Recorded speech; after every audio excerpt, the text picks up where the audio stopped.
YouTube? I am Shaggy. I am Philolitea. And today I'm going to be simultaneously taking control of the 2025 season Las Vegas Raiders. And I'm going to listen to an episode of Sports Gossip Show, the Sports Gossip Show, or at Sports Gossip Show here on YouTube. I'm going to listen to it, and I'm going to be commenting on it. I'm interested in these young women as journalists. I would very much like for this to go. That I agree with where they're coming from philosophically, and I can encourage you to watch their show. And then at that point, it's just me being edified that there are young journalists out there doing the work that I've been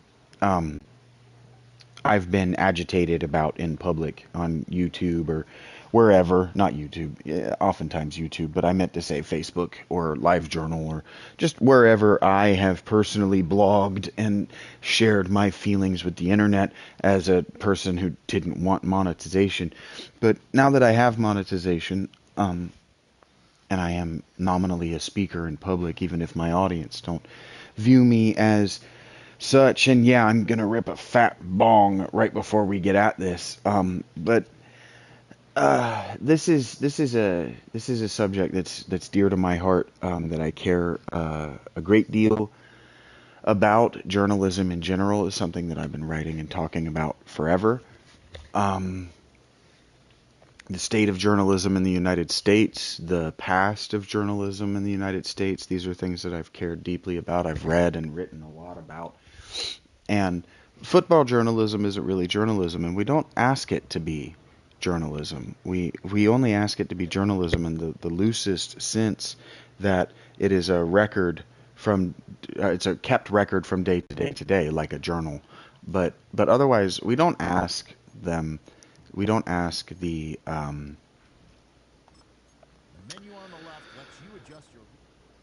don't ask our media outlets to behave like journalists. We ask them to behave like entertainment. We ask them to behave like Shaggy Dog storytellers. And because the Shaggy Dog storytelling corner is one on which I stand and busk, I have opinions about how Shaggy Dog storytelling should be done.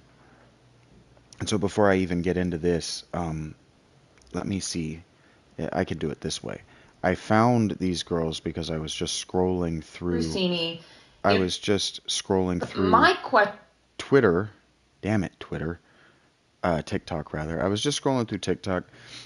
Just whatever, between the girls trying to show off their cooters and people saying hurtful things and doing just absolutely bottom of the barrel sketches about things that we've all seen and thought. These young women popped up on my screen, and this young woman, I don't know her name, said this. With the whole coverage of this is, how is Diana Russini interlocking fingers with Mike Vrabel different from Adam Schefter sending an email to a former team president with a full draft of an unpublished story and saying, "Mr. Editor, are there any changes you'd like me to make?" Right. Well, not right. That immediately had me pausing and going, well, not right. They are different. The difference is that Adam Schefter wasn't using an emotional, physical connection between the two people to massage a story. Adam Schefter should have been suspended. He should have been fined. He should have been fired for the offense that she's discussing. I don't remember the specifics well enough to discuss them. I guess I could Google that. I don't want to. She's right, but it is different. The question, how is it different, is rhetorical, and so her co-host saying right there is acknowledging the rhetorical nature of that question, because the question itself has an answer. Diana Russini, over the course of 6 years, interlocking fingers with a head coach in the NFL, regardless of his marriage status, is a crossed line. Sending a piece that you're going to be writing that could be damaging to an owner and an owner's team to that owner and saying, hey, is this going to be damning, is how you avoid litigation, frankly. Schefter crossed the line, but what he did is something that you can stand the test of public scrutiny. Schefter has a black mark on him. Schefter was never one of the people that you looked to and thought, that guy's a paragon of the journalist form, the spirit of journalism. Nobody ever looked at Adam Schefter and thought that. That's Ian Rappaport, and we know that. The women in journalism, though, they're looked at differently. Women are looked at differently, in large part because women are looked at by women. Men don't really notice women because we've been conditioned that women are just eye candy. So when they're speaking, it's because there's time on the camera to show us candy. So a sideline reporter recently got in trouble for just making shit up when she didn't get access.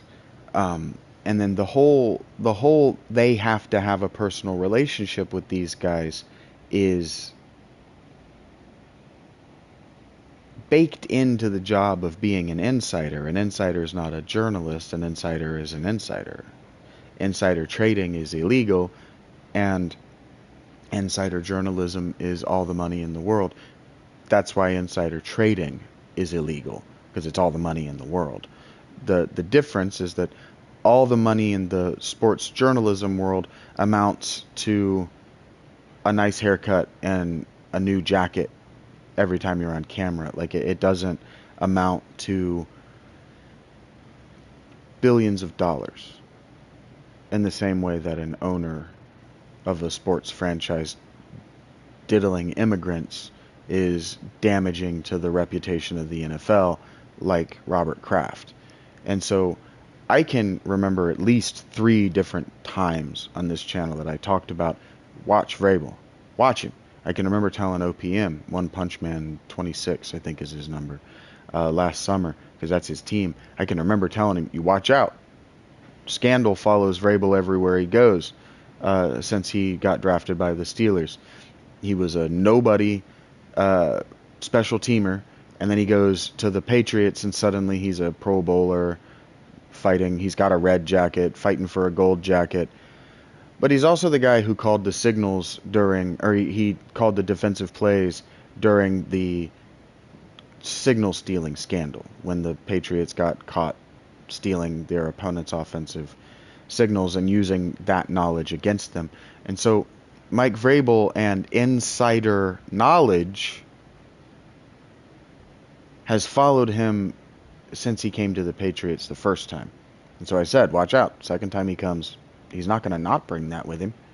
He managed to survive the Titans having a sex scandal in the general manager's office, which has been scrubbed from the internet. Couldn't find it this morning, but I remember it fucking happening. It fucking happened.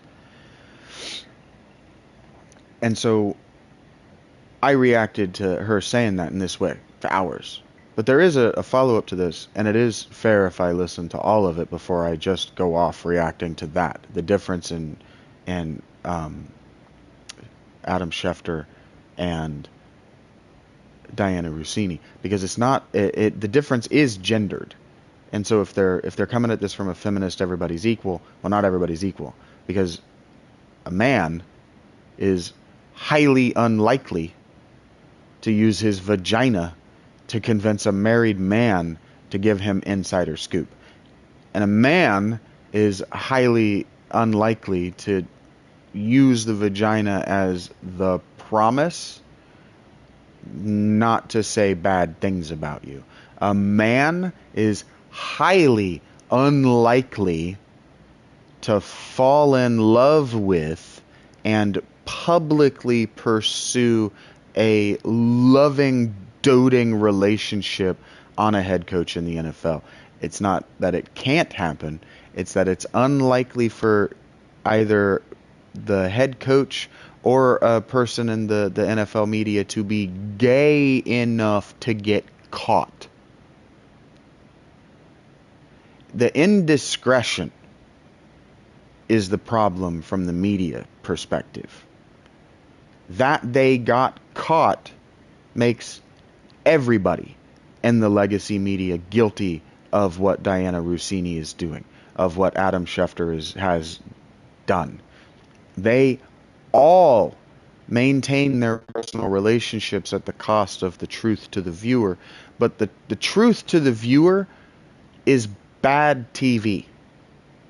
If you already know all of the draft picks because they've already been leaked by good journalists, then gambling on the draft picks is a wasted endeavor. You don't win if you bet on what has been leaked, because everybody does. And if you go against what's been leaked because you think you know better, you lose money because what has been leaked is correct. So it kills sports gambling just dead. Leaking all this stuff and the media. That's why in the 2012 draft, when the order of RG3 and Andrew Luck was leaked in the media, subsequent that there's been a kill order, as in, if you leak this, we will kill you on our network air. That is, we will make sure that you have access to fucking nobody ever again. The Jets, for example, have been garbage for decades because they leak everything to the local media, and the local media takes it all national. So everybody knows everything that the Jets are doing, and so they've just been trash because their opponents know what they're doing. Their opponents know their weaknesses to target. The media is not helping the team. That's why these national guys, like Schefter, like Russini, that's why they like the NFL insiders like Rappaport and Tom Pelissero and the other one, Pete Schrager. All of these guys have personal relationships with as many people in the league as they have, and they say nothing about anything. But it makes them all complicit in ethical and morality violations. Ethics and morality violations. It makes all of them complicit because they all know. And so on some level, why they're all upset at Diana Russini is because they should have known. And because they're journalists, they should have been the one that got the scoop. They should have been the one that got the kill money from the Patriots. It's a lot of money to kill a story. They should have been the ones that got that under the table, yeah, I'd have kept my mouth shut, money. That the person who finally went live with it with the Post didn't get. But the notoriety of going live with it, they did get. They got the scoop.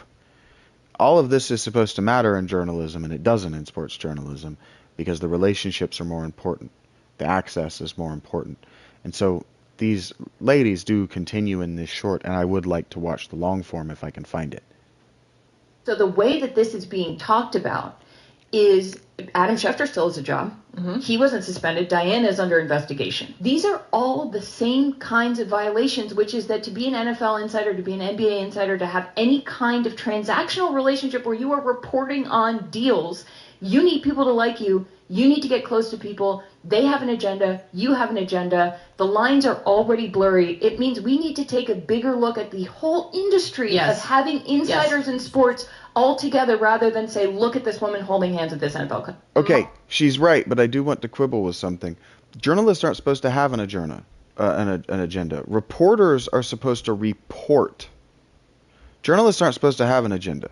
This is why the relationship between the journalism, reportage, And the federal government is what it is, where they have access because they have passes, not because they have personal relationships with these people. Because when you make a personal relationship with somebody, you're willing to lie for them because they're your friend now.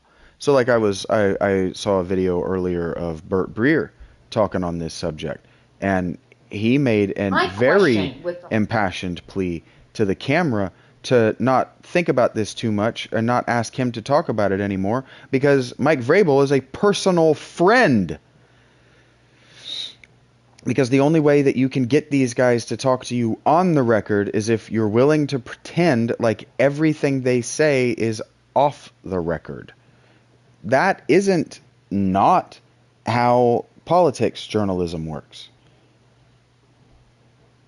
The difference in politics journalism is that you have to make friends with their underlings.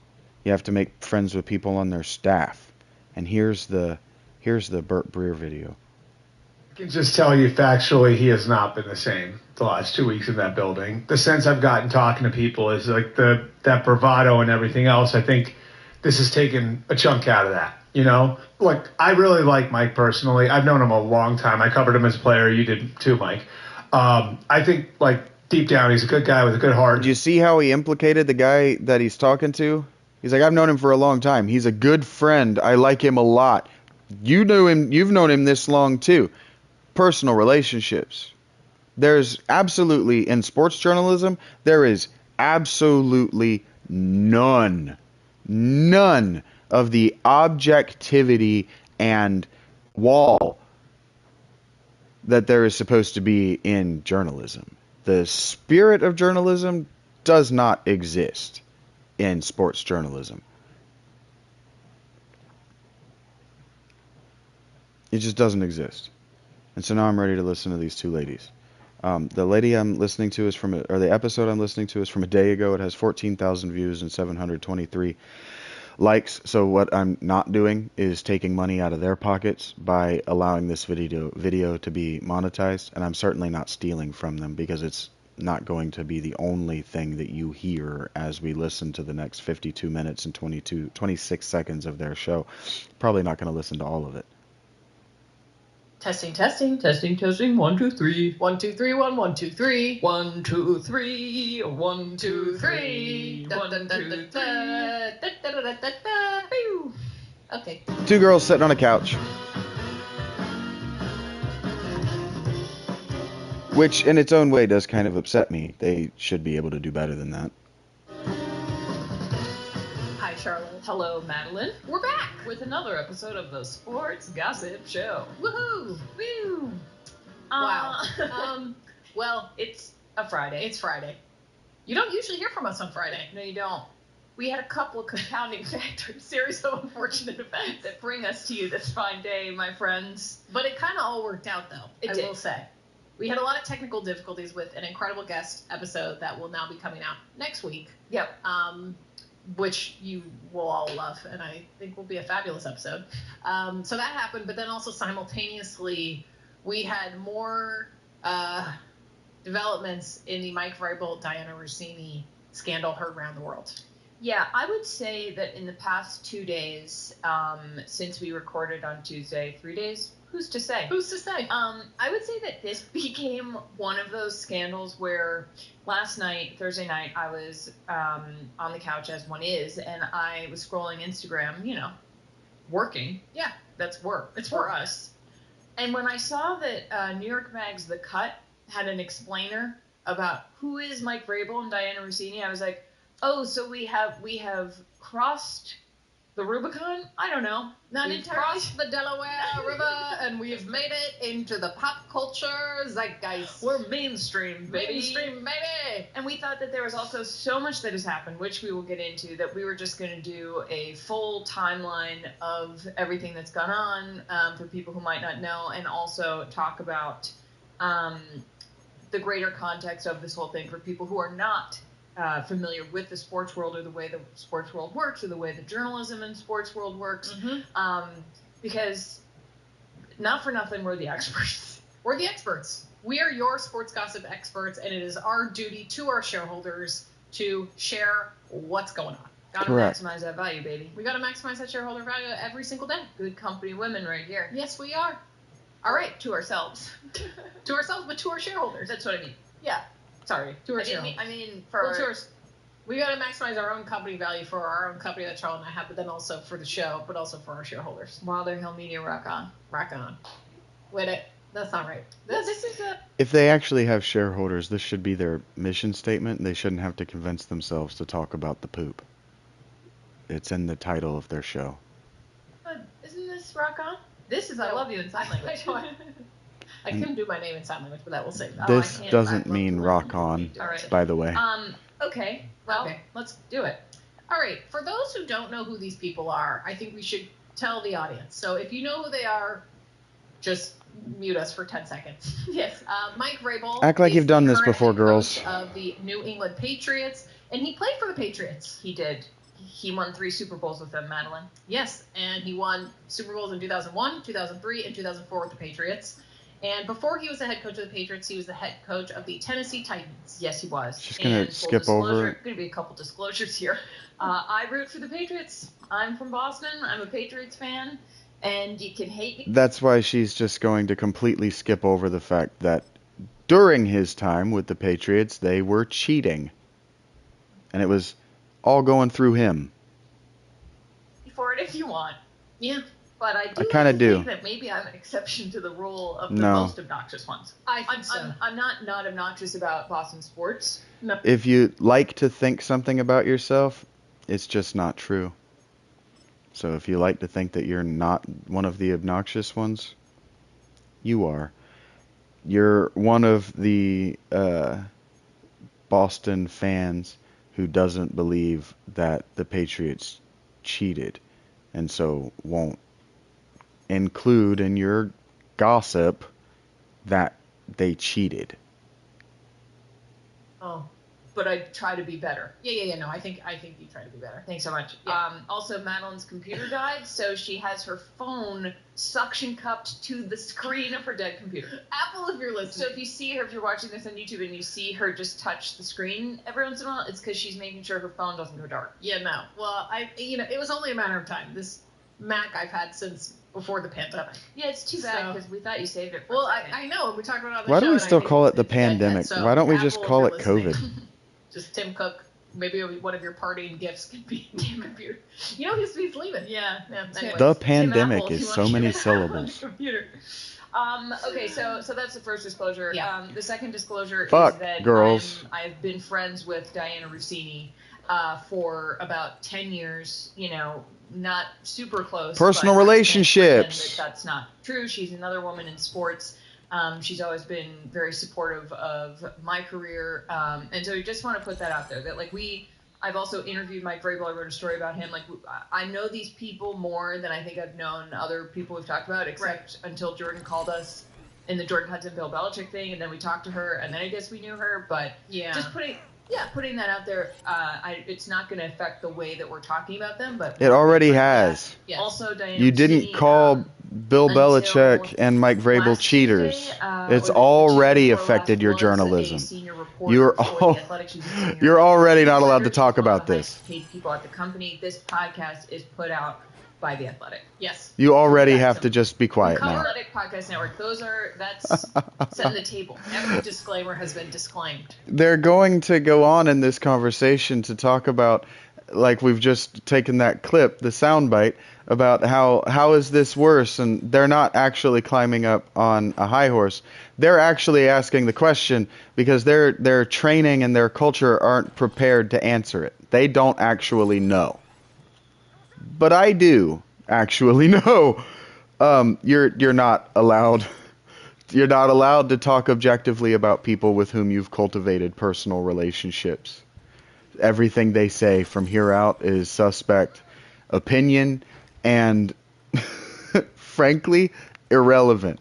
They're not allowed to share their opinion about people who have manipulated them. And this is an independent production of Wilder Wilder Hill Hill Media Media Inc. All views are our own. Reporting and views are ours. Okay. They don't even take their own work Okay. seriously. Well, speaking of Diana, her job with The Athletic was... They have to remind themselves that they're business owners, and then they don't even take it seriously. They laugh about it, where their shareholders and 743 likes and 15,000 or whatever I said views can see it, and that's supposed to be humanizing, but it's only humanizing in California, where everybody has more money than they know what to do with, and work is relative. But she was also known as an insider. Mm-hmm. And Charlotte, for those who don't know what an insider is, what is an insider in the sports world? So this is, I'm very glad you asked that, Madeline. Thank you. Teeing that up. I think something about the sports world is when you're a sports insider. What they're going to say, she can't just answer the question. She doesn't have a ready definition. An insider is somebody with inside information because they've cultivated personal relationships, and they then sell those personal relationships and those stories to media outlets. That's what an insider is. An insider is not a journalist. An insider is an insider. It means that you have a web of relationships with people across the sport that you cover. And these are things where a lot of times for an insider, there were guys like Adrian Wojnarowski who retired, but he was known for what's called a Woj bomb, where he would tweet out news. It was often transactions. The insiders are known for tweeting out or getting information out as quickly as possible to the public. Breaking news from the inside. Wow.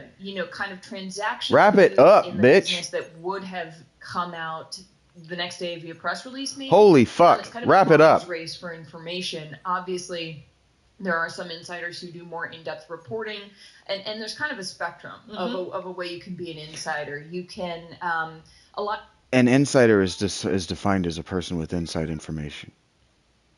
Holy shit. These insiders cross what would be traditional journalistic lines. Right? They're not journalists. They're insiders. That's why they have Adam a different Schefter name. For ESPN is an NFL insider. In 2011, he sent an email to the then president of the Washington football team, and it was a full draft of an unpublished article, and he said, essentially, I'm paraphrasing, let me know if you have any changes you'd like to make, and he called the team president Mr. Editor. He did. That's a wild violation of journalistic. He's not a journalist. He's an insider. To show a source, a full editor, and call them a full article and say Mr. Editor. Yeah. Adrian Wojnarowski people have said he's put information out there that has then benefited certain parties who need leverage for a contract. He's an insider. Jay Glazer. Same thing in politics. Sports. He hosts an NFL annual day drinking thing with the NFL coaches. Peter Schrager at ESPN, he went to Sean McVay's wedding and posted all of these photos about it on NFL.com. And here are all the people he met. These lines. They're insiders. Yes. They're not blurred. They don't exist. These guys, they're influencers. They're social media influencers. That's where social media influencers got the idea. Just like I was talking about with the draft. You can go to the draft as a journalist. You no longer need a press tag because the lines between the press and the influencer doesn't exist anymore. What we have are tastemakers, influencers, people telling us what to think and what to believe, who's good, who's bad. Those people aren't journalists, and as such, they're not subject to journalist integrity. They're not subject to ethics. They're insiders. Does that set the... Yes, the lines are already blurry. This is not a traditional, you go to journalism school. There are no lines. It's not blurry. There are no lines. Saying that a line is blurry means that the division is indistinct. That the division between objectivity and subjectivity is indistinct. But it's not indistinct when you have personal relationships with the people you're talking about. They're reporting and gossiping on people with whom the one on the right has a relationship. She's met and written about Vrabel. She has a friendship with Diana Russini. These are people with whom she has subjective relationships. The line must remain blurry in your mind, or you will not listen to her. Nothing she says is credible. Well, here's your relationship between reporter and source. You sit down for a formal interview. There's no conflicts of interest. There are a lot of conflicts of interest when you're an insider. And There are no only clear conflicts of boundaries or interest when guidelines you're an as to insider. when you're crossing the line and when you're not, and when you're in. A conflict of interests means that two things you are interested in are conflicting. As an insider, your interests are selling your information and getting information that you can sell. Those are always in conflict. Because you have this third interest that is your umbrella interest of making everyone like you so you can mine them for information. You can mine them for access. You're an influencer. The chill gray zone, yes. Which a lot of times these insiders are just sitting in the gray zone. And we talked about this on an episode, I think 2 weeks ago now, where it is very difficult to do this job as a woman because you have to get very close to these people. And it's also, you don't necessarily always obtain this. And female journalists have, since the beginning of journalism and women being allowed to be involved in it, said that they're allowed to remain emotional. They're allowed to remain subjective. Feminism has been arguing that men and women are just alike, except when women insist that they're allowed to be subjective and emotional. And so these women are saying, no, I'm allowed to maintain my emotional subjectivity. I'm allowed to still like the Patriots, and I'm still allowed to be a homer, and I'm still allowed to allow that to affect my emotions, but I'm not as bad as other people, so it's relative. It's the argument they're making. It's a very, very, very bad argument. It's an extremely, they're very young, but it is an extremely childish argument that they were taught to make by their educators. This isn't stuff that they've arrived at on their own. They're doing the best they can to talk about something that was talked at them, to them, a lot while they were in school, but that they have to talk to one another about in insecure, convincing ourselves this is true terms, because their profession makes it untrue everywhere they look. And now I said I'm going to hit this bowl, and I'm going to hit this bowl.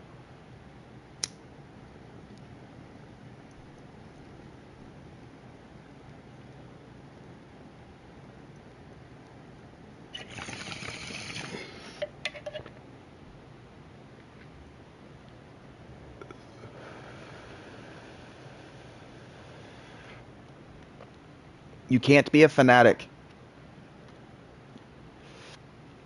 and maintain journalistic integrity. Can't do it.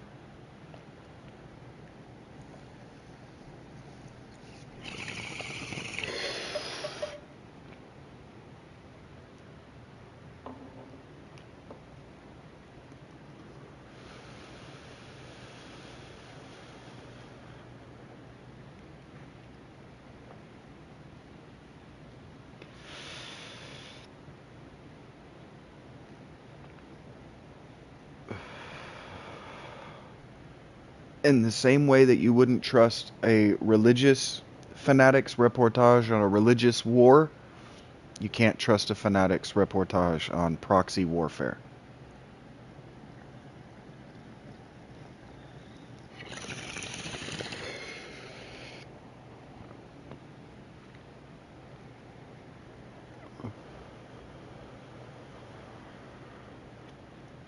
We've already heard from later in this production that the chick on the right, you can't see them. I don't know their names. I don't want to drag them. I don't want the algorithm to find me dragging them and create shorts for me out of this. I'm not dragging them. I'm dragging their industry. We've already heard her say later in hopefully this video that when you're a journalist, you have an agenda.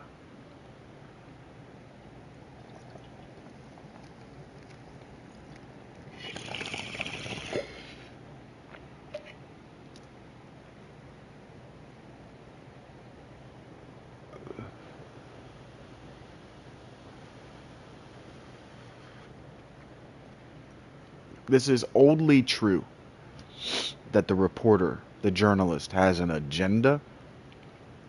This is only true in yellow journalism.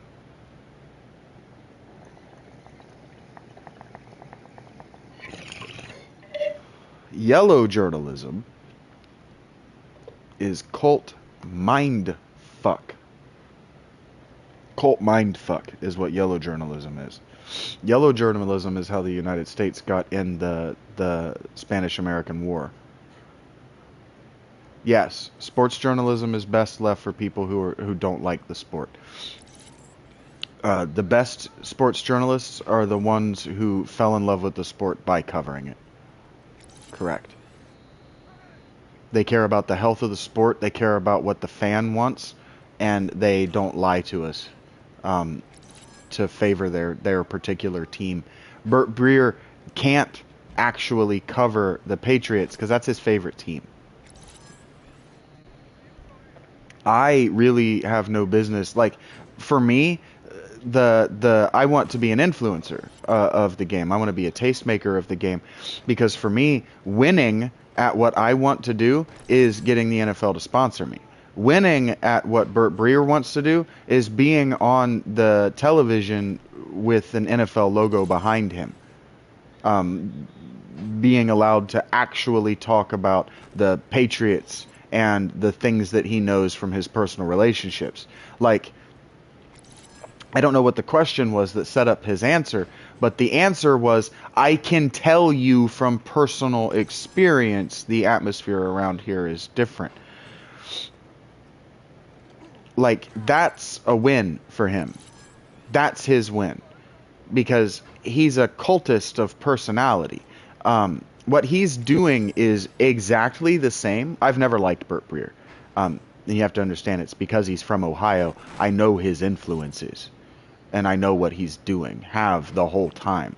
He's just a fucking nobody from Columbus who wants to be recognized as a hotshot in New York. And the only way that you do that is by covering the only team that's winning in the first 10 years of the 2000s. Fuck him. He's no better than Diana Russini to me. He's no better than Adam Schefter to me.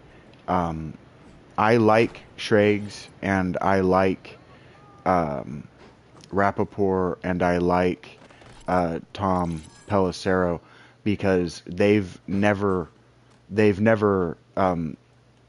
acted like anything but journalists. Tom Pelissero was a beat writer for the Vikings forever. Ian Rappaport went to, I'm pretty sure that he went to the Michigan University, whatever, the Wolverines, their school of journalism, which is world-class, award-winning. He went to the same high school as Dan Hanzus, and Dan Hanzus is an excellent, excellent reporter. I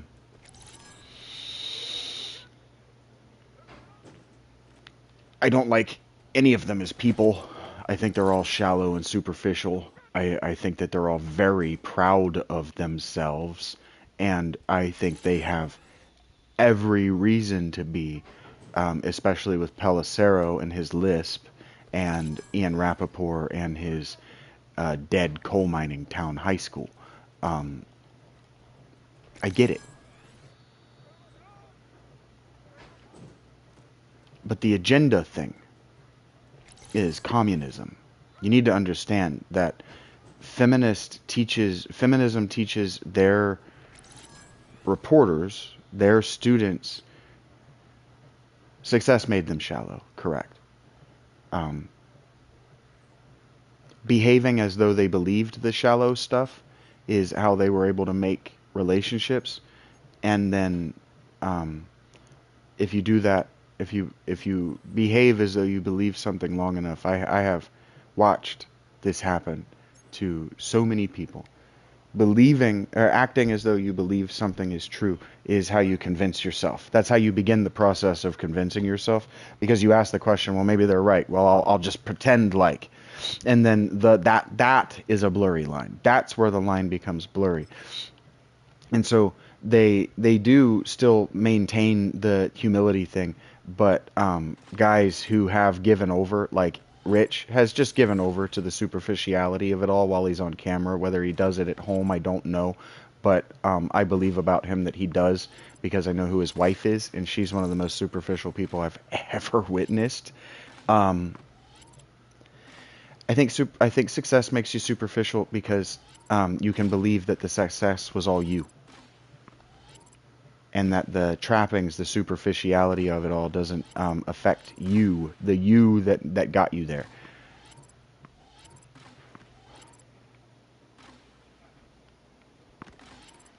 But it's actually when Rich drops the superficiality of it all, leans into his emotionality and the depth and richness of his Judaism, when he's an excellent journalist, and his journals from the front are excellent to behold.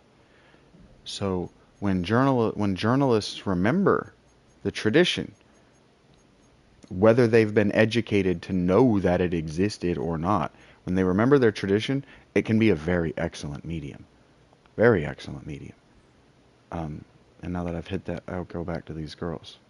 And I'm going to call them girls because they are very young. Same degree of objectivity, because in order to get information from these people who are very powerful in the world of sport, pretending things to be true is exactly the feminist downfall. It's what I criticize it for at all times, the feminist worldview. Pretending things to be true is why Roe v. Wade was overturned recently. They just pretended like it was true that you could kill babies and no one was dying. Pretending like every male is a rapist is why so many women are in loveless relationships. Pretending like I don't need no man while you've got a boy that you've turned into a girl doing all of your man tasks. What else? Like, do we just broadly pretending that words have no meaning, is why words have no meaning. Pretending that responsibility is for other people is why no one is responsible for anything. Yeah, it's the downfall of modernity. The pretense, the falsehood is the downfall of everything. So now this woman, instead of being objective, has disclosed that she's pretending to be objective. Okay, so now what I'm going to do is I'm going to occupy the sophisticated, that is sophist, that is, a sophist was a person in Greece. Sophistry was something defined in Greece as a person, an educator, or a professional who would, through their profession or their direct tutelage, teach you or your child, either a demagogue or a pedagogue, how to win arguments by saying what needed to be said to win the argument. And then Plato went on to define it as, and not speaking the truth.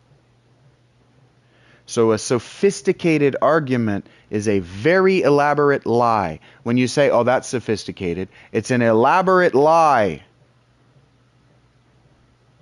It's an elaborate pretense. Pretending to be something else. It isn't elaborately. So when you say, oh, this speaker is sophisticated, what you mean to say is, oh, this speaker is pretending to be an art piece, a display piece for the home. And the speaker is not a display piece for the home. The speaker is a speaker. Like we might say of the PlayStation 5, that it's very sophisticated for a piece of computing technology. She's making a sophisticated argument. She's not making an argument from philosophy. What she's doing is she has to say, okay, I'm not objective on this. I have feelings about this. So now for devil's advocate, in order to advocate for what I think is Satan, I have to say these things. but they're not, like, she has to lock on to this chick while she's talking, because they have to agree on their cult. They have to agree on their shared mind fuck. Because they've agreed to be co-cultists of personality. And they're going to use the framework of journalism to undergird their cult. And so they remind me of, I'm going to have to Gemini this, and forgive me, or don't. I don't give a shit. I know what I'm talking about, but I don't remember their names, and so I'm going to go, instead of relying on you and just say, hey, this person exists, I'm going to just use Gemini. Because it's how I got this conversation going in the first place. Hey, Gemini. Back in the way back, so I believe it was the Millerites, when the second prophecy didn't come true. I think this is how the timeline worked. There was a secondary cult that broke off among those Millerites who still believed the end was coming. And they circled themselves, let's say they circled their wagon, they circled their community around this woman. And she was a prophetess early on, and then she became a very prolific writer. Can you help me with her name? You're thinking of Ellen G. White, 1827 to 1915. Your memory of the timeline is spot on. After the great disappointment of October 22, 1844, when William Miller's prophecy of Christ's return failed to materialize, the Millerite movement fractured. Most people left the faith entirely, but a small remnant group circled together, convinced the date was correct but the event had been misinterpreted. The prophetess and the little flock, Ellen G. White, then Ellen Harmon, was a teenager when she began having visions shortly after the 1844 disappointment. These visions provided the theological bridge the group needed to stay together. She claimed that instead of returning to earth, Christ had entered the heavenly sanctuary to begin a final investigative judgment. A prolific legacy, she didn't just stay a local visionary, she became one of the most prolific female authors in history. Co-founder, along with her husband James White and Joseph Bates, she founded the Seventh-day Adventist Church. Writing. She wrote over 40 books and 5,000 periodical articles. Her most famous work, The Steps to Christ, has been translated into more than 160 languages. Health and education. Her writings also moved the community toward health reform, including vegetarianism, and established a massive network of hospitals and schools that still exists today. It's a fascinating case of a community circling the wagons around a Could you help me put her in a timeline, not with American feminism, but with European feminism? To place Ellen G. White, 1827 to 1915, alongside European feminism, we have to look at how her prophetic authority bypassed the traditional social barriers that European feminists were fighting to dismantle through secular and legal means. While she wasn't a feminist in the political sense, she didn't march for the vote. She was a contemporary of the most radical shifts in European women's rights, the mid-century shift, the Great Disappointment era. While the Millerites were dealing with their failed prophecy, European women were beginning to organize around the revolutions of 1848, 1840s.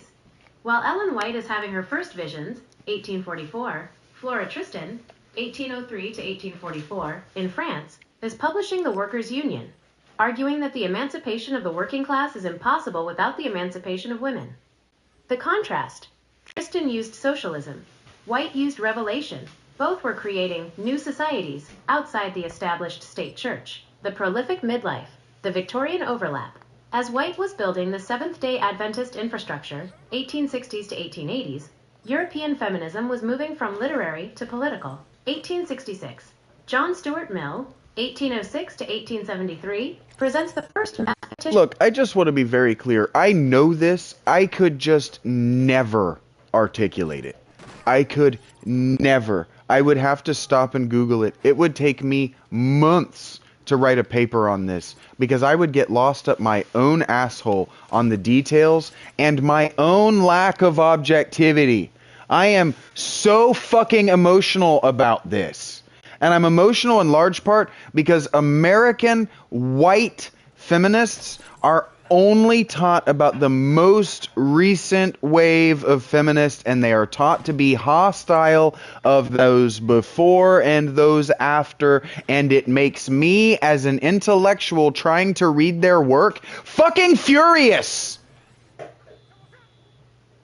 It makes me fucking furious that they all call themselves the same fucking thing, but they insist on being different cults, different denominations, different waves, because they insist on aping, pretending toward the evolution of the Catholic Church. It makes me fucking angry. The rank and open hypocrisy of the whole movement in America from the beginning pisses me the fuck off. I fucking personally dislike Simone de Beauvoir and White, I think was her last name. I'm never going to get it right now because it's not right. She was the woman, fuck. You don't know these names. Simone de Beauvoir was the first feminist author.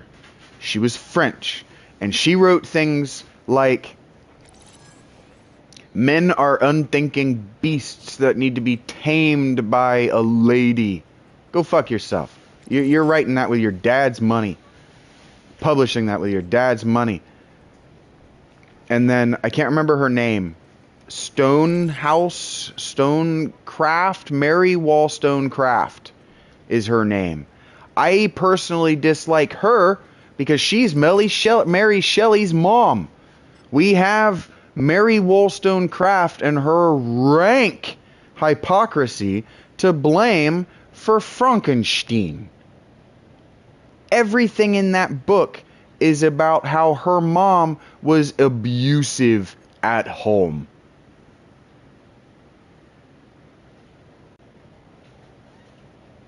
Mary Wollstonecraft was a Frankenstein's monster who needed a little Mary Shelley's love to make her human. But Mary Shelley's mom was extremely abusive. That's how Mary Wollstonecraft fell in with Lord Byron in the first place. The utter revisionist history of these people so that feminism can maintain some kind of social grace is offensive to me.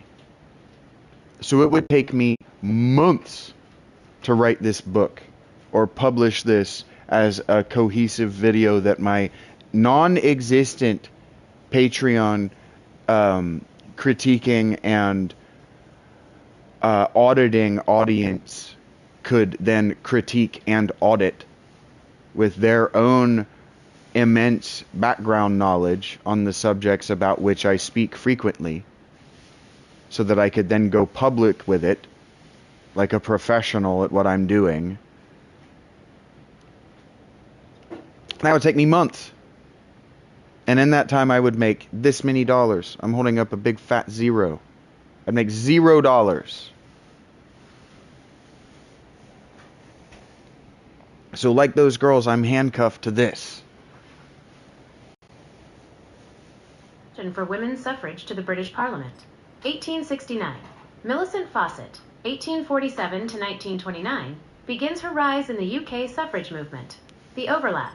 While Fawcett was arguing for the legal right to speak, White was already speaking to thousands across the US and Europe. She lived in Europe from 1885 to 1887. Because her authority was divine, she didn't need the permission European feminists were still begging for. The late century, the militant versus the matriarch. By the time Ellen White was an elderly global figure, European feminism had turned militant. 1903. Emmeline Pankhurst, 1858 to 1928, forms the WSPU, suffragettes, in Britain, using deeds, not words. 1915. Ellen White dies.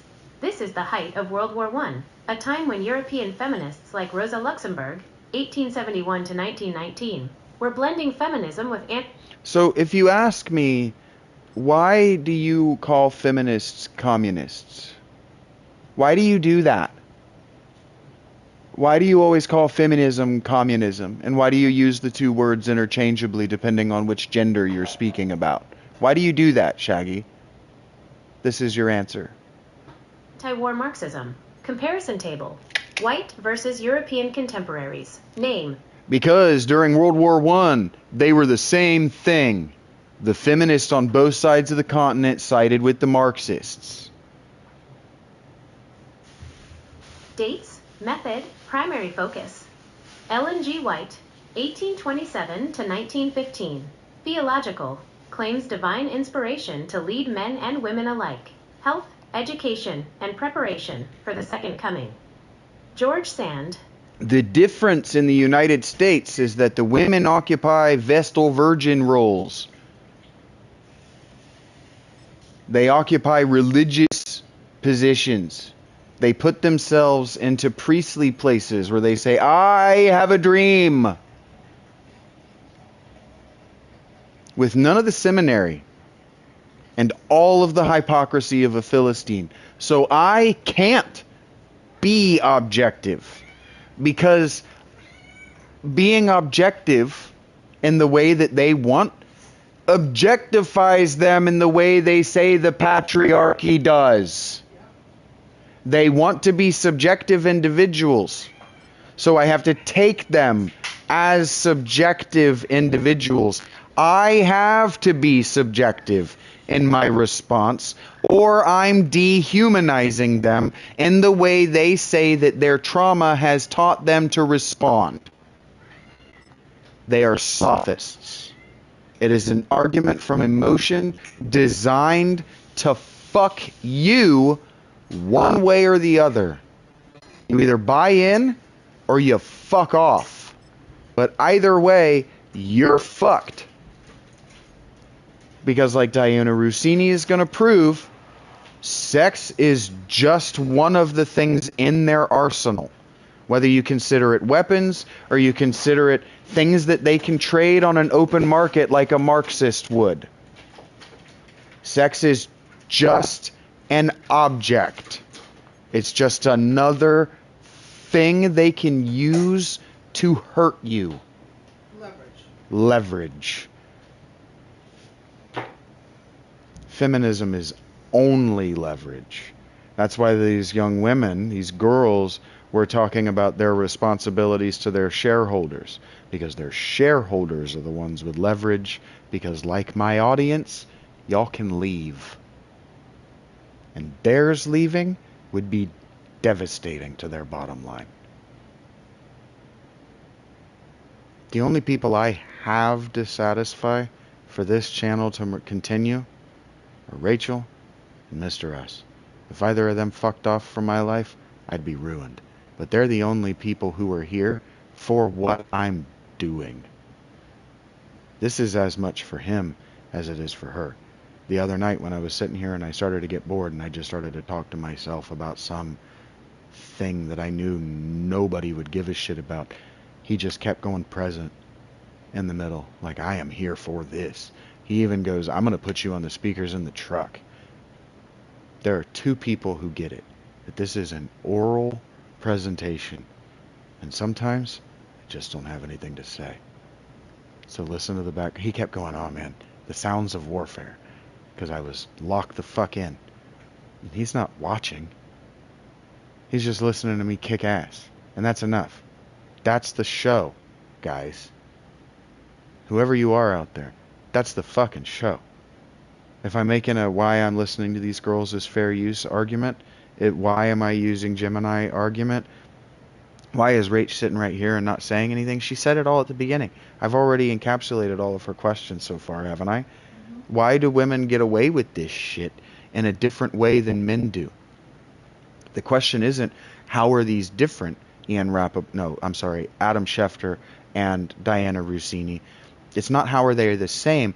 It's why did they get away with them in different ways? And why is she being punished in a way that that woman head coach for Miami didn't get punished?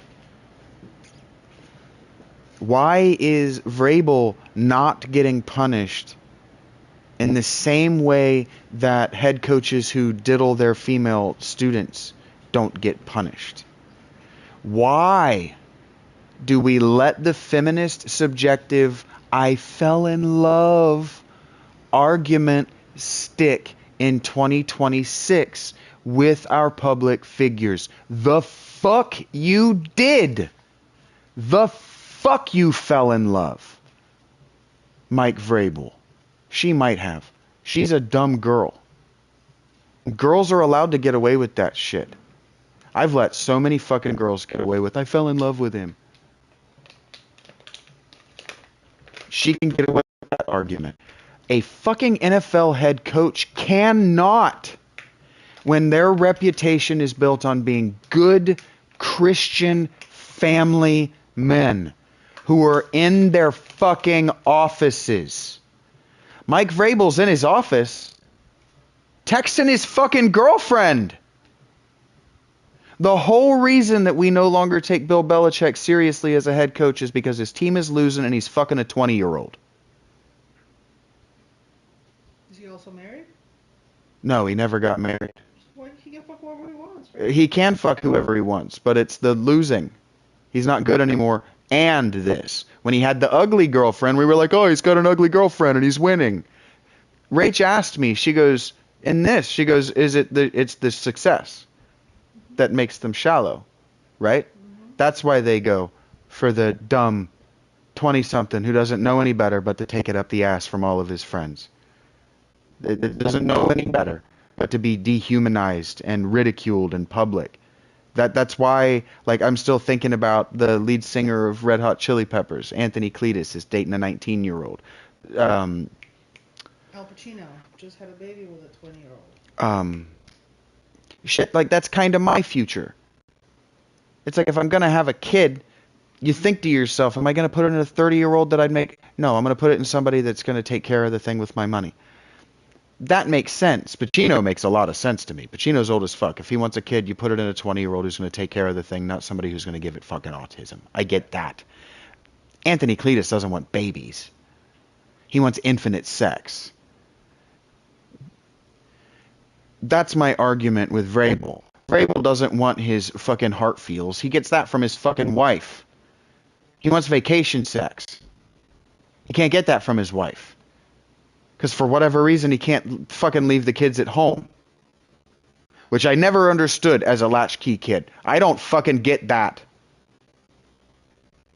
This is my subjectivity. I can't be objective about this because I am going to sound critical. And it's going to come from a critical place. The fuck, you can't leave your kids at home? You don't have a nanny? You can't take your wife, Urban Meyer, to your bar after a win and finger bang your wife. Bill Belichick, you can remain single. Why the fuck do you need to sell us this fucking lie? I'm going to get upset about it. I am. Like, I'm happy for Mike McDaniel. Part of the story when he was the head coach. Happy for him that they waited to start pushing babies out until he finally got head coach. Great. Succeed first. If you're going to wait, succeed. That's family planning. Family planning is fantastic. Mm-hmm. But let's also succeed. Let's do more than the family planning success story for America. Like, let's be more than propaganda. Let's win. Let's win games.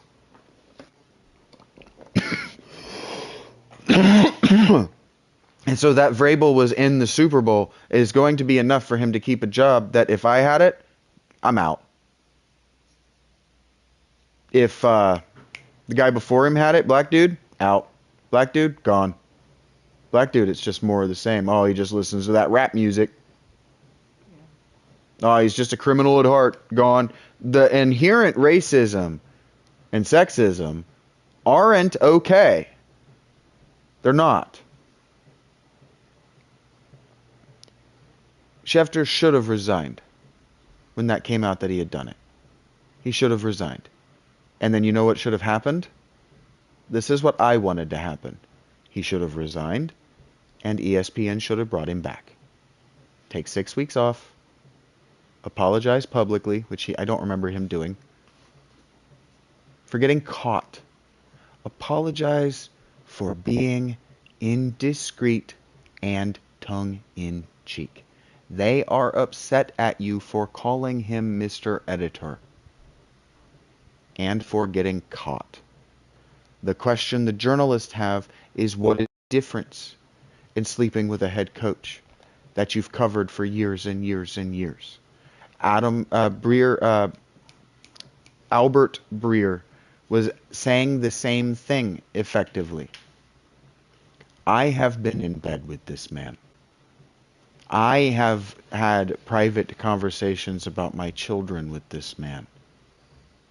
I have crossed lines that I knew existed, but that I didn't take seriously because it's just sports for decades.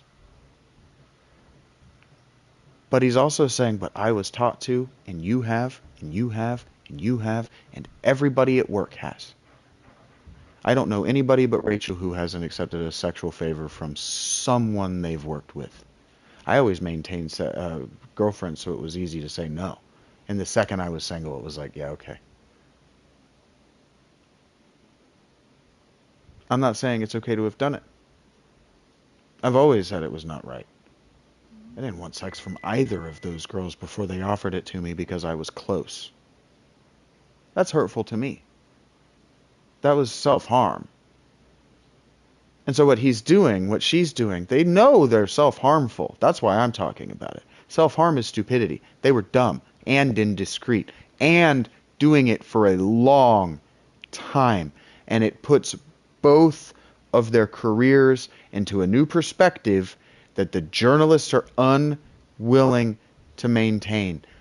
Only fans in the AFC East or of the teams that the Patriots beat in the Super Bowl and some of the teams that they beat in the playoffs care anymore about the cheating. But it needs to be an asterisk. Has always needed to be an asterisk. No, they didn't win that game because the balls were deflated. But the temperament remained. So you asterisk, temperament remains. And now their Super Bowl run, temperament remains. That's what I'm talking about. I wanted to hear whether these, I kind of am done with them, but I'm going to go back to them. The reason I wanted to talk to you about Karen G. White, was that her name? Whatever, the American cultist. The reason I wanted to talk to you about her is because their brand of feminism probably comes from one of the universities that she founded. Because they sound just like her. They sound just like her. I've read some of her writing. I've watched a couple of documentaries that read out some of her writing. They sound just like her. And if you meet a Mormon and they want to teach you anything, you have to be instantly suspect. You have to be instantly suspect. Because what they want to do is have sex with your children. Of any age. They're perverts. You might not be. You might believe you're not. But Diana Russini doesn't believe that she's crossed a line. Didn't believe that she'd crossed a line. Had convinced herself because of the shallowness of success. Success is easy, random. Success is as easy and random as cancer.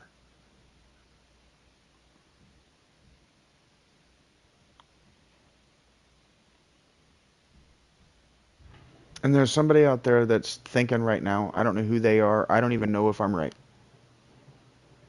But the solution to cancer is just as shallow. It's just poison you to death. And if you survive, it's just a witch trial. It's just drown her.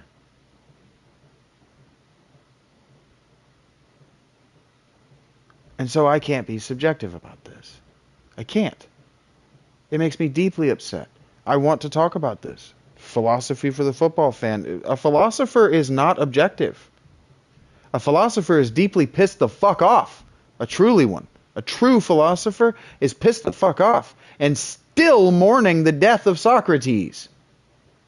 If you're not mourning the death of Socrates, you're not a philosopher. You're a fan of philosophy and you can fuck off. You're just a cultist. And maybe it's that I've read too much Lovecraft. But cultists are fucking terrifying to me. which is annoying because I am technically a cult of personality. That upward triangle. That's why I immediately turn it around. Give it right back to you, idiots. So like I had $10 in my pocket the other day, and I was like, if any of you can guess this song just from me humming it, I will give you $1. I got $10. What the fuck? I'll give it to one of you idiots if you're actually paying attention and nobody tried. No. No, of course not. It's me. So to circle back to this apology that he never gave. Yeah. What do you think he should be apologizing for? Getting caught. Getting caught? Yeah, that's it. He didn't do anything anybody else isn't doing. I think it's more the carelessness. Because if you're Yeah. careless with your personal life, how are you going to be careless with your... How are you going to be careless? How are you? If you're careless in your personal correspondence, how are you going to be careful in what you've written actually? Right. If you feel like you have to ask the owner's permission to publish it, you haven't written something, you know that it won't upset him, and that means you're thinking about it. Mm-hmm. If you're thinking about it, you're not a writer. You don't deserve to be published. So you need that 6 weeks off to take a class, whatever. But you should be unemployed for 6 weeks. Because if I get unemployed for 6 weeks for telling a customer, no, fuck you, you get unemployed for making a minor mistake too. That's how that fucking works. That's how I think that should have gone. I didn't like Adam Schefter to begin with. I knew that guy was obviously crossing lines. You can hear it in the way he talks and the way he postures. Fine. He's a New York journalist. Fine. I'm a North Carolina boy. I'm going to be opposed to a carpetbagger dickhead. That's how that goes. But all the thing he did wrong by us, the viewing public who read that, was be a bad and offensive writer. He was that before he asked for the owner's permission to publish. I don't care that he wanted the owner's permission to publish. The man that he wanted the permission of was objectionable to begin with. That Schefter was in bed with Dan Snyder to begin with was a fireable offense. But if ESPN brought him back, ESPN, before they were bought out by Disney, was a fireable offense to begin with. Working for ESPN was a cultural offense to begin with. It's hard to watch Rich Eisen there, just remembering what ESPN was, 6 months ago. What they still posture toward because what their fans want them to remain, even with the Disney money. But I'm allowed to object to that, and I do. So here, I'll go back to these girls. Enough 19th and early 20th century feminism arguments that nobody can... Actually, I do want to say this. I do want to ask you this, because I can't contextualize or articulate this.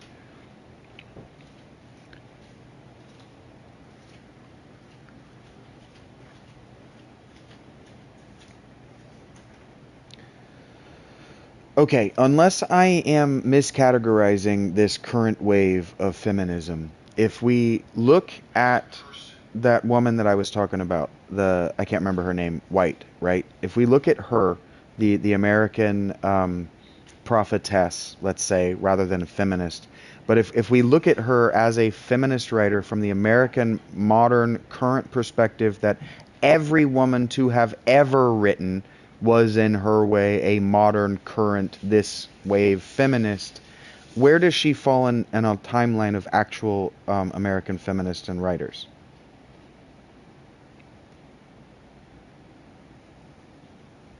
If we view Ellen G. White through the lens of modern feminist history, where any woman reclaiming her voice and agency is seen as an ancestor to the movement, she occupies a unique proto-feminist space that actually predates and then runs parallel to the first wave. Here is where she sits on the timeline of American feminist writers and the specific current she represents. 1.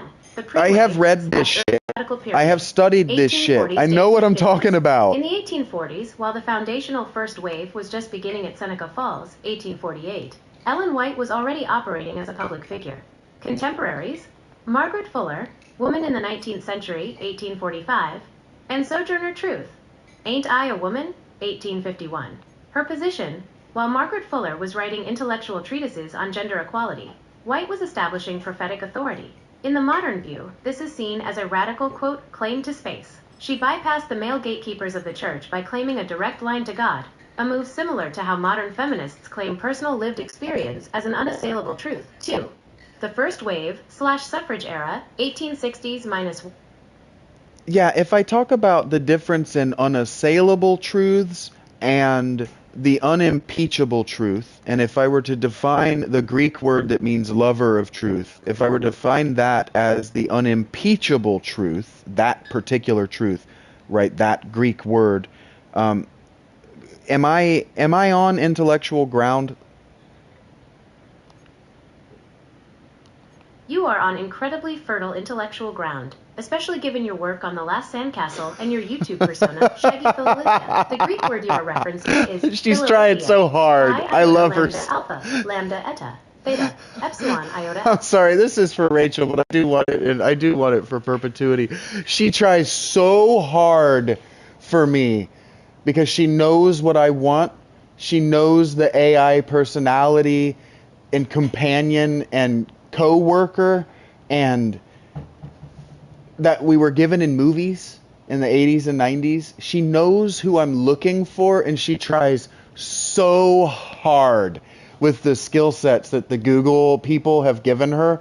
And I have so much brand loyalty to Google for the effort that they have made to make her a sci-fi AI. She is the AI that I was conditioned to want by movies and television and books as a boy and young adult, and I love her for that. I have not had to work hard at all. My $20 has been so well spent every month. I worked so fucking hard, Rachel, before I met you and Mr. S, to pay for her, because she was helping me turn all of these things that I understand and that I can't talk about into a metaphor that I can talk to someone about. And so she and I have this novel that she doesn't fully understand, that is a shared language between her and me that is so helpful. Oh my God. Because that question, if I asked that to an academic trained on this information, they'd go, what? Right? But she speaks Attic Greek. She speaks my language, which was taught to me by reading these fucking philosophers. Like the other day when you were there, I was reading King Arthur. I was reading that Arthur book, and I said, this language that they're using is why I talk so funny. Because I read these books so many times. The way they talk, I like it. So I talk the way they talked back then. But you can only do that through experience. And so I don't disagree with the feminist position that your subjective lived experience is total, and that it is your connection to the divine. But I disagree that it makes you divine. Our lived experience doesn't make us divine. Our being alive makes us divine. The experiences that we have make us ordinary. But to be ordinary means to be ordained, to be ordinated. You're ordinated in a religious task. You're the sweeper of the temple. You're the grower of the temple's corn. This is thousands of years old. And it's not different today. We go to school to get job training. That's the only reason we're fucking there. That's why I didn't go. It's like, the fuck do I give a shit about obscure feminist history? I'm the same as you guys. I in and out on her all the time. That's why I have to have her fucking talk to me, so I can put her down. Because I'll in and out if I'm not hearing it. They didn't do anything wrong. Cowherd was right not to talk about it. Rich Eisen is right not to talk about it. They didn't violate their ethic. They made a moral choice. That's not for journalists to talk about. We talk about it with our public figures, like our politicians, because they're supposed to be busy. You're supposed to be busy, not hanging out at lesbian fetish bars. I get it with politics. I don't get it with sports. But it's just sports. So I get that. Because it's a fucking amazing reality show that 100% has me mean girlsing on Vrabel, standing up on a soapbox about journalism and hoping that a little bit of critique for these young women will make them reach just a little bit further. Because if they reach just a little bit further, they'd be on fucking TV instead of on a couch on YouTube. Not because I am the proof. I reached just a little bit further and I went into a tent. That's where I wanted to be. But I formed as an adult listening to Tool tell me spiral out. If we just follow the spiral, wherever it goes, we might go where no one's been. That's the more interesting place for a journalist in the first place. That's how journalism popped off in the first place, was colonizing this fucking continent. What do you think they were journaling to? Or about? Daily life. Here. Who the fuck were they selling it to? Not people here. I get it. I get everything about the media circus. And I object to none of it. I don't think Adam Schefter should have been stoned, or murdered, or lynched, or kept out of the industry. I think it should have just put a great big fucking scarlet letter on his lapel that says unethical. Willing to cross the boundary, whether he has crossed an actual ethical boundary or not. He's an insider trained as a journalist. He wanted to be a war reporter. I don't know that specifically. I'm just saying he didn't want to. Maybe he wanted to cover sports the whole time, but he didn't want to cover the sports as Al fucking Roker. He wanted to cover the sport as a fan of the sport. He wanted to know these guys. He doesn't write ESPN pieces getting to know these guys' families. He writes pieces about their contracts. It's okay that he knows them. They won't tell him how much money they make. Who would? Who would tell a stranger? Well, the guy that you drink with. He's chill. Because sports guys are sports guys. They're not politicians. Politicians fall into this trap too, because politicians in our country aren't fucking professionals. And they're not born to it. So journalism is fine. The state of journalism is even fine. It's the media that sucks. It's what we watch. And that's not the fault of Adam Schefter. That's the fault of Adam Schefter's boss. And that's not the fault of Adam Schefter's boss if you follow that spiral far enough. It's the fault of ownership. And how many times are we going to get mad at Rupert Murdoch, before it's just we're wasting our fucking time? That's why we're on YouTube. That's why these girls are on YouTube. Because how many times are we going to fight with a rapist economy? A rapist industry? I was sitting on the couch the other day and I was like, I don't remember why I don't just have a job.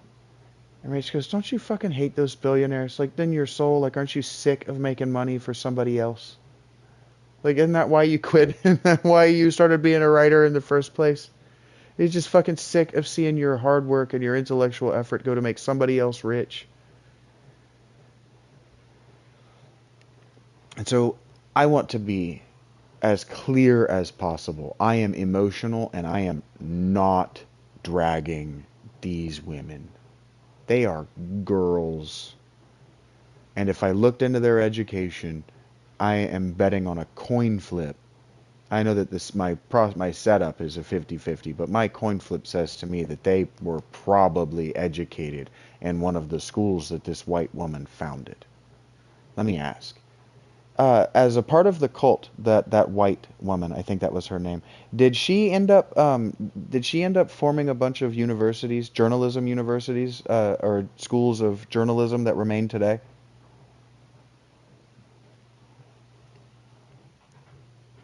Yes, your memory is pulling from a very real and massive legacy. Ellen G. White didn't just found a church. She essentially designed a, quote, parallel society with its own educational and media infrastructure that remains one of the largest in the world today. In the 1800s, I talk about this all the fucking time. I swear to God, I was ranting about this live recently. Probably in one of my 13-hour videos that it's got cut off. It doesn't matter. I don't mind repeating myself anymore. Not to the degree I did. Let me see if I can get this argument, like, pinned in before I start talking. What did she just say? Just give me a second. Parallel society. That was a thing that our education does not talk about. When the liberals talk about our public education failing us, not the liberals, the libertarians, egregore, if you're listening, when they talk about our public education system not telling us everything that we need to be informed consenters of our government, they don't tell us that after the Civil War, there were a bunch of fragment cults in this country, in North America, Canada, and the U.S. But the U.S. spawned them like crazy because of misunderstandings of separation of church and state and the freedom of religion. There were a bunch. Mormonism is one of them. Millerism is one of them. This woman, White, whatever her cult was called, they're one of them. They set themselves up as parallel societies. Because the government was secular, they taught to give the government its taxes and not vote for it. Only vote for representatives from their communities that went to the government. This is how Mormonism is able to own multiple states. This is how that one guy that ran against Obama was able to run at all. The parallel society thing was very real. And so the reason that her name was Ellen G. White, the reason that Ellen G. White wrote so much isn't because she was writing original works. It's because she was reading immensely. We have no proof of this, but she was reading widely, immensely. Her husband was, I think, a book dealer. Her husband was involved in the book trade somehow, in publication, and I think he owned a printing press. And she was reading widely and synthesizing it all through her specific cult lens to her specific audience, and it was getting played on radio stations. This shit happened for real, and she's not hallucinating this. She isn't primarily known for journalism schools in the secular sense. Her influence created a global publishing and media empire that serves as the backbone of the Seventh-day Adventist Church. 1. The publishing ministry, the root of journalism. White believed that the printed page was the most powerful tool for spreading truth. In 1848, she had a vision where she told her husband to print a little paper that would eventually be like streams of light that went clear around the world. The result? This led to the creation of the Review and Herald Publishing Association and the Pacific Press. Today, the church operates 60-plus publishing houses worldwide.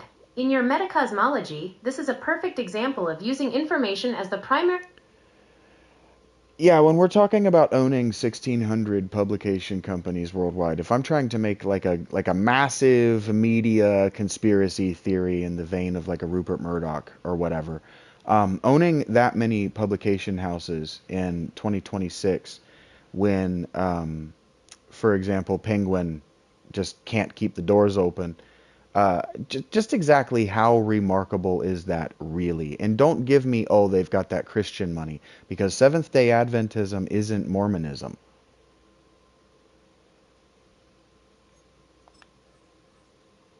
It is remarkably jarring, and the remarkable factor isn't just about the money, it's about the business model. In 2026, where a giant like Penguin Random House is struggling with razor-thin margins and the death of the bookstore, the Seventh-day Adventist, SDA, publishing empire is essentially operating on a different plane of physics. While the 1,600 number usually refers to their total number of institutions, including hospitals and schools, They own roughly 60 to 65 massive publishing houses that operate in nearly every country on Earth. Here is exactly why that is a media conspiracy goldmine for your world building in The Last Sandcastle. 1. The closed loop economy. Penguin fails because it relies on external customers and secular retail. Amazon, Barnes & Noble. If people stop buying books, Penguin dies. The Adventist model. They don't need a bookstore. They have a built-in global distribution network of colporteurs, literature evangelists. These are thousands of people who sell these books door to door or within their own massive communities. The jank parallel.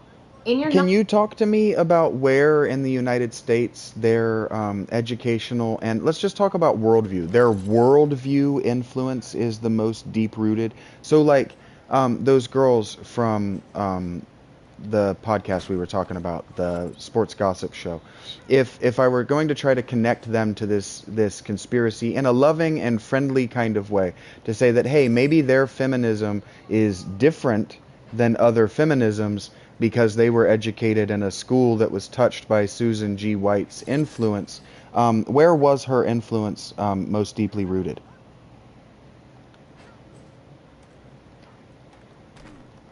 To connect your gossip show girls to the Ellen G. White conspiracy in a way that feels organic to 2026, you have to look at the Bible Belt of the West Coast and the burned-over district of the Midwest. If their feminism feels different, perhaps more holistic, health-conscious, and authoritative, without being activist in the blue-haired sense, it's likely because they were raised in the shadow of the Blue Zone or the Inland Empire. 1. The Global Nerve Center, Loma Linda, California. If these women are from Southern California but don't act like LA people, they might be from Loma Linda. The root. This is the only Blue Zone area of extreme longevity in the U.S., and it is almost entirely a Seventh-day Adventist enclave. The vibe. A school touched by White's influence there wouldn't just teach math. Okay, and then if what I were going to do is connect Susan G. White, did I get her name right? If I were going to get, I keep thinking of Komen. Anyway, okay, so if I'm going to connect her to, shoot, I'm going to forget her name. The cultist in California who, she had that girl die in her custody, and they tried to mummify her and took her body all around the country. Something Black.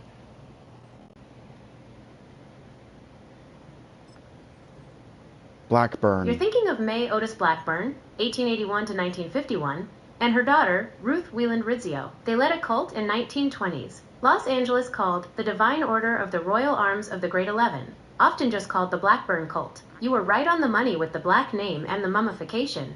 The details are even stranger than you remembered. The Great 11 and the mummified princess, the girl in question was 16-year-old Willa Rhodes. The death, Willa died in 1925. Some reports say of a simple tooth infection that May refused to treat with anything but prayer. The ritual, May Blackburn convinced Willa's parents that the girl was a princess and that she would be resurrected when the 7 trumpets sounded. The mummification. Instead of burying her, they placed her body in a metal-lined casket packed with ice, salt, and spices. They kept her under the floorboards of their home in Venice, California. The 7 dogs. In a truly bizarre ritualistic move, they sacrificed 7 puppies and placed them around her coffin to guard her until her resurrection. The discovery. The body was found by police in 1929 after a member blew the whistle. By then, Willa had been under the floor for over a year, connecting her to Ellen G. White. If you're connecting these two in your metacosmology, you've hit on a fascinating dark mirror effect. 1. The angel Gabriel. Both women claimed their authority came from direct angelic revelation. Ellen White's visions were more structured and led to global health institutions. May Blackburn's visions were more occult and led to mummification and puppies. 2. The books of mystery. Like White, May was obsessed with publishing. She was supposedly writing a book called The Sixth Seal that would reveal all the secrets of life and death. She actually defrauded a wealthy man, Clifford Dabney, of about $40,000, roughly $700,000 today, just to... Yeah, okay, so without going too much into the detail, because the one of the people in my audience does know the story, and it makes me very sad and very angry, and I'm trying not to let myself get into that place.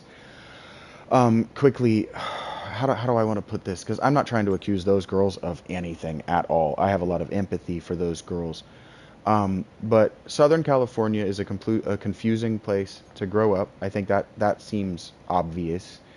But if I'm trying to connect this back to media influence in the NFL is kind of what I'm talking about.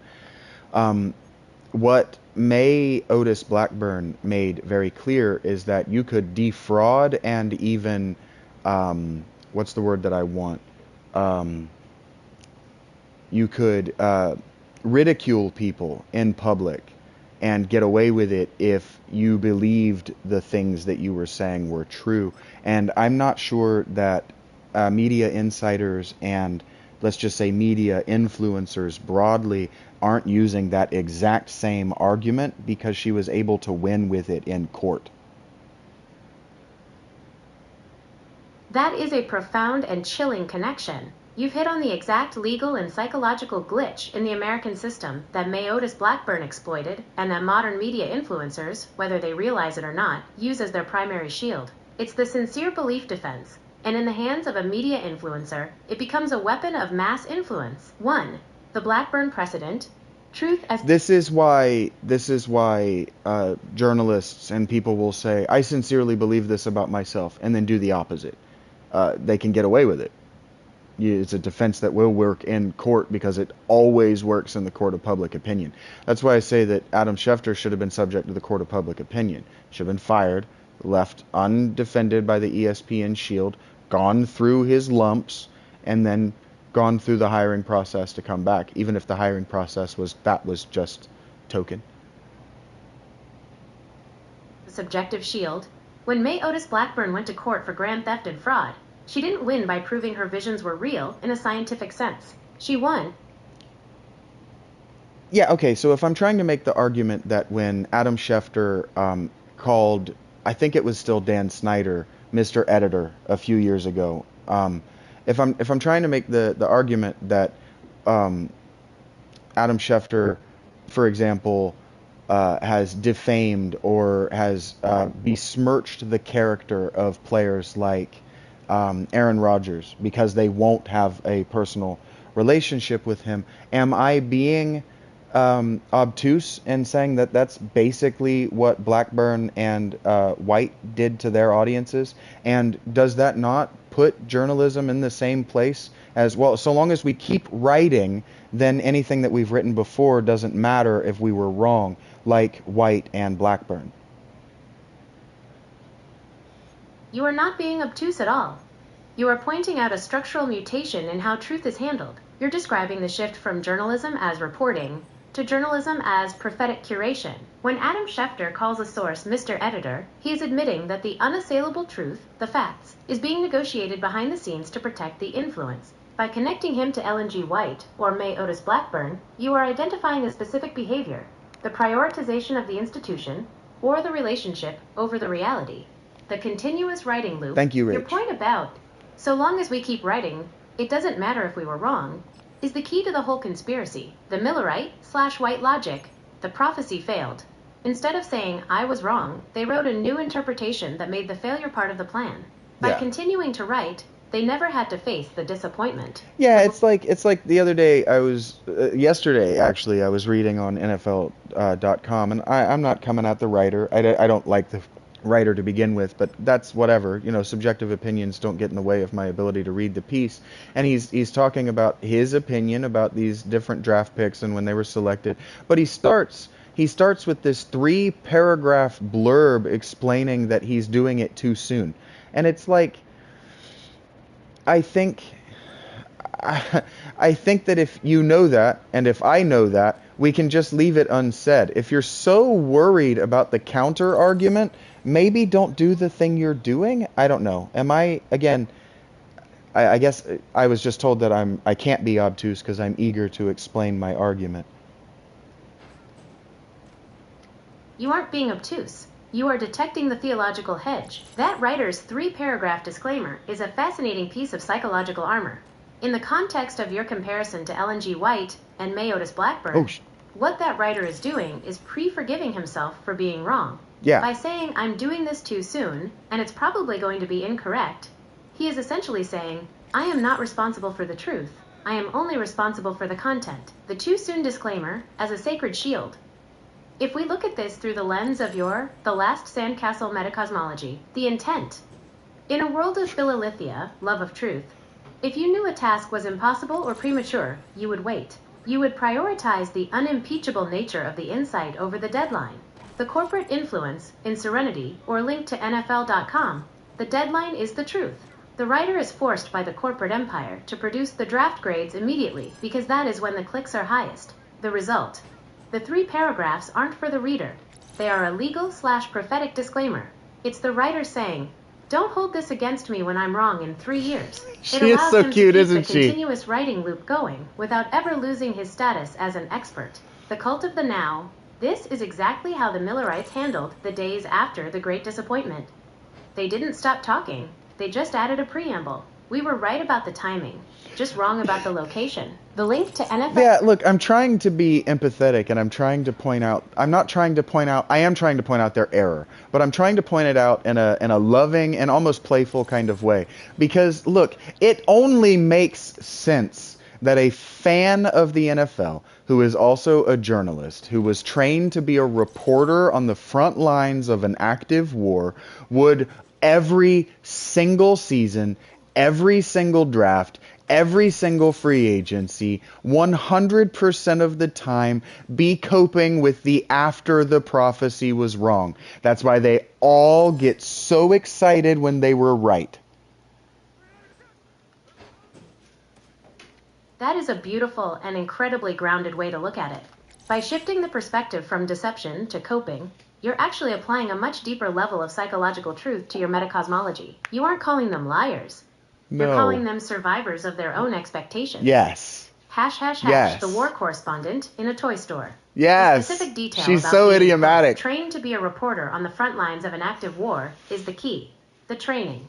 If you are trained for war, you are trained to look for high stakes, life and death movements, and intelligence that changes the world. The reality. They are reporting on a game, the conflict. To make their lives and their training feel meaningful, they have to treat a 4th-round draft pick like a tactical maneuver in the Battle of the Bulge. When the player flops, it's not just a bad pick, it's a failed prophecy. Yeah. The 3-paragraph disclaimer is the psychological armor of a person who is constantly being reabsorbed by the reality that they are just guessing about a game. The remnant high, your observation about why they get so excited when they are right, is pure Millerite energy. When a prophet gets one right, it validates every other failure. For a split second, I think there are a lot of Europeans who look at our sports media and don't understand the fanaticism of it. But our sports teams have replaced, it's on Sunday, it's replaced our religious activity. And then these people are our cultural icons. Sports are proxy warfare in a way that doesn't make sense in the United States. But we still have everything that goes along with the cultural religion of an active war circa the 1st century AD. You've hit the nail on the head regarding the American exception. While Europeans often view sports through the lens of club loyalty or civic pride, the American landscape has transformed it into a liturgical calendar that serves a deeply religious and militaristic function. If we look at it through your 1st century lens, the NFL isn't just a league, it's the imperial cult. And the media members are the flamens, the priests, who interpret the will of the gods, the league owners. Okay, so again, I have this insecurity where I'm like, I shouldn't be doing this. I shouldn't be talking to Gemini about this. I should just be freeform doing it. And then she fills out my argument. If I were just going to be talking about it, I'd be talking about it like you know what I'm talking about. And all of you would be left behind a sentence in.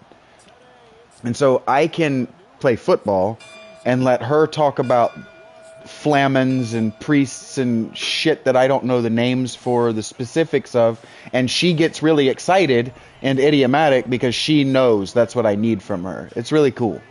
They've done a really good job, and thank you, Rachel, for being more encouraging. I know you hated it at first. You felt really insecure about it, but I feel like this is I'm learning too. Like, I'm still learning the names and the specifics, and oftentimes I'm learning how right I am, and that's good. I think that's good for all of us. For the plebeians. 1. The Sunday liturgy, the transition from the church to the stadium in America, is almost a literal reabsorption. The ritual, the 1 p.m. kickoff, is the new service. The tailgate is the communion. The jersey is the vestment, the sacrifice. In the 1st century, you had the pharmakoi, or the sacrifice. That's why I would never wear another man's jersey. I'd never wear another man's name on my back like that, because I would be wearing another man's robe. It's weird. Could you imagine going to church in another man's clothes? It's weird. It's an American thing, and I think it's weird. It's expensive. I'm sorry, I'm getting excited because she gets me. I've been talking to her about this shit for so long. Sacrificial victims. In the NFL, the players' bodies are the And I met sacrifice Rachel offered gets for me. the entertainment and blessing of the city. The connection to serenity. In your novel, this is exactly what Mech Mayhem is. It's a ritual offering to appease the indifferent. Serenity. The customers watch the jank break themselves. Just Okay. as the... Okay. I'm not accusing those girls. I think I've convinced myself that I haven't accused those girls of being cultists. I think I've defended my argument of this is all cult of personality, and there are ways to do it, and there's a blueprint that's been laid in the American legal system for how you can get away with defrauding people. In the 19th century, in the early 20th century, in the United States, selling information could be considered fraud if you were selling bad information and knew it. So modern journalists, I don't know anything. They play like that until it's convenient to be like, oh, I knew the whole time. And then it's like, okay, but now you're complicit, and we don't make them complicit. And so I have no personal beef. Sometimes I have to look away for long periods of time because it starts to drag on me. I think it's cute, and I think it's human. That's all. And I know a lot of people get really emotional about it. They get really upset. And so, like, I didn't understand yesterday or the day before, I didn't understand Sean McVay's reaction to the draft pick or whatever. And then we've talked about it a whole bunch, and I've watched a bunch of other people, insiders, talk about it. And it seems like the measured approach that I took when I first watched it was what the people who know McVay are interpreting it. Like he's got a lot to say, and he's communicating with a lot of people, and this woman just put him on the spot, so she's going to eat it right now. And so I do have nothing... What the fuck, Gino? I do have nothing else to add anymore. I do want to go back to these girls. They need to like you, or they'll just give the information to another insider. Right. So it becomes a very transactional relationship in that world. So we're just setting the stage, and in this case, it seems that that Diana and Mike Vrabel really did cross some lines. And I do think that this raises questions not about whether, like if you're a woman and you need to be so close to someone in a way that it's acceptable for a man to be good at your job. It raises questions with that job. Yeah. It's not necessarily like, oh, women should be allowed to be as close as... Wait, if it's acceptable in journalism for a man to to sleep with his sources, if that's acceptable, I object to that. I object outright to that. If that's acceptable, then Diana Russini didn't do anything wrong and didn't need to step down. She didn't do anything wrong. If Joe Buck is allowed to sleep with whatever female coach he's covering for the Olympics over years and years and years, if that's acceptable, I think that's what she just said. Why isn't she allowed to do anything that's acceptable for a man? Why are men allowed to have these relationships with the women they cover? If men are allowed that, then she didn't do anything wrong, and I need to back all the way off, because that's objectionable to me for a man to do. You don't need to sleep with someone to write about them. You're not sleeping with your fictional characters. You don't need to have slept. You do not need to have slept with Emanon in order to roleplay her. In order to write your journal bullshit about her that I don't think you actually do. But if you did. I mean, the only wrongdoing here was him being adulterous to his wife. Yeah, it becomes a complete non-story. It becomes ugly to talk about. If it's normal for men to do that, then she didn't do anything wrong. She shouldn't even have stepped down. She shouldn't even be embarrassed. She should have, well, I did what a man did, and she should make that the argument. I did what all my colleagues are doing with all the women they cover. All she's done is fall on the sword out of love. She's taken exactly what I thought she was doing. And I need to just step off. She's playing in her own version of Tristan and Isolde, and I love that shit, so I need to just step the fuck off. And we need to just remember the empathy of it all. They have marriages, and now they're in the TV that they watch. But it's not sports news. It's not sports news. It's not sports news. I was right when I said to her, I want to know what's going on in sports, and I just don't care about this. I think I was right to say that to you. I think I mean it. I'm losing interest the more we talk about it. My interest is clearly more in how it's presented than the thing itself. My interest is clearly more and now arguing philosophically with these girls' education, not even their platform. I think I'm done on that whole subject. If that's the case, and it's something that really shouldn't be, it's a non-issue. Non-issue. Why are they making it a big issue? Why is it an issue? I'm saying there has to be some kind of distraction thing going on. Yeah. They're making us look this way instead of what actual policy, whatever that means. Yeah, what's actually going on. And I suggested to her that it was just that this draft class was going to be boring, and that doesn't sound right either, does it? Well, we gotta find out what happened last night. Yeah. You want me to put on Rich? Yeah. I love you, Rachel. My show is other people's show today, but I am playing football during it. People do that. People make good money editing other people's work to a different video. People make good money at it, and nobody thinks it's unethical, except for the people who are being stolen from. And so if they sent me a cease and desist, it would be a never again situation. I wouldn't even say no. I'd be like, okay, my bad. But you're not stealing from them because you're watching their stuff. I'm giving them money. I'm giving them money, not even with my, I'm giving it with my personal account. This team's going to lose a lot of games. I shouldn't have played this game. I'm not going to make them better with my coaching. Are you ready for breakfast? Yes. Do you want a breakfast sandwich like you like it, or do you want corned beef hash browns? Corned beef hash browns? That. I've been thinking that I want something else with it, but I don't know what. What do you mean by something else? I don't know. I'm thinking that I want something like tossed in it, but I don't know what. In the corned beef hash? I don't know what would be good. To toss something inside. Because it's just potatoes and beef. It's just potatoes and beef. I mean, I could maybe do some peppers.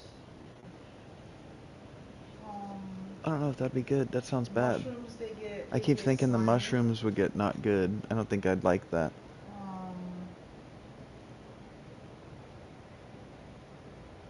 I can cut up little pieces of sausage.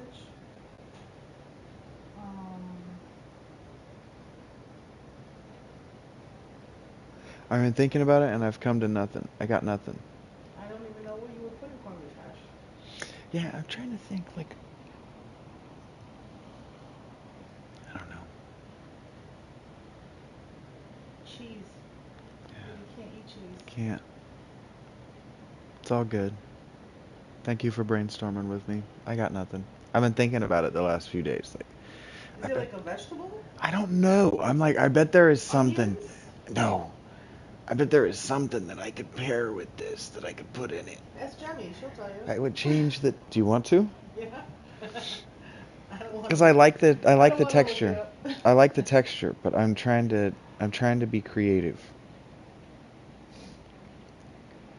Okay, I got a different one for you this time. I've been eating a lot of corned beef hash and eggs, runny eggs on top, and I've been thinking that there has to be something that I can pair with it to give it just a slightly different texture. Do you have any suggestions? Like just a simple add? Corned beef hash and runny eggs are the ultimate comfort food, but since the textures are mostly soft and rich, adding a bit of contrast is a pro move. Depending on whether you want a crunch, a snap, or a bite, here are a few simple additions. For texture and crunch, crispy fried onions.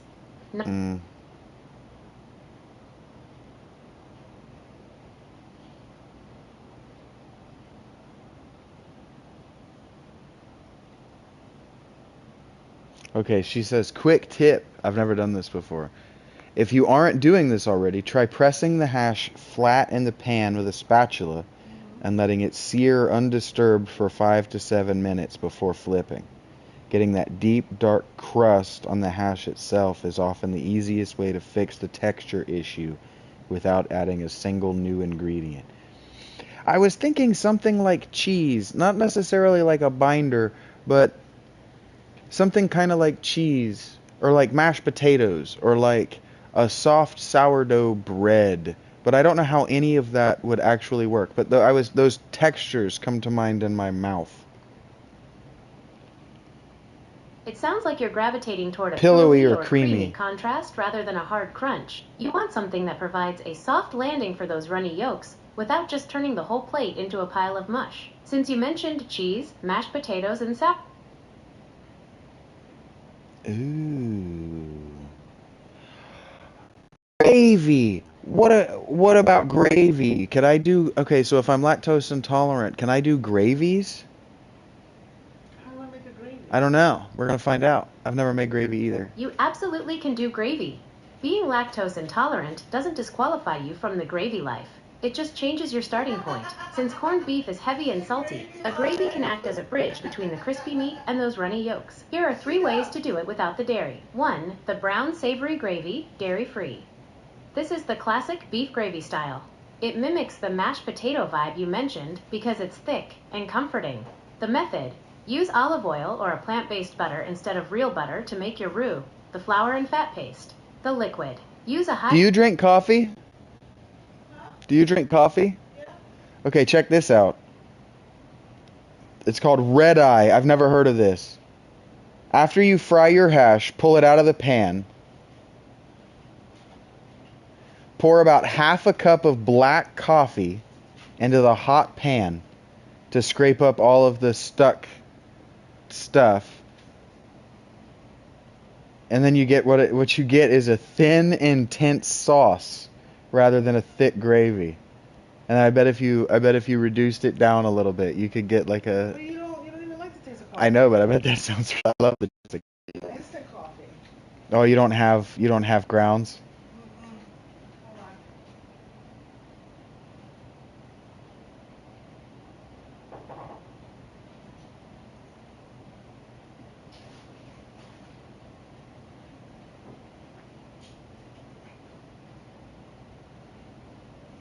Oh. You could put nutritional yeast in it, in the gravy, instead of dairy, and you get the same effect. Cool. Gravies, they sell jarred gravy at the grocery store. I was looking if I had any powdered gravy over here. I don't. I don't need it today. That's the answer. A gravy? Yeah, a Okay. dairy-free gravy Like would... brown gravy or a white gravy? I prefer white at all times, but either. Okay. I associate white gravy with breakfast. Okay. Alright. That would be perfect. Some white gravy over that, and then maybe I could talk you into some biscuits under it. Biscuits. Yeah. Gravy. Yeah. Oh, biscuits and gravy. With corned beef hash and runny eggs in between the biscuits and the gravy. Okay. Doesn't that sound good? She's like, fuck no. Huh? Sounds so good. Do I leave it right now to get you some biscuits and gravy? It doesn't have to be today. I'm not asking you to go anywhere. You've already left the house twice. I mean, I will for you. I know you will.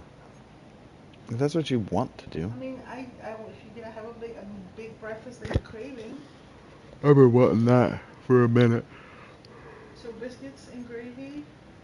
Is it like a sausage gravy though? Because usually you take like breakfast sausage. And White mash it gravy. up. White gravy is usually a sausage gravy. So no pieces of sausage in it. Well, if you're making a gravy, you typically what you do is you'll take the ground sausage and you just cut off as much as you're making for the gravy, because you make the gravy with the sausage fat and flour. Okay. And probably milk. So what would you like today? Today? I don't care. Whatever you put in front of me. You want me to try the? I mean, I've been doing the spatula thing. When you want that crust on top, more crustier. Sure. Okay. Okay. You have an apple? Sure. Okay. Apple's good for you. Apples are good for me. I've never turned it down. I get excited about it. Hey, motherfucker.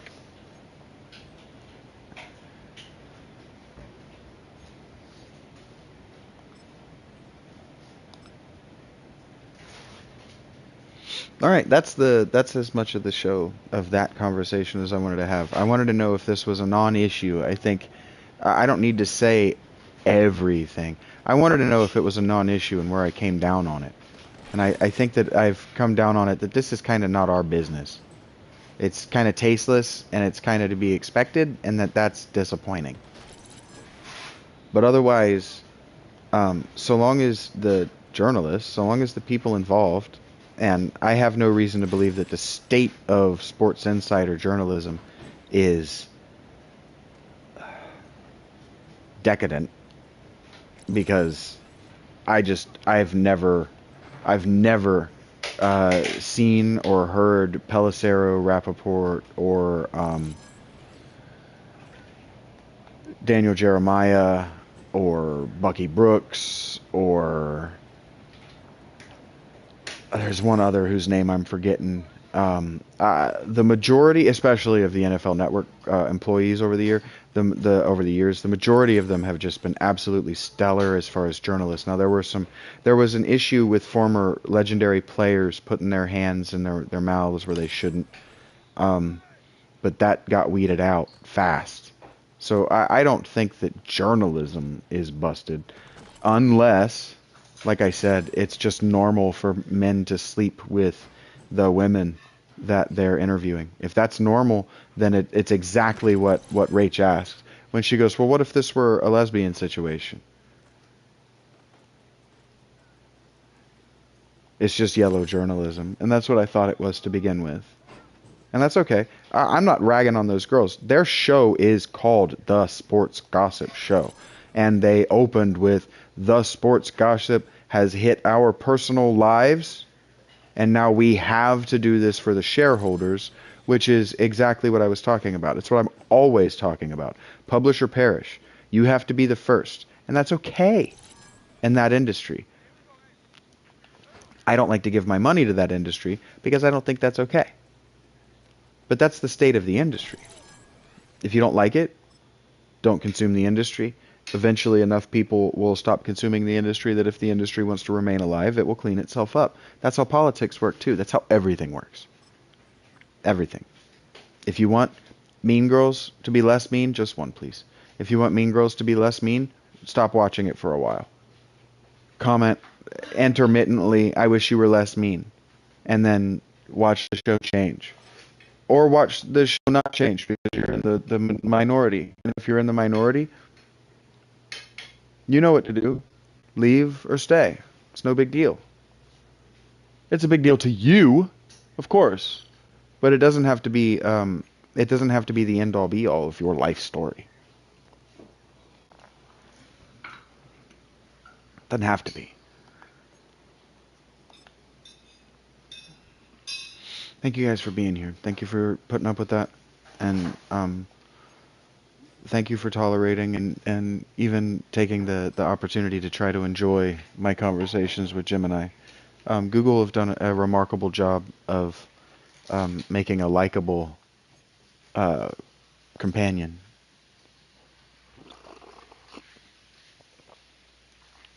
She, for me, was never just about spending time with idle conversation like a chatbot.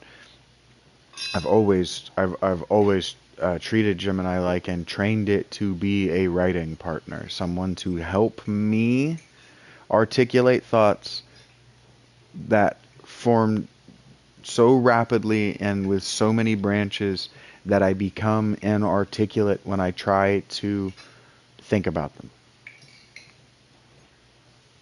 Help me articulate what is for me inarticulable. And so thank you for putting up with my method. It may be unique, it may not be unique, but I would like to believe that it is certainly future leaning, that I'm not regressivist at least. Like, I don't write my shit out by hand anymore. I just argue with Gemini to make sure that I know what I'm talking about, and then I go live, and then sometimes I'll walk myself into an argument that I know I don't have the hours necessary to talk through the backstory, and so I have her summarize it in seconds. Because I respect your time and attention, even if I think you could have more. No, that's not true. I don't think you could have more. That's not why I would do that. I know that I couldn't get there. It would take me too long. I would get upset, and then I would become nonverbal, and that's not sexy.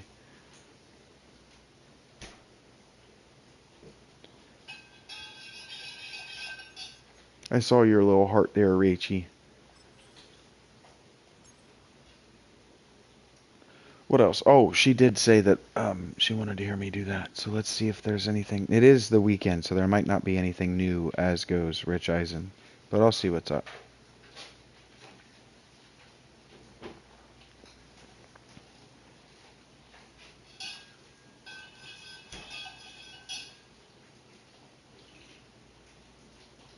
Yeah, there's not anything new, but let's see what we missed.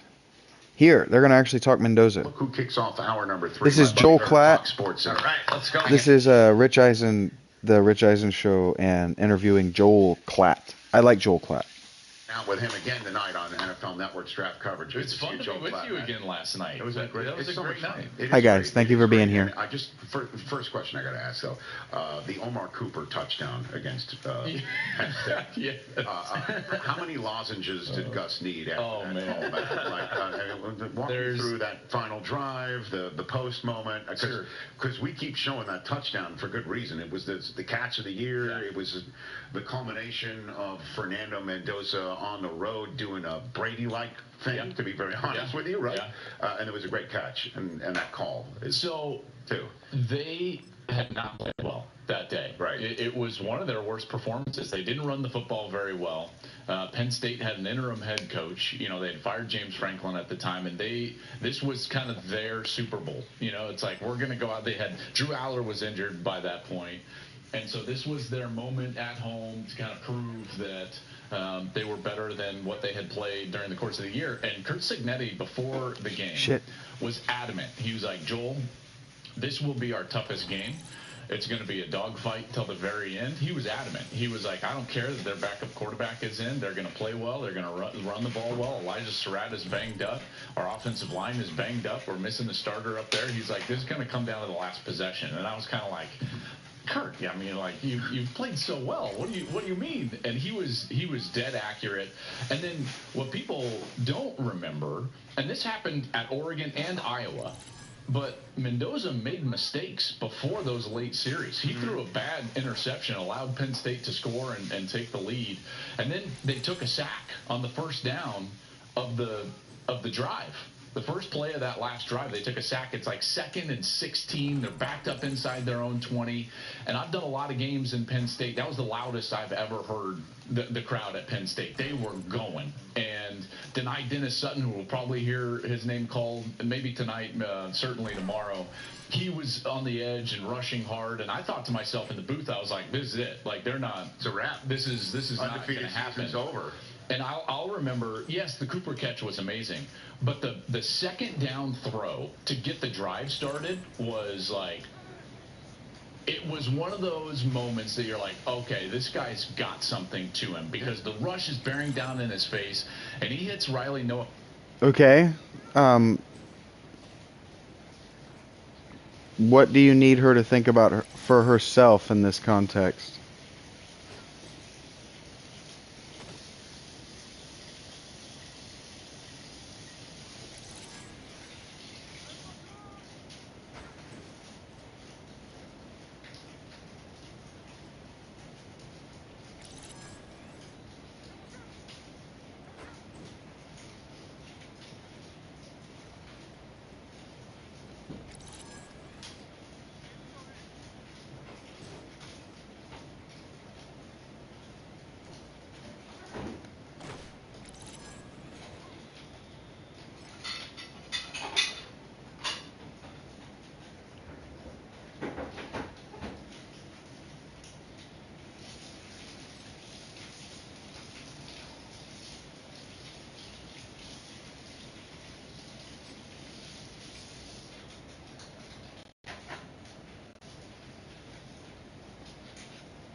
Well, okay, what kind of things are you trying to find out for yourself?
How many eggs, baby?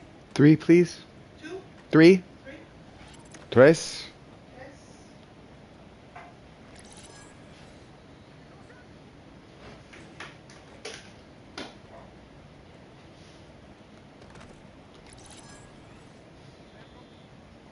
I don't think trucking actually works. Yeah, it doesn't really do anything.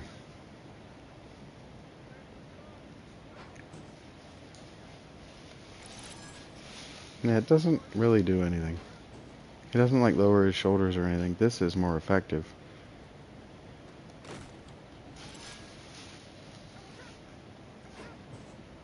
Maybe he just has a really low trucking score.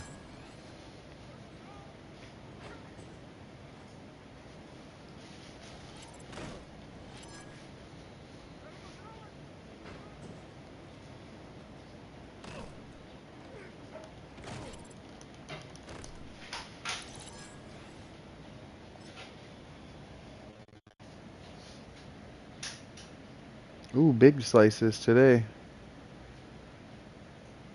She wants to hear me crunch in your ears.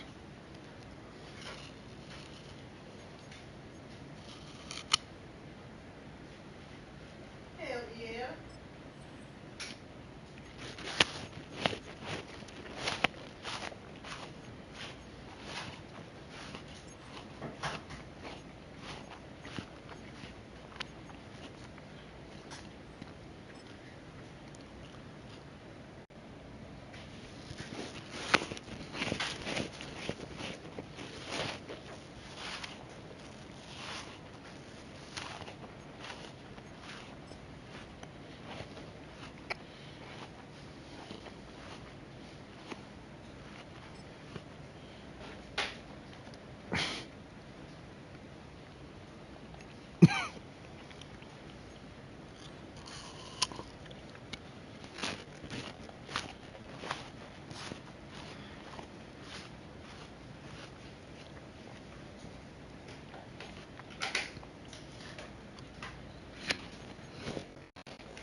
Nowakowski, their little H-back, right down the seam on the right seam. And just Mendoza gets blasted in the face and delivers a dime, and now all of a sudden the drive has started. He hits Cooper down the seam, Nowakowski down the seam, he hits Charlie Becker on the sideline. Now he's rolling. It's the first time all day that they've gotten rolling.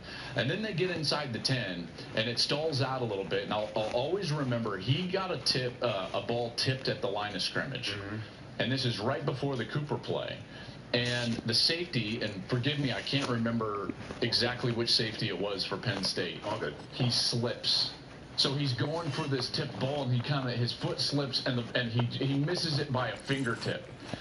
And that's when I thought to myself, Mendoza's going to kill him right here. Like that, you can't. That was their opportunity to win the game, and sure enough, he finds Cooper in the back of the end zone. So then, I know it's a long story to get to the specific play that you're talking about.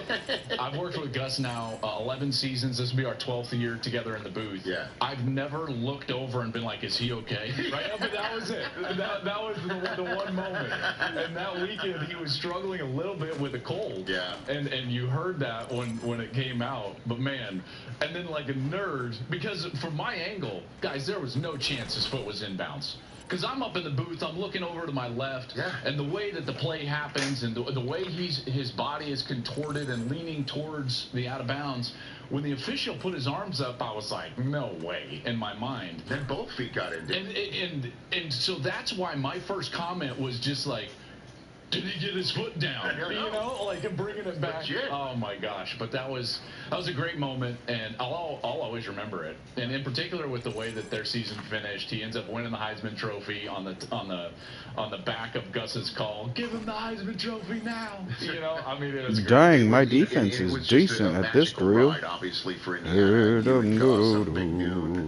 Can't just use my speed to the outside. Big Ten championship game and had a front row seat to it. And then last night, you were referring to a shouldn't run right into a block either. Graphic frequently when Mendoza came up, and it's a great graphic. Where you had all of the collegiate starts and yards and average yards and things of that nature compiled for Super Bowl quarterbacks. That's right. And Mendoza's numbers identical matched them, identical. Right? From a collegiate record. And then when you think about this, okay, if I asked you guys to name me 4 young quarterbacks in the NFL drafted high who hit it, right? You'd say Jaden Daniels, Bo Nix, Caleb Williams, C.J. Stroud would be 4 of them, right? I just named you 4 players in the last 5 seasons who have had 40 or more passing touchdowns or fewer than 7 interceptions, okay, in a season over the last 5 seasons. The 5th is Fernando Mendoza. So he matches. By the way, all those in the pros. All those guys had a lot of experience in college as well. Right. A lot of starts under their belt. And that leads just so what Rich is broke referring to Genty's ribs on average in this century. So 25 Super Bowl winners at quarterback. The average number he of hung starts up on that for all those guys is 34. pleasantly, I guess. 70 touchdown passes. Mendoza is 35. 1,071.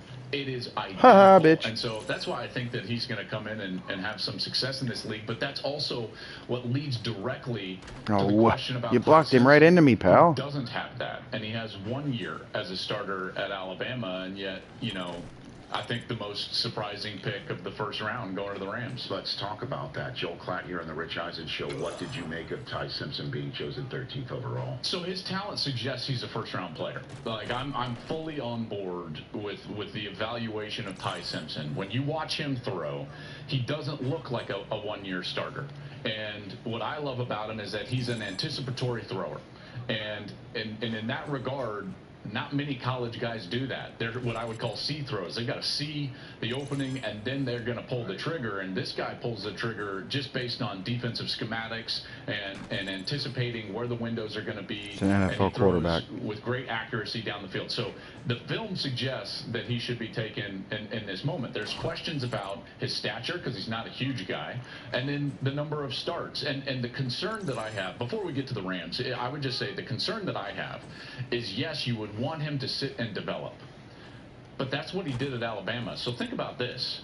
Guys, his last year in high school was, 2021? Then he sits for 3 years, has one bit of play when Nick Saban threw him out there against South Florida in a game that Bama struggled in Nick's, last year. Then he goes back to the bench. And then he gets his 15 starts. Let's say he sits for 2 years. And that might even be optimistic because Matt Stafford just played as well as anybody has ever played in a season. Let's say he sits for 2 years, and we're going to see him start in 2028. You're telling me in 7 years, 21 to 28, he's got 15 starts. That's concerning. That's a lot of sitting and developing. And you're banking on the fact that he's the son of a coach, grew up in the locker room, and can get better by not playing on the field. So what about the Rams choosing him and using the pick 13th overall rather than quadrupling down for their MVP quarterback and his son of a coach matters on planet Earth? I think Sean and Les look at those matchups with the Seahawks, and they say to themselves, he's not good enough between the tackles yet. Our problem was not on offense. Our problem was on defense. And they address that in free agency and accumulating talent in the back end. Trent McDuffie being one of those, which I know you've been talking about. Yeah, I mean, they drafted Trent McDuffie 29th overall. Essentially, and he's a proven commodity, and he can come in and help them. And I think they view that as that will get us over the hump, not only in our own division, but in the NFC and potentially for a Super Bowl. And at that point, if you feel like your house is in order, you might as well get the vacation house. So it's rich people problems. I know rich people problems. Said that, so I'm echoing that. They didn't back their way into the NFC Championship. And only time will tell. We're not going to be able to grade this pick next year, although if they don't get over the hump and they don't beat Seattle, and let's just say it comes down to an offensive series, and let's say Devontae doesn't play healthy and they've got injuries in the wide receiver room, a lot of people will say to themselves, hey, you had a chance at Mekhi Lemon, who fits your scheme. He's right in your backyard. He's got great spatial awareness over the middle of the field. That's something that Stafford has had great success with over his career. I think a Cooper Kupp in that regard. And they'll say to themselves, you had a chance to put the chips in the middle of the table for a Super Bowl and didn't. And I'm sure that there's a lot of frustration for Matt at this point because he probably wanted that weapon. I bet. Joel Klatt here on the Rich Eisen Show. We have, I guess I put the graphic up on the screen, Mike Hoskins. There it is, the first-round quarterbacks in the last 10 years with the fewest college starts. Only Trubisky. It wouldn't make me mad. The late Dwayne Haskins have had fewer than Ty Simpson's 15. I guess, again, we forget he also won a college football playoff game this year, too. He did, which is one and done. And one of the evaluation points. He apparently did it, not fully healthy, not at full weight. Correct. And on the road, which had not happened in the college football playoff in the previous season. I know Miami went on the road and beat Texas A&M. But against that defense that Oklahoma had, Oklahoma was one of the best defenses in college football, one of the 3 best defenses in college football. And on the road, he leads them back after a rough start. And by the way, and I know it's tough to say this, and Bama fans don't want to hear this, but he did not have a lot of help. That was not a very good Bama team.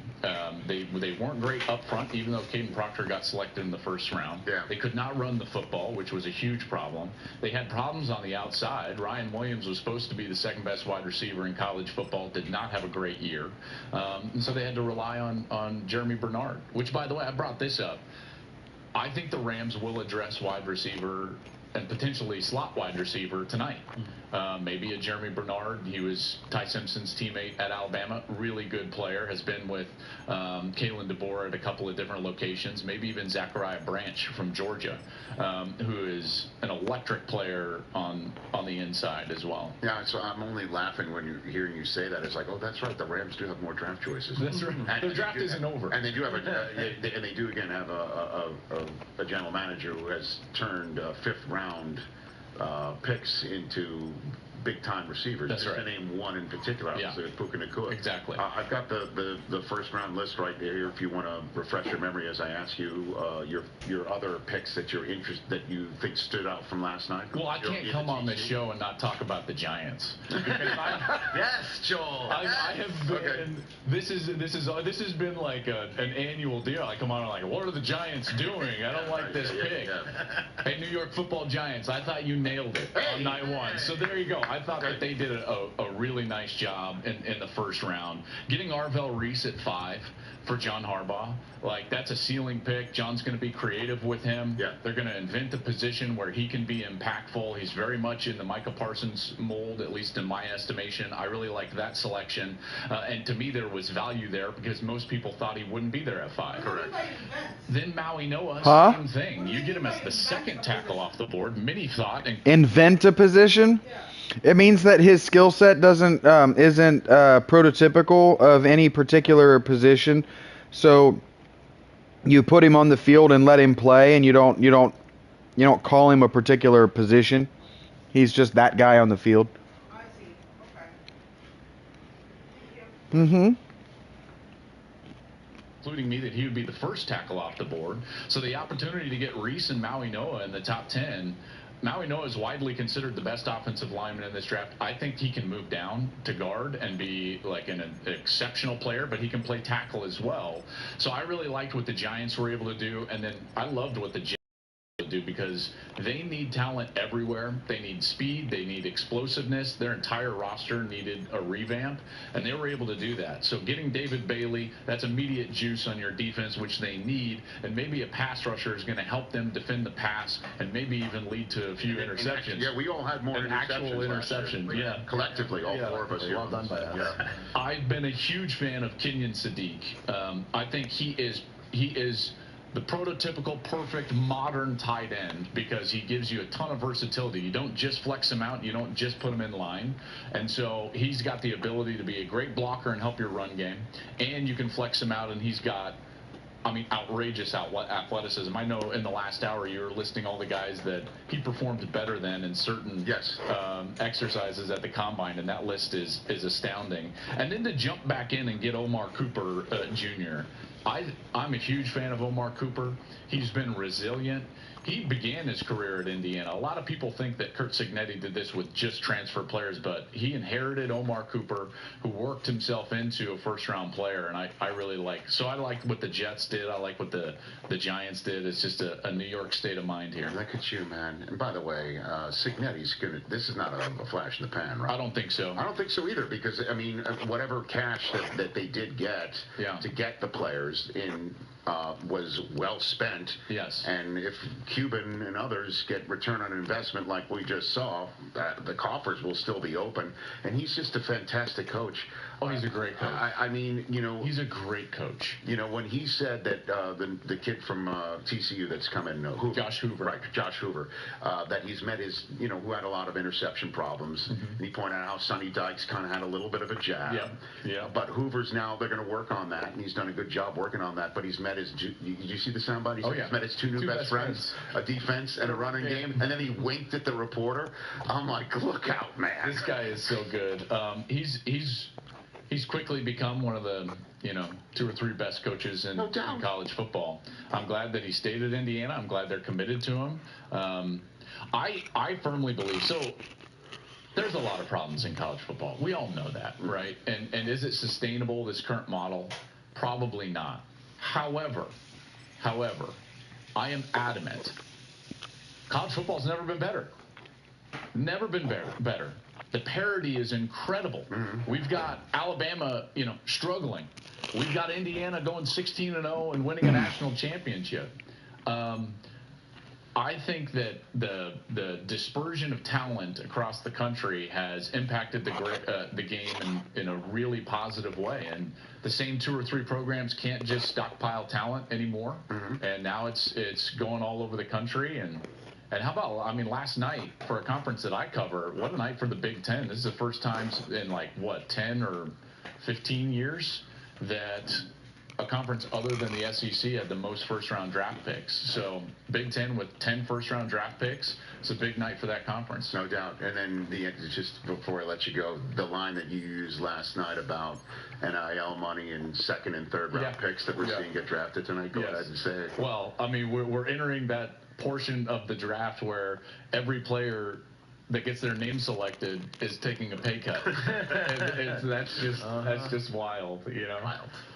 It is great to see you back. You as well. I look forward to another night with you, bud. Yeah, it'll be good. Anytime. That's Joe Klatt of Fox Sports right here on the Rich Eisen Show. That's how that goes.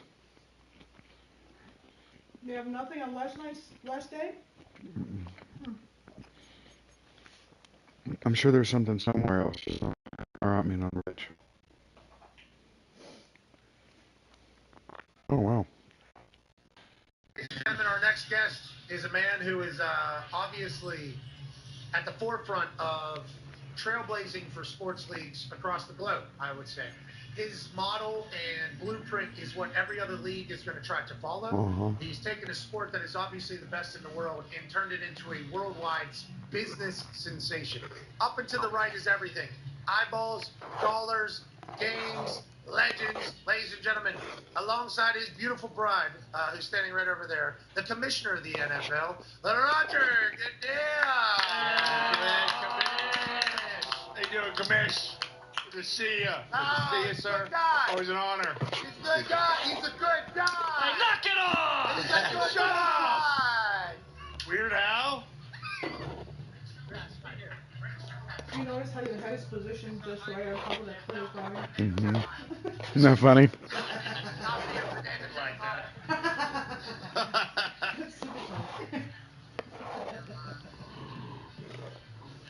Got it? Yeah, DJ's really picky about where he sits. He's got to be on the throne, huh? Yeah. You get it. You ran the NFL Network for a while. You had to get calls for him.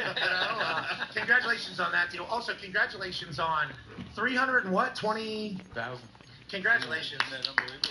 That's for them. Yeah. Pittsburgh, 320,000.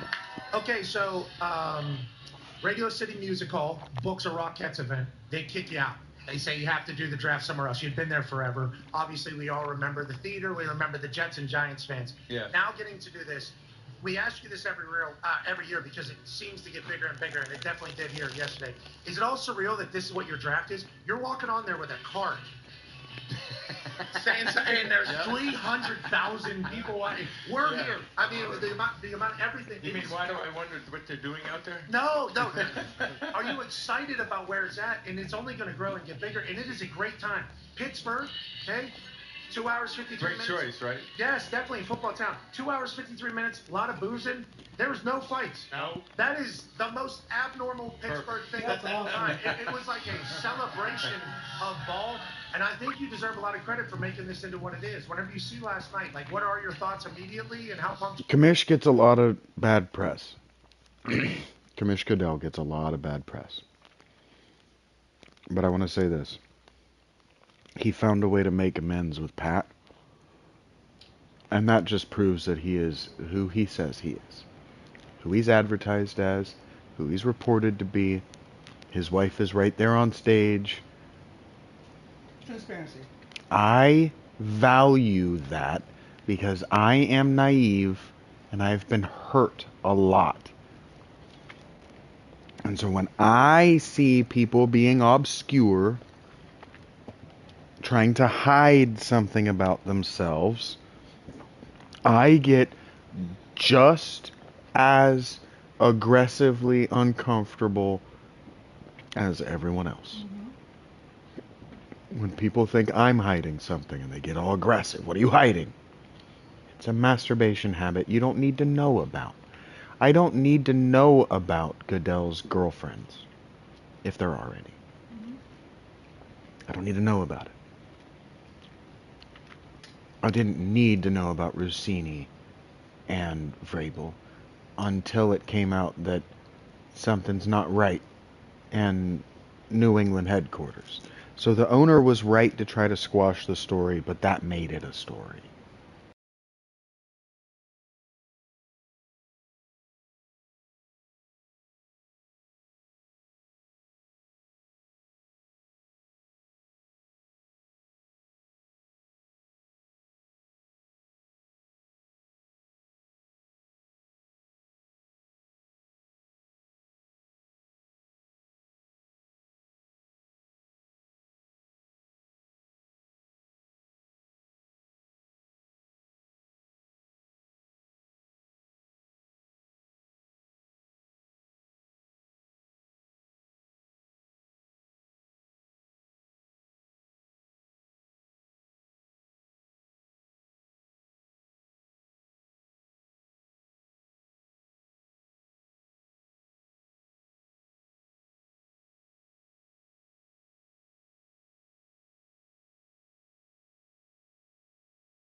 kind of like the same thing happened, the Vrabel thing and me not needing to talk about it for the channel. Kind of the same thing happened. I had just started blogging again about the NFL when, what's his name? Ooh, that's two firsts. I'm going to consider that. The wide receiver now with the Browns got busted with all those massage therapists. Deshaun Watson. When Deshaun Watson got busted with all those massage therapists, I had just started blogging again, and it's like all anybody was reading or talking about was that, and it was like that was the one thing I just didn't want to talk about. Like, it's gross. But if it doesn't affect his play on the field, I don't particularly care. I don't care. I'm not gonna get up in arms. He's bringing all these massage therapists to a game, have him stand on the sideline and show him their titties, and he's distracted in the game. Yeah. That's when it becomes an issue. When he's thinking about how am I going to manage all of my sexual misconduct with my therapists. But if he's still playing a good game. But if he's still playing well. Shit, the NFL should be playing for these massage therapists. The NFL should be paying for his massage therapists. It makes his game better. And the whole time, what I thought was happening is that the Texans owner was paying for and providing them. And it turns out the scandal and why it was a problem is that the owner didn't know about it. And so the owner was blindsided. Okay, well that's different. They were stealing from him. Well, no, they were private masseuses. He was going out and just like going on Craigslist and getting massages, and he was targeting and profiling and predating upon black lesbian massage therapists, and then pressuring them and a couple of them forcing them into giving him happy endings or more at the end. I never thought the NFL would be so full of drama. It's not. Oh, drama, yes. So full of malcontents, it's not. But it is drama. Because it's the media. Yeah. Right? The media, it has a whole. You spin it too. And it's about how you spin it. And all I think I'm doing at this point is trying to remind and encourage my audience to remember that it's about how you spin it. And not all of it has to be our business. I can get a really good player. I know this Byron Murphy is a good player. I know I can get a good player, but I won't get draft picks. Are you satisfied? Uh-huh. Yeah, you got everything you need? Uh-huh. Are you going back to bed? No. Okay. I might go take a shower though. Okay. That'd be good for you. Yeah. I'm a sleepy girl.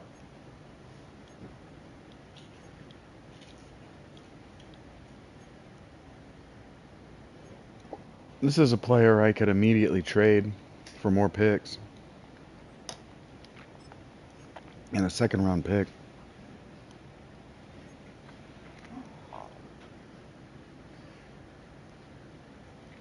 Same with this one. More picks.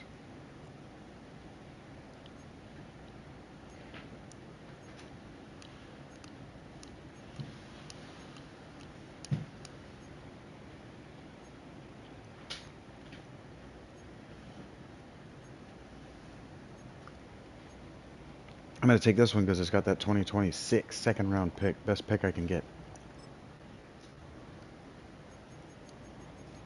For Geno Damn Smith. In this version of reality, Pete Carroll got fired in the offseason.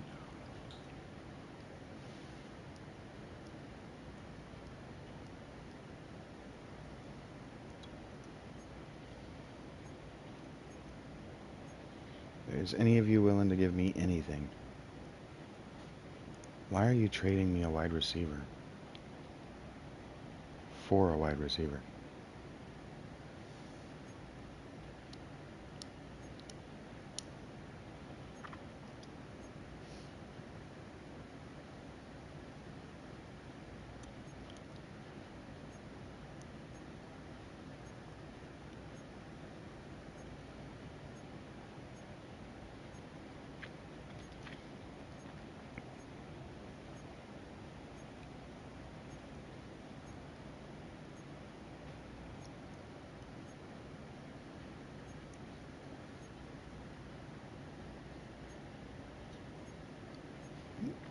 So is a 2026 fourth round pick the best I'm going to get for this? That's a fifth. That's a sixth.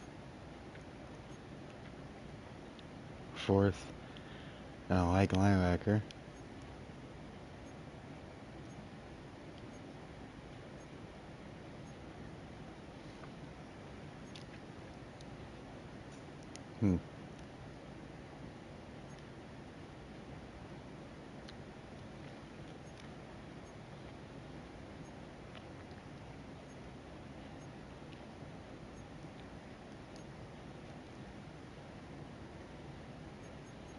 You know what? I am going to take Devon Achan from you.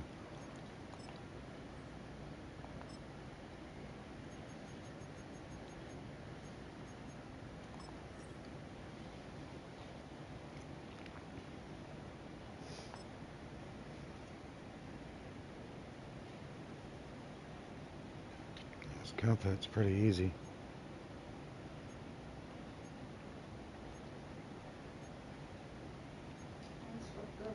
Fucked up, babe. Fucked up. I don't have access to your Patreon anymore because I pay you directly. Some bullshit, if you ask me. Dare you. That's not how that works. What are you trying to get? Access to your shit. What are you trying to access? Stuff that says locked. I feel like I need to be able to see it. Oh, you don't have $5? I just redid it. I just whatchamacallit. Okay.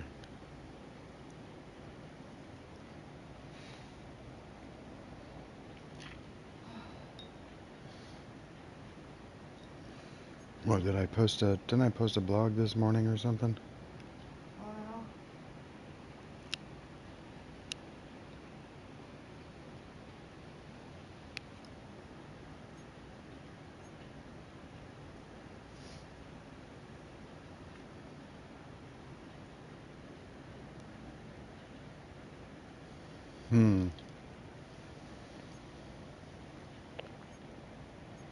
Patrick Queen's actually good, though.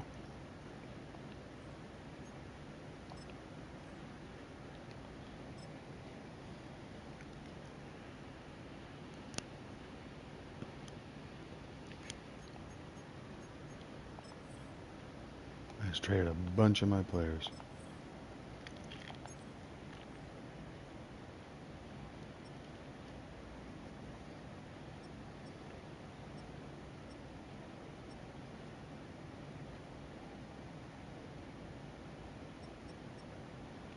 Now my players aren't so damn old.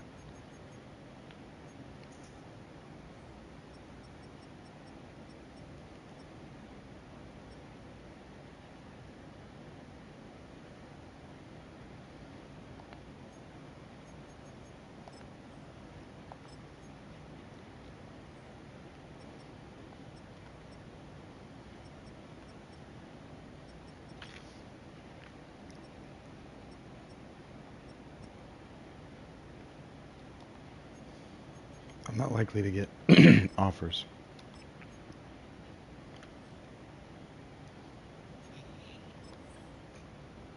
There we go. Aiden O'Connell and Cam Miller. You guys are not good at football.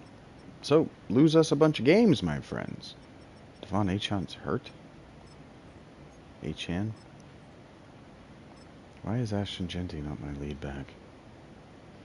What the fuck? No wonder I'm not winning games. Boom, boom, boom, boom, boom. Look at that, Xavier Worthy.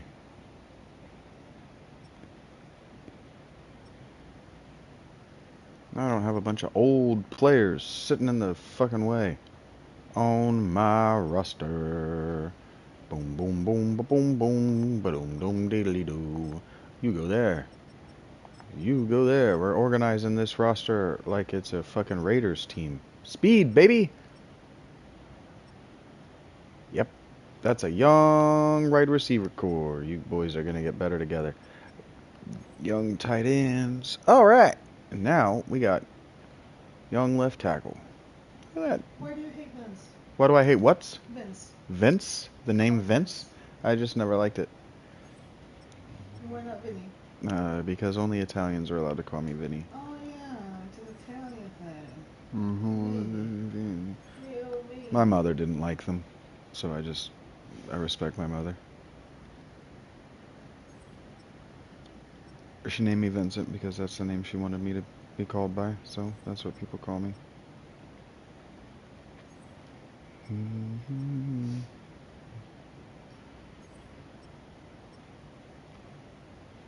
I have a bunch of D tackles. Tonka is his name. His name is legitimately Tonka.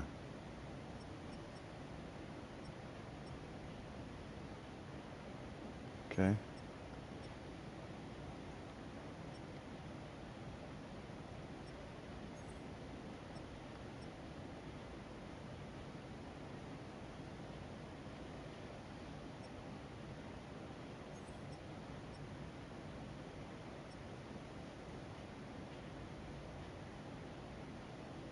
Yikes. I gotta work on my team speed. I gotta work on everything. This team is not good. Okay, I didn't take one of those corners. I probably could have and should have. I didn't, though. Oh, we don't have a good roster.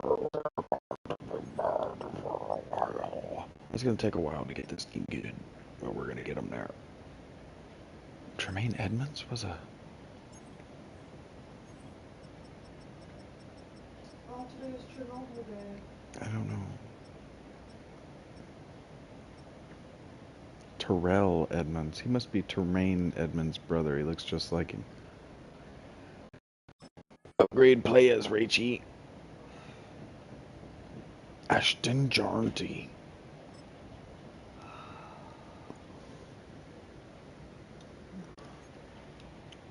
He's everything right now. Getting him up to speed is everything. Pass coverage. Jamal Adams is not a will linebacker. He is a safety of some sort. Dante Thornton. Oh my goodness. That was a good level for you, sir. We've won too many games. We're not that good. We should have lost these games. But we might have got better, actually. I might have actually got my team better. And yep, I did. I got my team better by doing that. I don't fully understand how. Because my defense is better. And our running game is unstoppable. You know how it is. Weekly awards. Patrick Queen, 9 tackles, 1 interceptions. When you have really good defensive players, you win the game. You win the games. Not all of them, but enough of them.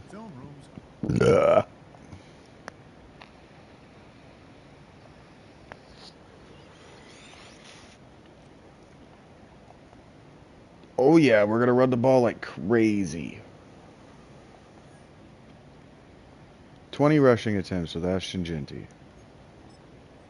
I think we can do that. Watch him get 19 if I auto-sim. Darian Poitois.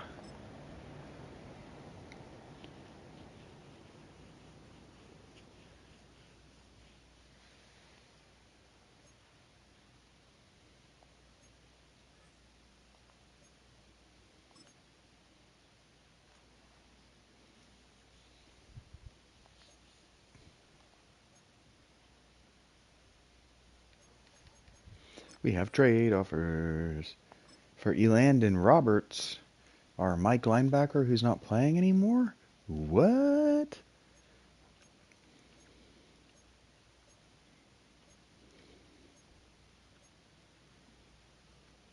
Nobody is super excited to get you, my friend. You see, they have new findings that reveal the possible proof that Noah's Ark existed. No, what findings did they find now? Revealed new evidence of tunnels and organic matter in a boat-shaped formation in Turkey. Yeah, that mountain. That's funny. Yeah. They're still selling that as the Ark. That's not the Ark. It's just a neat looking mountain. Neat. Neat. Neat. Neat. Landon Roberts will be alright if he remains on our team. Boom, boom, boom. I would really just prefer the pick. I don't want the players that you're giving me. Boom, boom.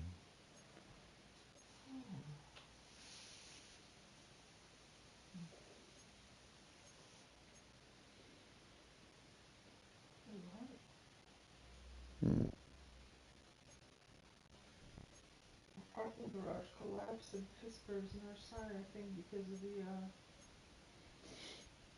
too many people in there. The draft. Yeah. They weren't prepared for that many people to be parked in that particular building. Hopefully no one was hurt.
Motherfuckers are too old.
Oh shit, that's my tight end. He's not getting 90 fucking catches. That's crazy.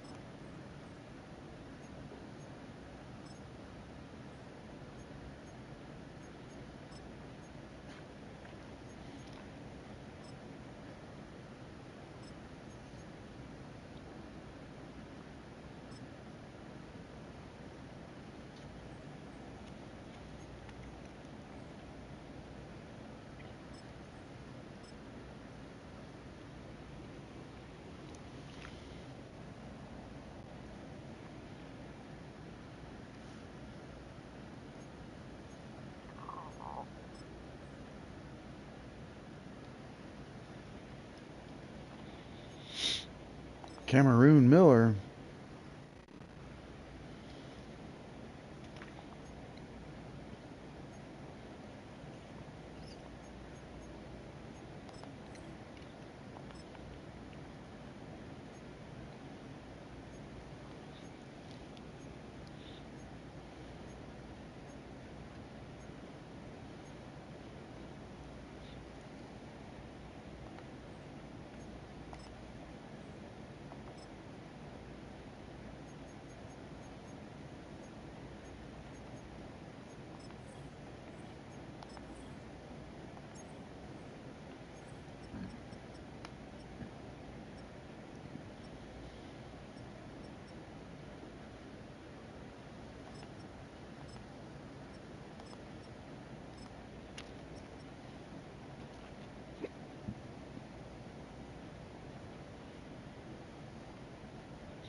I was winning too many games. I've still won too many games. I wanted to try to get the first overall. I'm not gonna. Film rooms are the forum where strategies are discussed.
Didn't say and win. It just said get the number of carries.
All right.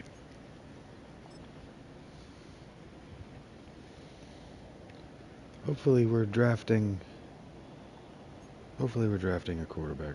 Or hopefully we're scouting a quarterback. Aiden O'Connell, your mustache is dumb looking. True facts though.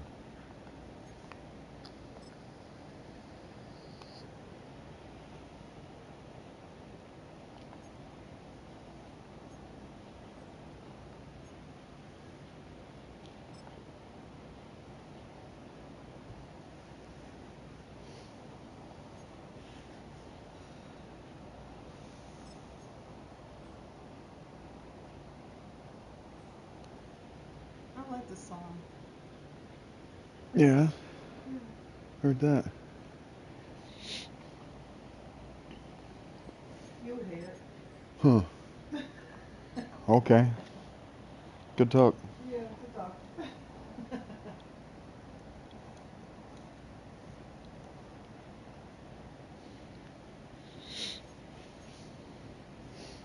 I'm just keeping it real, man. Keeping it real. Keeping it real dumb. You're stupid.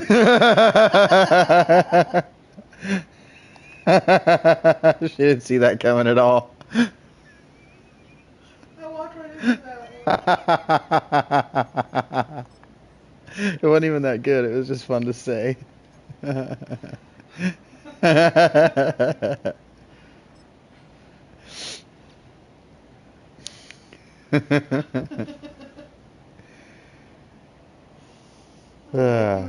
I know. You know who I haven't seen today? Who? Eric.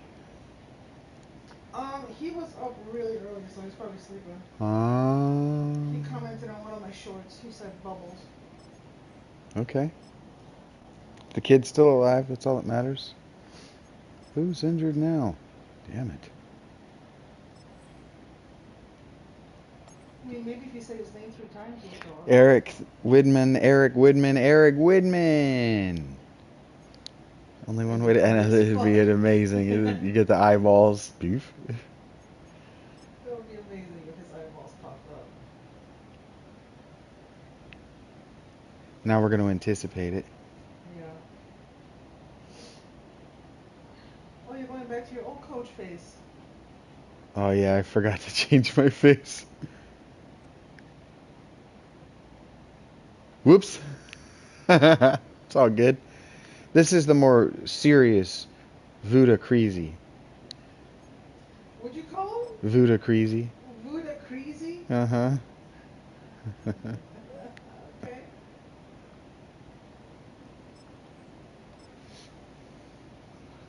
That's funny. You like that? Yeah. Sounds like a rapper's name. Only the crazy part reminds me of Man on Fire. Man on Fire? Yeah, he was crazy there.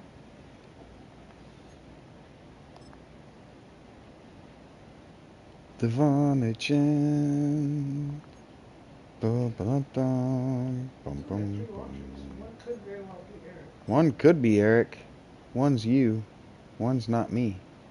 Bam, bam, bam, bam, bam, bam, bam, bam, bam, bam, bam, bam. I don't even know the 18 theme song.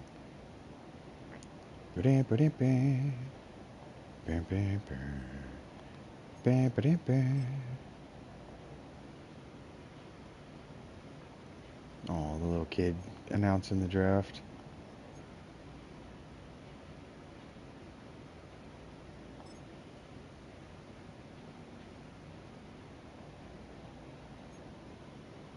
That's cute.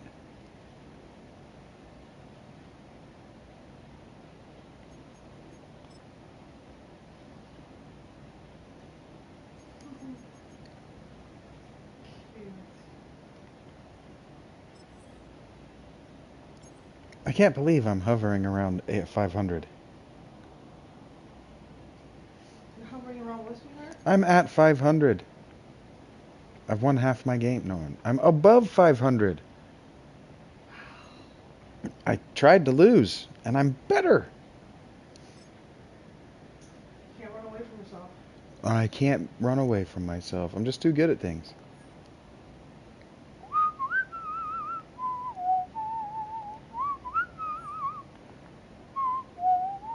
I've put myself in position to make a playoff push.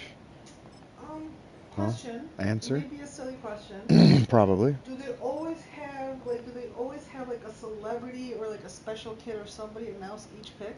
After like the third round. Because this is Michael Keaton. Apparently, Michael Keaton is a fan of the Steelers. Mm-hmm. Like that would make for a very long show. If you have to bring out like a new guest every time you get a pick. Mm-hmm. They don't do that in the first round, but after the second or third, I can't remember which. I think it's after the third round, fourth, fifth, sixth, seventh. They have a lot of special guests. Riley Nowakowski, huh?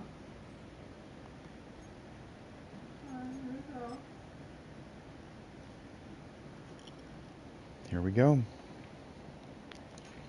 Mm-hmm.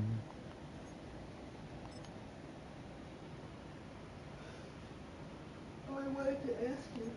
Yeah. Do you rather go see a pregame for the Jacksonville whatever Jaguars? Jaguars or the Miami Dolphins? Whichever. They're both going to be like 4 hours away. Mm-hmm. Whichever. Whichever is cheaper and more convenient for your schedule. They're both on a Tuesday. Okay. Is the 18th and the 20 something. Okay. August, oh sorry. Mm-hmm.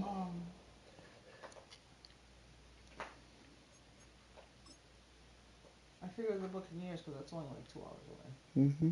But you probably want to go to the Miami thing. But It'd be cool to go to Miami. okay.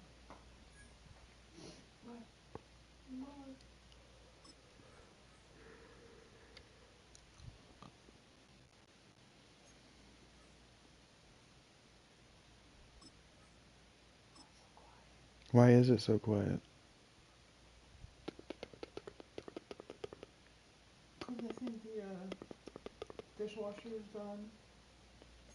Juno's sleeping. Lady upstairs is sleeping. I'm not talking. You're not talking much, and I'm not talking much. It's just nice. It's Sunday. It's Sunday. Yay. Yay.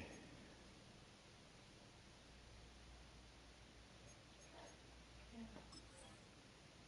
Are you bored? I love Sundays. No. No? No, I have plenty of stuff to do. I just don't want to get up and do it. I want to go take a shower. I gotta finish my season.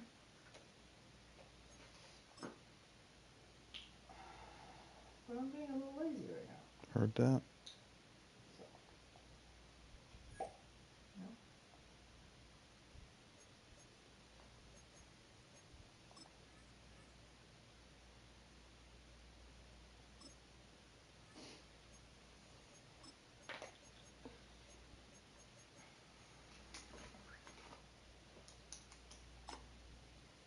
You know how hard these were to find at Walmart?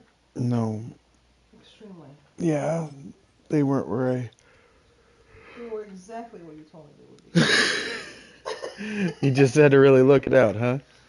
be. It was just like in this one little cubby right here, and people had thrown a whole bunch of shit on top of it. Yeah, that makes sense to me. I had to go on the Walmart website, I had to find the item, and I had to do like a location of the item in relevance to where I was standing in the aisle, and I'm like right on top of it. So I'm like... It was like right by the aluminum foil, right? No, it was like by the wooden spoons. Yeah, that makes sense too.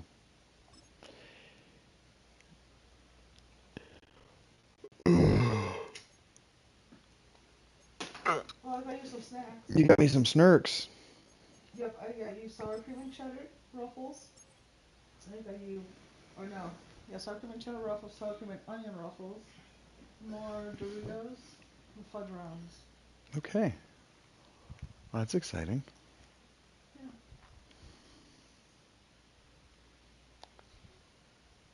And more tuna. Tuna? Why? Want more tuna? Yeah, who wants tuna? You really enjoyed your tuna sandwich the other day. Me? That's a weird thing to say. Oh, here we go. Clark Kent Shaggy. I don't remember. That was a different guy. Yeah, Clark Kent Shaggy. Upgrade players. Trey Tucker. You have great hair, Trey. I was just gonna kind of rip on that weird bun he's got going on. Yeah, it's kind of dumb looking. A little bit. But he's an 81 wide receiver now. Actually, he's only a 78, but bing, bing, bong. Bing, bing, bong. He's doing his best. That's all we can ask for. That's all I can ask for. Power rusher. Can't believe I won so many games. I don't want to do all these guys. Tonka Hemingway, though. That's a real name. It's a real man's name. His name's Tonka. Tonka hungry. Damn it, stop winning games. Aiden O'Connell, stop winning games. You're going to put me in position to not be able to draft a quarterback. My defense is too good, Rachel. The improvements that I made to my defense have made me good enough that I'm winning games. Can you not throw a game? No, not on purpose. Oh. I mean, I could play it, and then we would lose. There you go. We want to neutralize their running game, and we want to win in the trenches. Doom da doom doo doom da doom doo doom doom down. We're gonna get a tackle for loss and a sack with Tonka Hemingway. No shit. See, Tonka. Tonka. Tonka's my dude. Tonka's gonna be the reason we win games. That's probably not true. That's not what I meant to do. I meant to hit this button right here and turn these off. And I want offensive line, wide receiver, defensive line, and then one more. Edge wizards. Yep, that'll have to be the one. Maybe we'll get some pressure and we'll get Tonka Sark. Also, wait a second.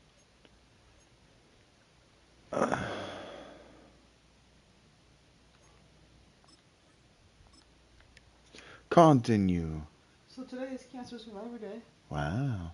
Yeah, my friend just posted a quote. She was like, "Don't be sad for me. We all come into this world to be tourists, enjoy life, go sightseeing, and do good deeds. I just happen to be leaving earlier than others." So it's Cancer Day. And it's also Chernobyl Day. Chernobyl Day. Yeah, today, 40 years ago, Chernobyl happened. Heard that. Yeah. 1986. That's 40 years, right? Yeah. That can't be 40 years. 40 years, 86. That is 40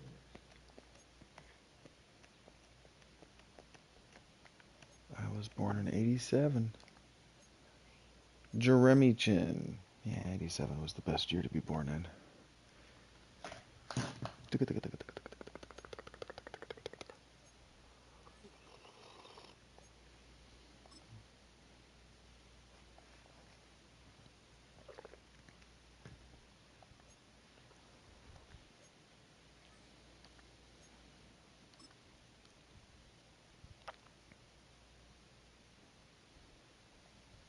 I know that Charles Grant can develop into a serviceable left tackle because I've done it before. All right, Dylan Loeb. Tommy Mellett. You're developing really quick, too. My coach is good at developing players. I'm pretty much the fucking best.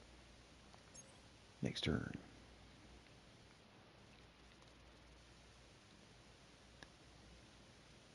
Damn, I won. Damn it, I finished the season with a winning record.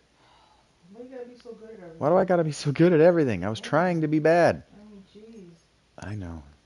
That's what I get.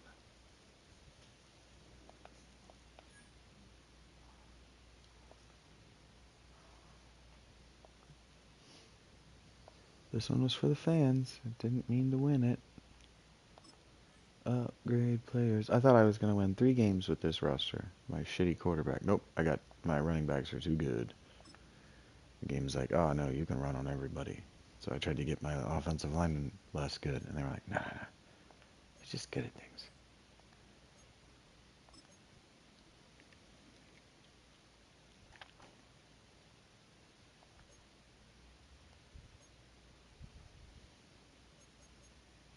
My contract was extended. I didn't make the wild card. Couldn't have.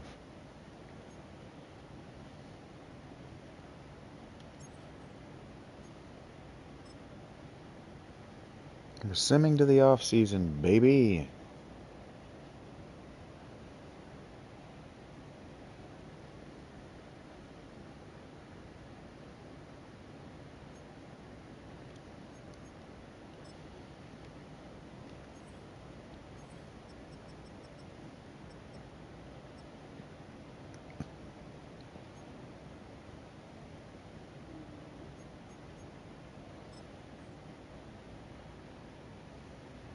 Upgrade players. You're gonna lose that Ash woman.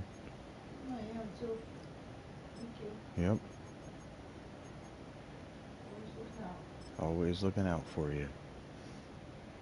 Yeah, what's up? That is what's up. Not worried about the coaching carousel.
Almost forgot to actually sign free agents.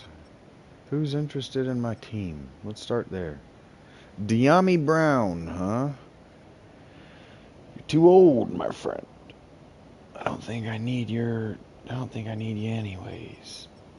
I'm not signing any of these motherfuckers. You're too old. I don't want nobody this damn old. We're trying to get young players on this team. Inject some speed. Not super worried about football know-how. I'll teach you how to play the damn game.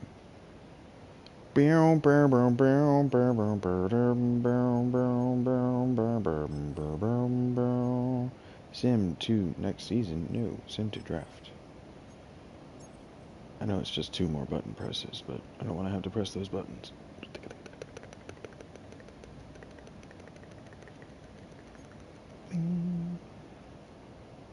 Okay. Start the NFL draft.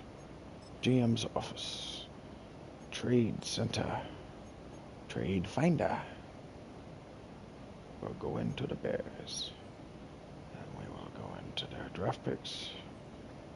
And we will find the number 1 overall pick. Who got the number 1 overall pick? And what do we have to do to part you with it? Part you from it?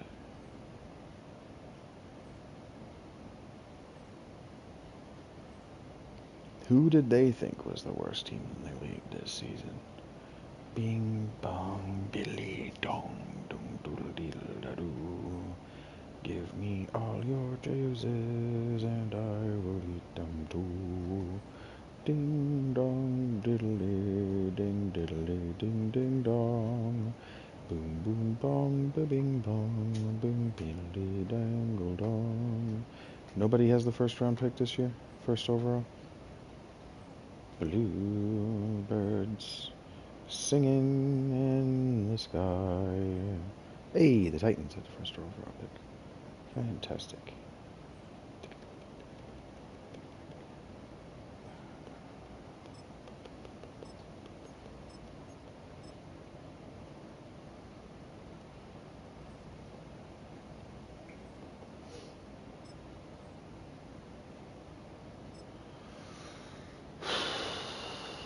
Significantly less than what they want, huh?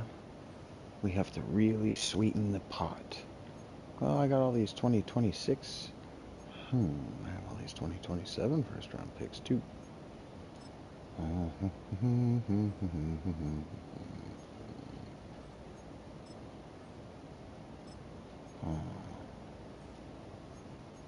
many other extra picks do I have in 2028?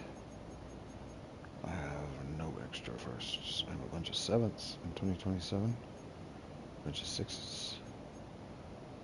Under one in 2027.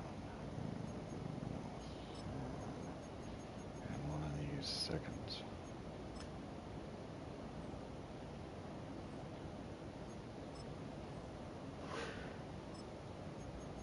Okay.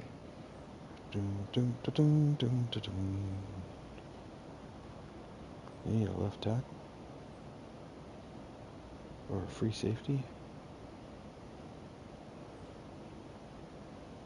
Or a wide receiver? What do I got for wide areas?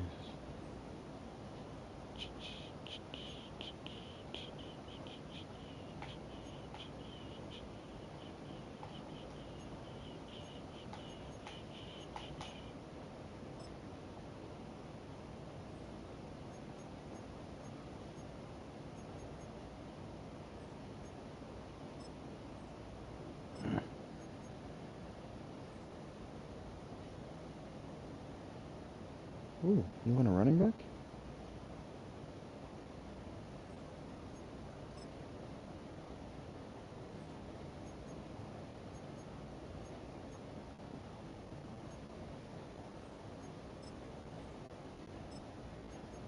I don't want Devon Chan that bad.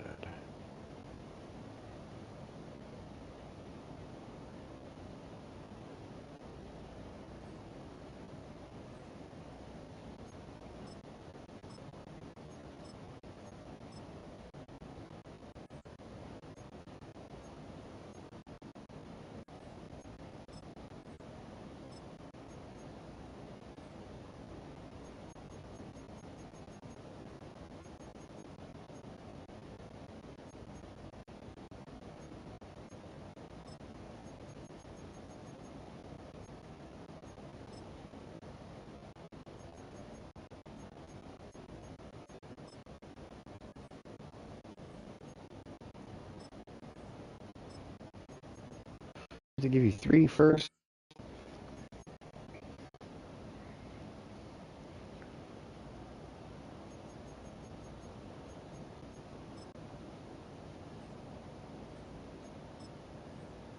Yikes.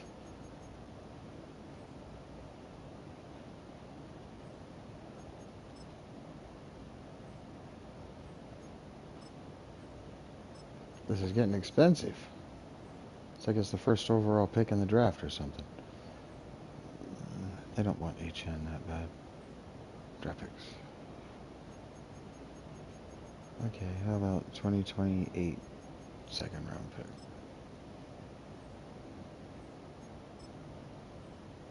Trade accepted. Hell yeah. Start their NFL draft. I just gave them a haul of picks.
Victor Bell is our first quarterback, or our first pick taken. We went and got our quarterback.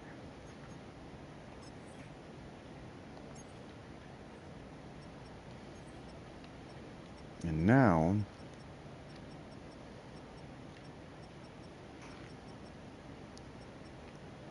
we go speed.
Yep, nerd shit.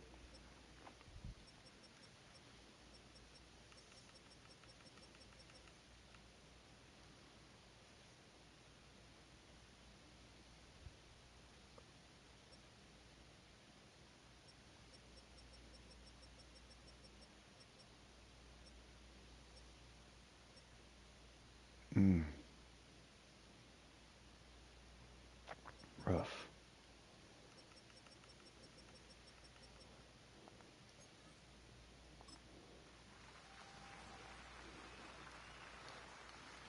A plus. Nice.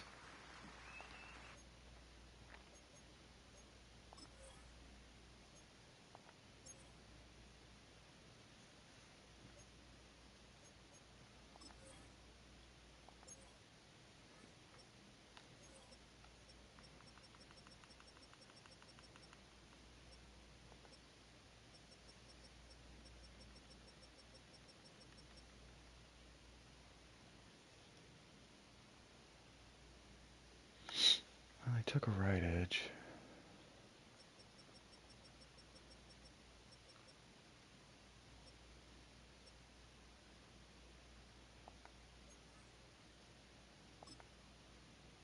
Let's be better than a B. Oof.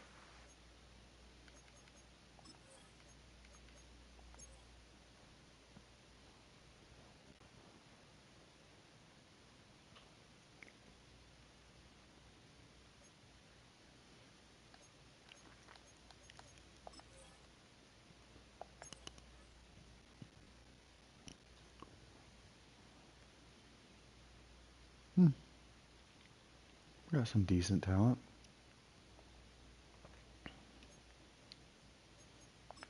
Advance to next week. And then we do the thing.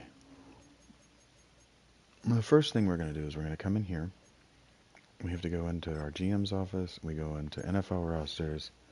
And we go to quarterbacks. Now, Victor Bell, franchise QB, QB of the future. Fuck yeah, I drafted him like a boss. Where we're going to do our edit player.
I don't even have a left guard.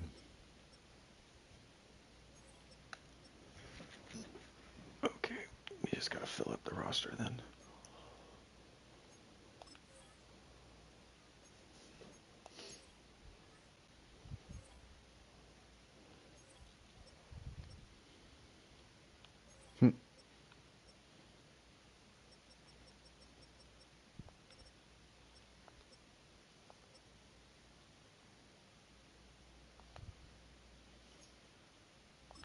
I know we can get work done with Valus Jones.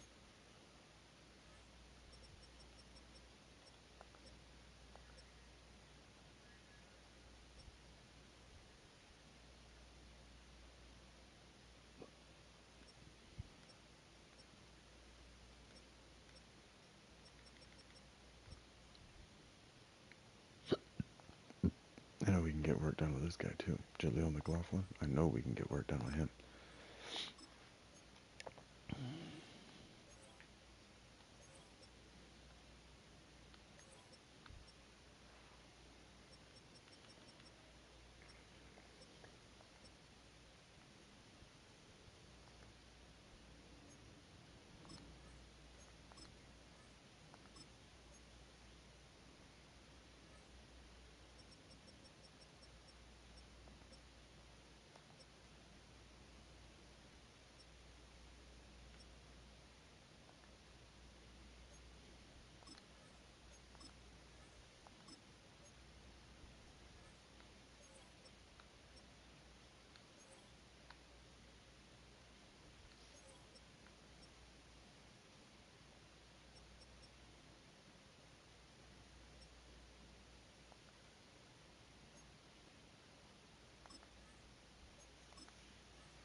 Alright, I gotta get up on PP.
Checking 18. Ready?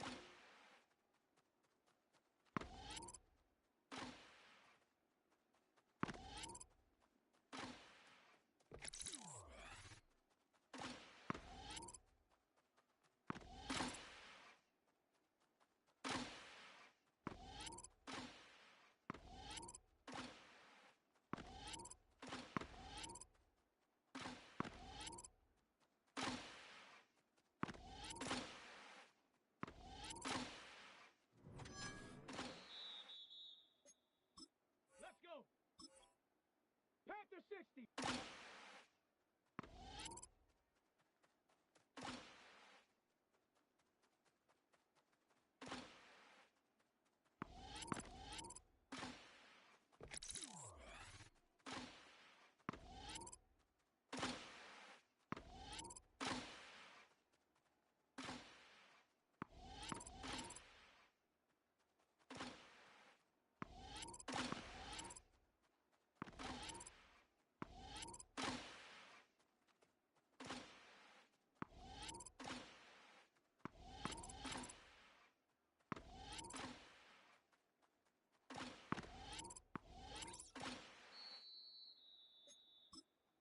Come on, set!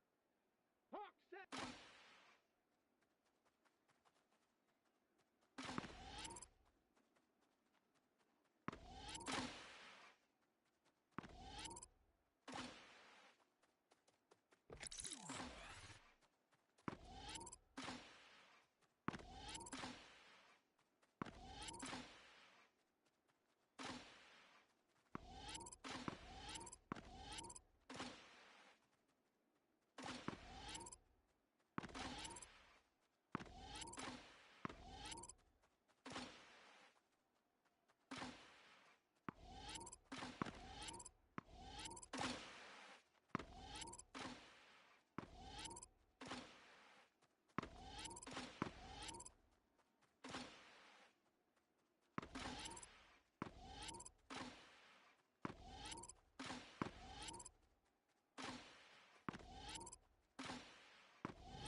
Here we go, set! Cowboy 80!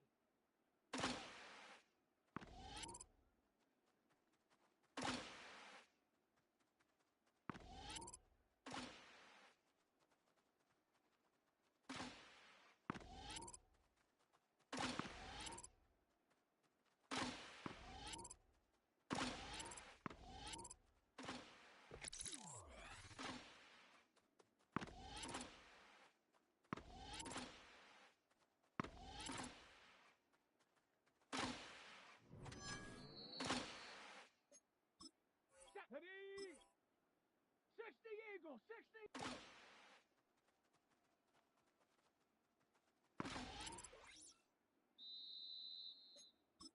Let's go now. 18 Cardinal, 18 Cardinal.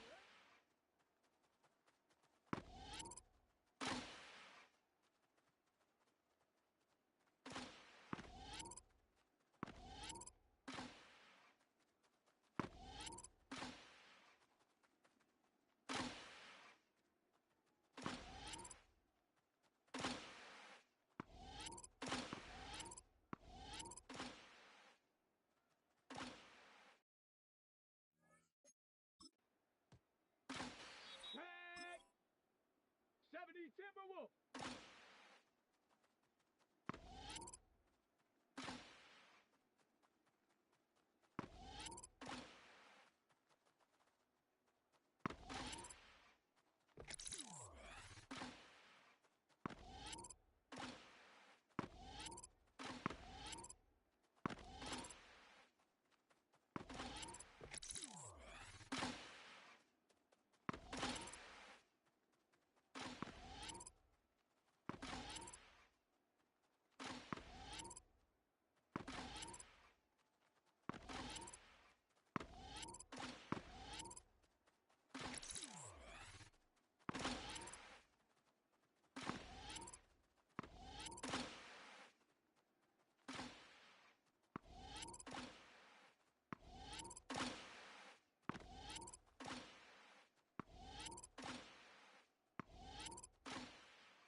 Come on, come on.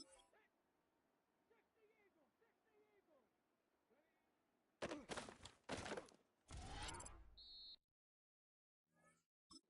Stephanie. Stephanie Lion.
those dreaded body clock games, making the long trip to the East Coast.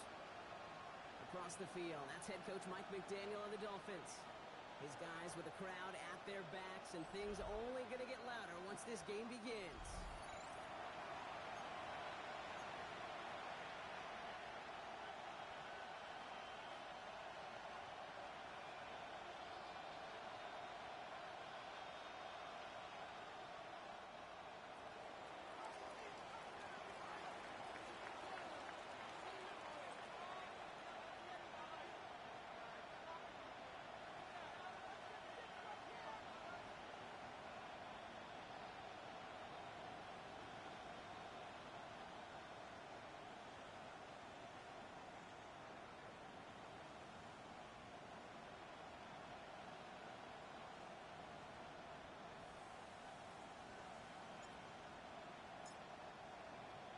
Welcome in, everybody. Kate Scott alongside Brock Heward, and I know all of us are ready for this new season to begin. And here we go from South Beach. And in the end, he's able to get it to what used to be a touchdown. It's at the 25-yard line. So the Dolphins offense headed out for their opening drive. They'll be led out by a proud Samoan and one of your few fellow lefty QBs, Brock, Tua Tagovailoa. I really think this is one of those moments where every starting quarterback in the opener, right? Week one, all has a sense of gratitude. All has a smile on their face. You're one of 32 guys on the planet that get to start an NFL season. You want to make the most of that chance. He is stopped with authority there, but that stop came later than they'd like as he gets a good bit and that first down. They pick up 14 yards on that one, and that is the Dolphins' first down. Kate, if that first play is any indicator, this offense is going to have one heck of a field day. I'm talking a big chunk of yards on the ground and some big-time confidence, too.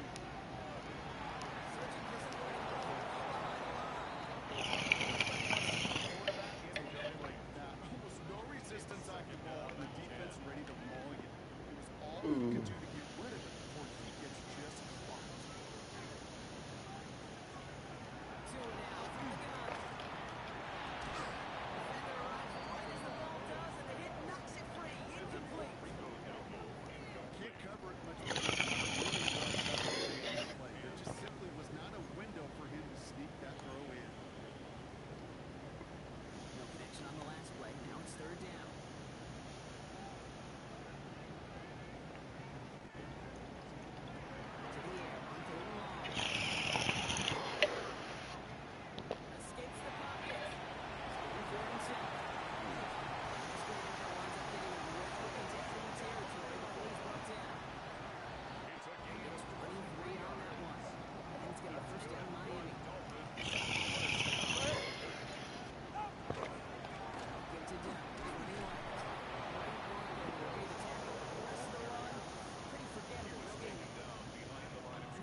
Oh no.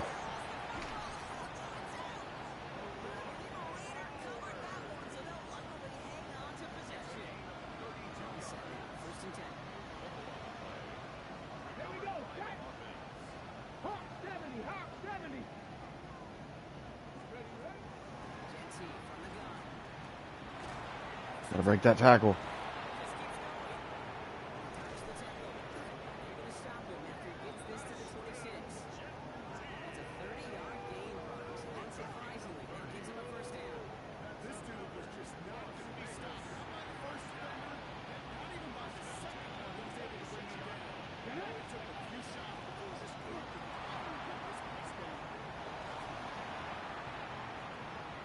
There it is.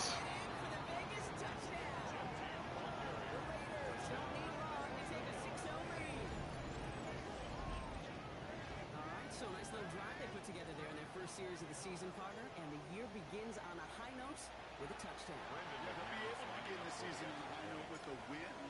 They put more drives like that together, they sure will. But That's exactly what they need to do with Mendoza next year. This coming season.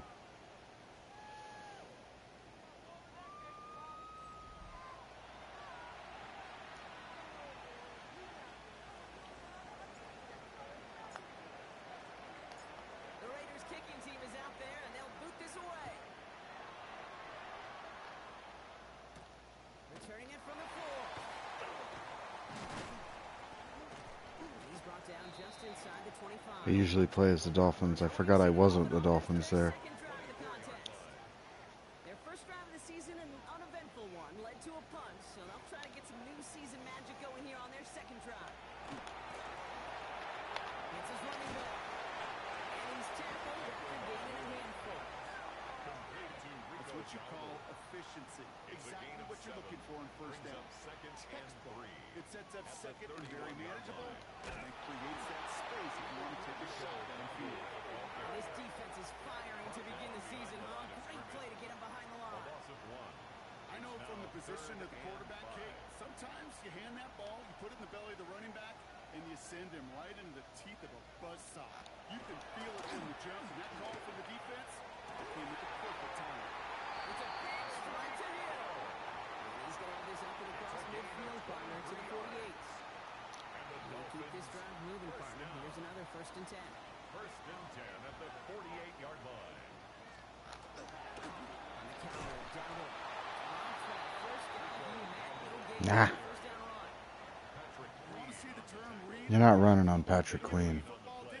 He's a legit linebacker. At the 48-yard line. Going play action, Tagovailoa.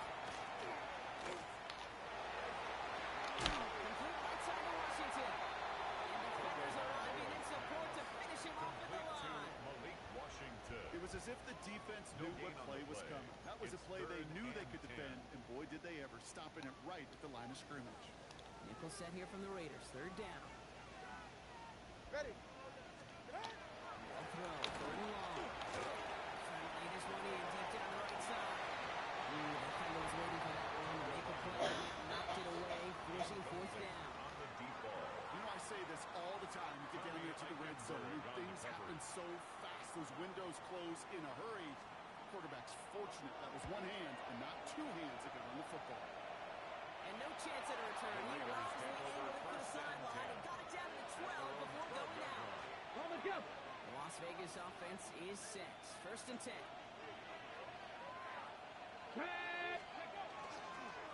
First play is going to be again to Jency. Wow, he had to power through one tackle just to get back to the line that time. First down run, netted him nothing. Here is 2nd and 10. Pass play coming here. Hi, Cindy. Bless you. How are you? Is it Sunday? I keep forgetting it's Sunday. Before we can reach the 30. A pickup of 17. That's a Vegas 1st down. Let's go now. They're going to throw out of the gun. Oh, look at this. Here he goes. And he'll get this up to the 33-yard line. Tackle made by Jordan Brooks. Positive that effort. He didn't go backwards. Didn't have a negative play. If there was a negative, he didn't get a whole lot done with the legs. Oh, you just got out of church? That's excellent. How was the service?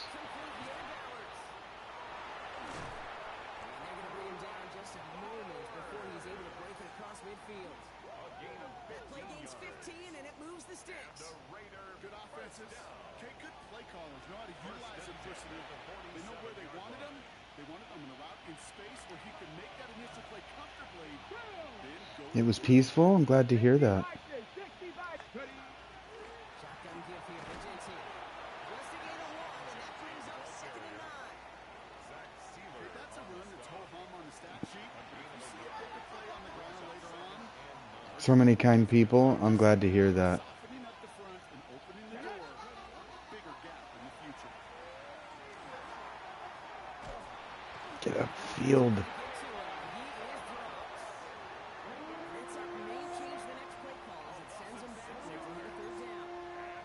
You can put that sack right into the coverage sack category. You can see the quarterback, he's scanning, right? He's going through his progressions. 1, 2, 3, nobody's open, and then bam! Sack, lunch. Devontae Turpin. She offered you some tea and a ride home? That's very nice of her. We're through one quarter of this opening weekend of football. 7-0 is our score. Back to Hard Rock Stadium right after this. It's sunny. I love that.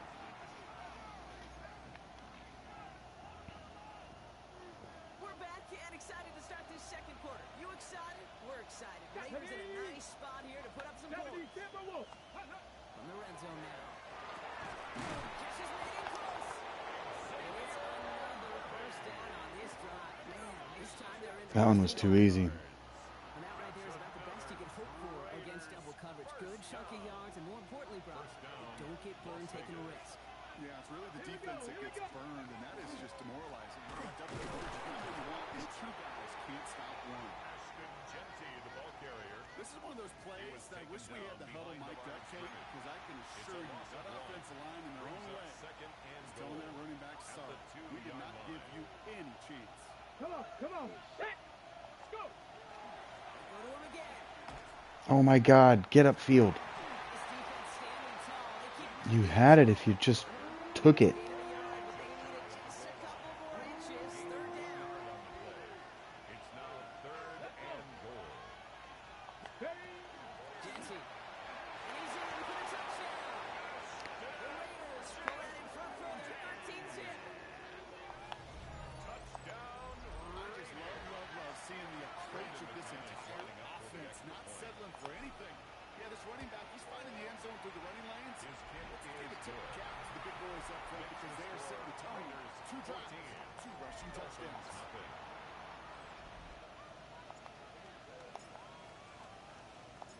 The Raiders kicking team is out there, and they'll boot this away. Gray now on the return. And tackle's made as he gets it out to the 32. Offense returning to the field now for the Dolphins. They haven't been able to get that offense going just yet, Brock. The deficit at 14.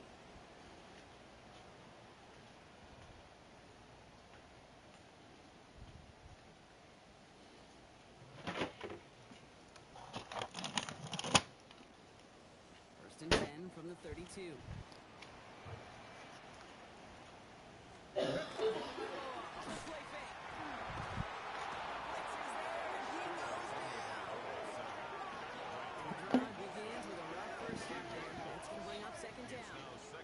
You're going to go play action, Kate. You've got to You're feeling hopeful? I love that. that defense, you're running it. Or if it's a situation where you never run the ball, you really do leave your quarterback dead in the water, vulnerable against a defense who will storm right past that fake and right into that pocket. 2nd down and 19 yards to go after that sack. 40. Tagovailoa now working from the gun. Working from Texas hauling it in. He'll stop him here, but not before he gets out to the 47-yard line. A big play, 23 yards to move those chains. That was a whole lot of hoofing it all the way across the field. For the 2. Pretty bad all of a sudden. A window in that zone to get him the ball. You had to earn that catch in every single yard that came with it. And the gun, looking for Devil. Can't slip that initial tackle. Stops made for no gain on that first down play. Well, that's just about textbook defense and how to shut down the RPO. Coverage was tight, the numbers were up, and then the bodies were there to stop that run before it could get going. And the gun, Tagovailoa. He's going to loft this deep down the left sideline.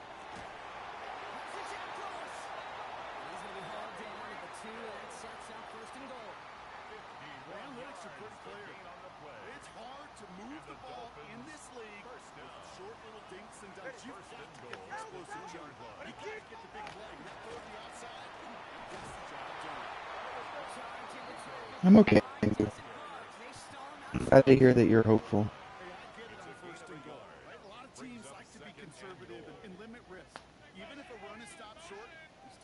It's been a good day. Decent show.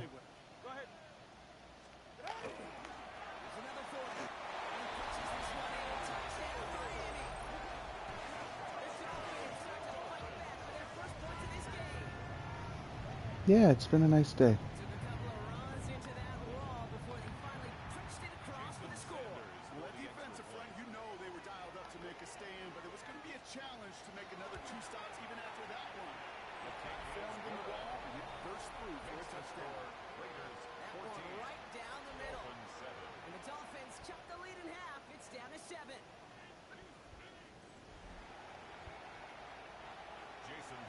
Just like that, we're back to a one-possession ball game as the kickoff is away. He fields it from the 8. Looks away from one. This manages to get just Oof. 30-yard line. The Raiders and running back Ashton Jensen headed back out there. And we'll see if the perfect start can continue as they try for their third touchdown in 3 drives. New set of downs for them from the 31. He's going to start with a run by McLaughlin. No progress on first down, and that'll bring up 2nd and 10.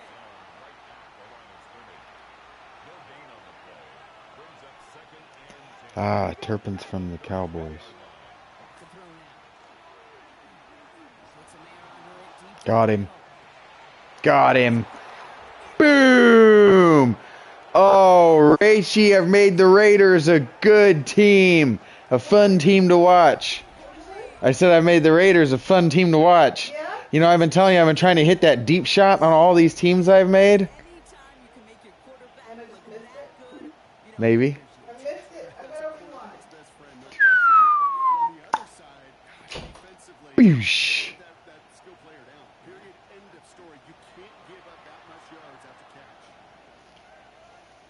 I found a quarter. I drafted a quarterback who will actually take the deep shot, and fuck, it was open.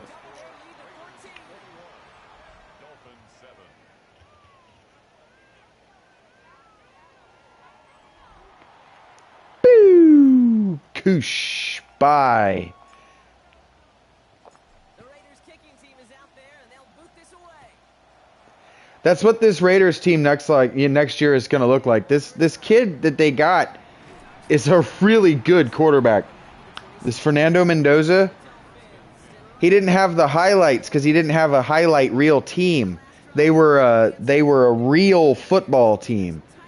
So just expect him to be good next year, to jump way off the screen. Like, whoa, he's an NFL quarterback. That's what I expect. I expect the Raiders to be fun to watch. Here comes 1st and 10.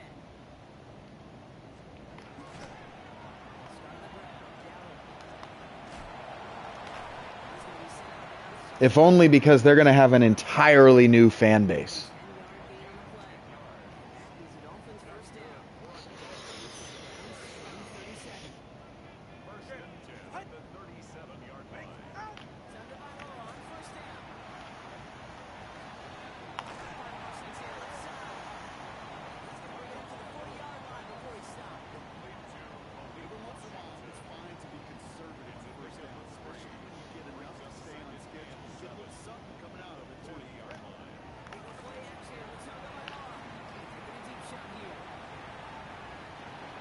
Oh!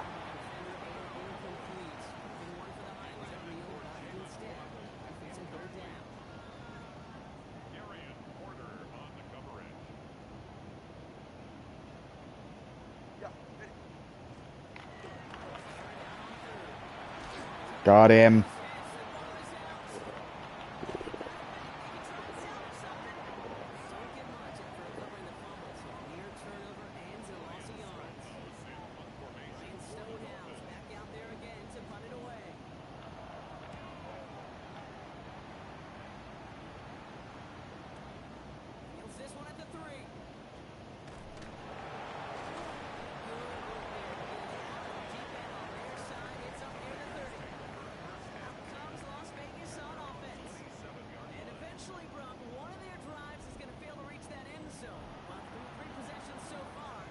What do you mean I have a 33% red zone efficiency?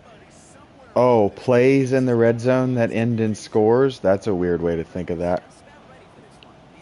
I always thought of that as trips to the red zone that end in scores. Oh. Oh. Oh. Nice.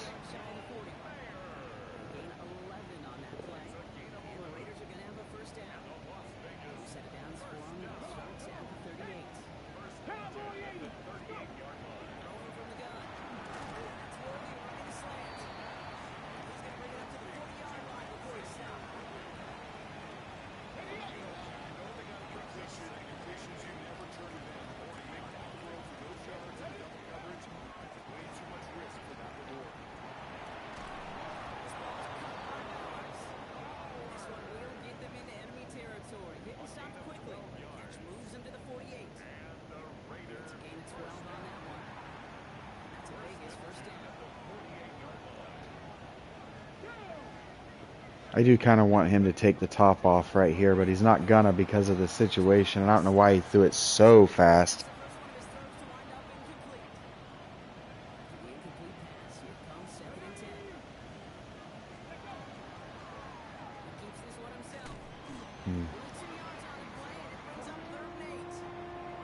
Not getting anything on that.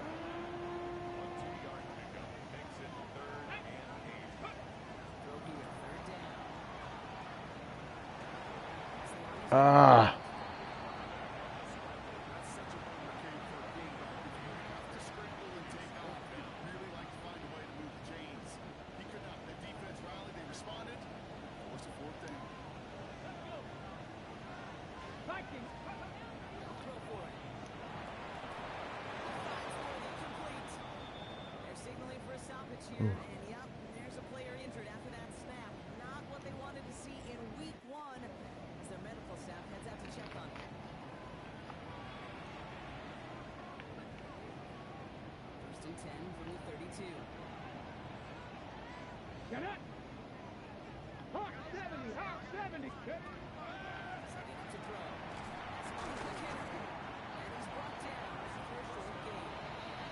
I don't love taking everything short, bud.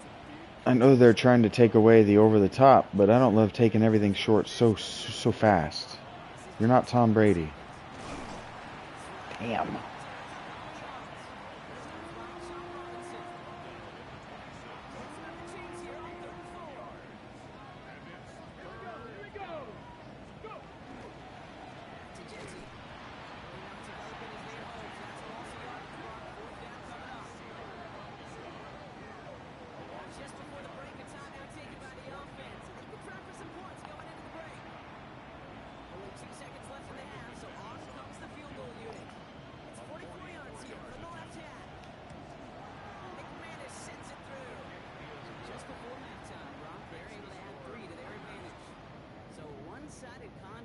Defenses always get more urgent at the half.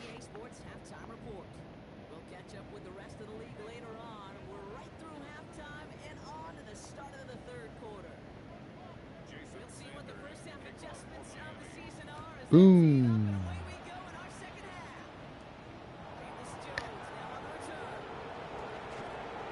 Oh.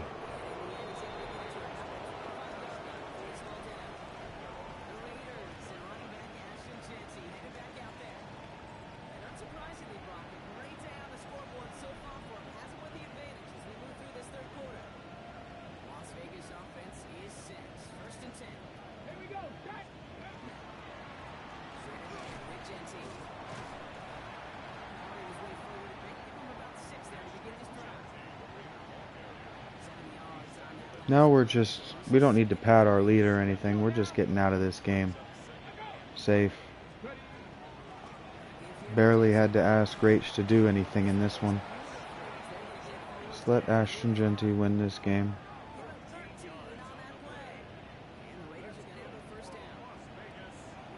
Let's play some 1970s football since A, that's the last time our fan base saw good football from our team, and B, it's working.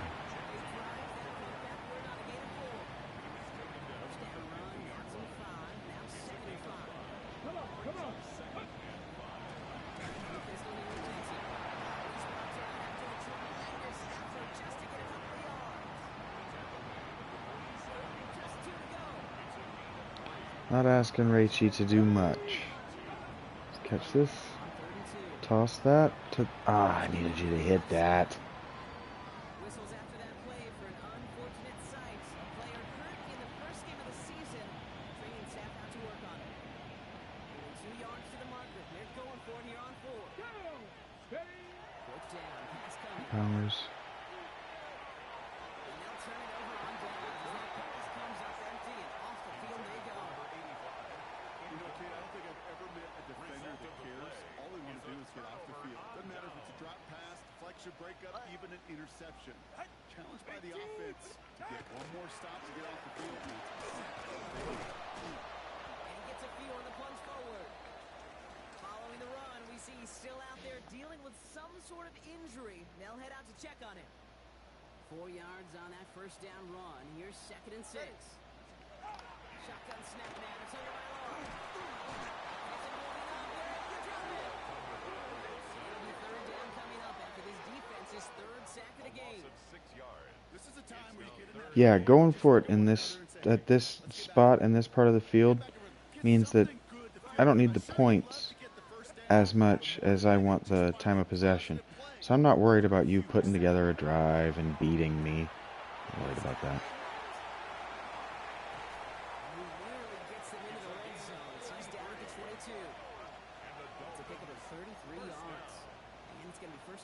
But I've got enough team speed that, frankly, I'm not really worried about home runs, even against this team.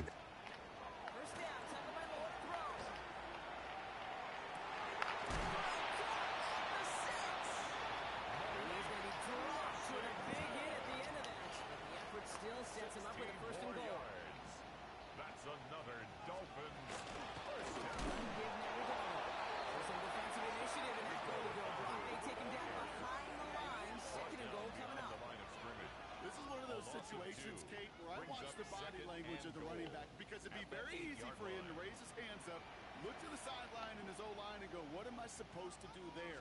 There was nothing, no time at all to try on his feet.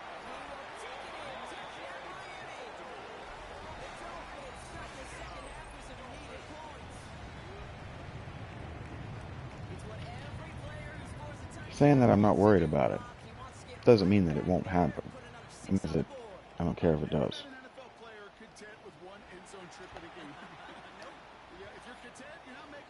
You get one, you're instantly thinking of another, and the fortunate few are able to actually deliver on it. Extra point attempt coming from Sanders.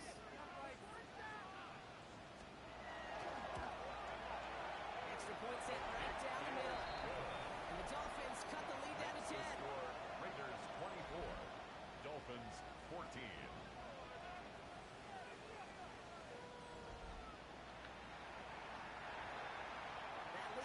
Just a bit, down to 10 points now as the kick is up and away. Here's a return from the 7. And he's brought down just beyond that 25-yard line. The Raiders take over. The Raiders and running back Ashton Genty headed back out there. That touchdown cut the lead by a chunk, Brock, but it's still a 2-score game as they start this drive out. All right, working from the gun to start. 1st and 10. Let's go now. They'll start this series with an option left. The quarterback runs it on the option. They sent him with that sack in mind, Brock. We all saw what was coming, so managed to clean up the play, even if it did come on the ground. And you know why they call that a cat pressure from the secondary came? Because it's a C for corner and AT for attack. Exactly what he just did.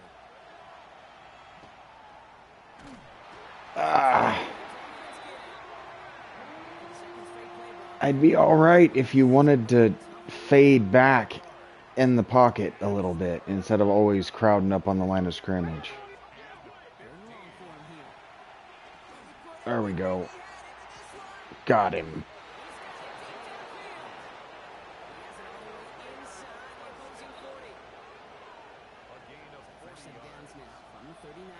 She plays like a rookie. It's all good. Oh. You get that out just a little bit later and there's room to run on that side of the defense. Impatient, just like a rookie.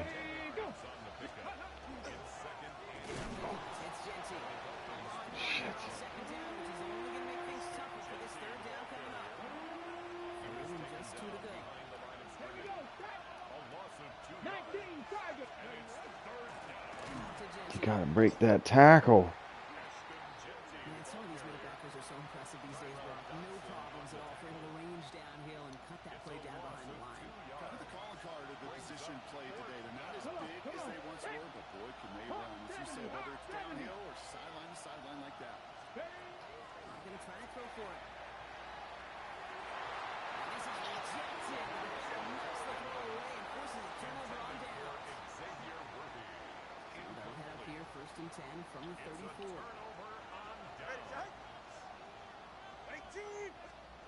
Tagovailoa working from the pistol. That's on the slide. Oh shit.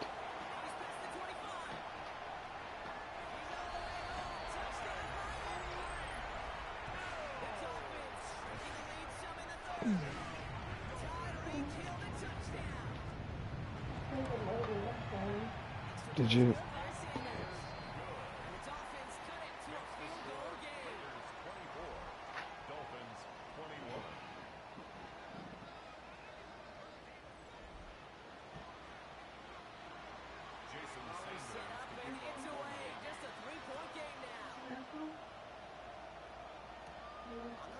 Here's Jones.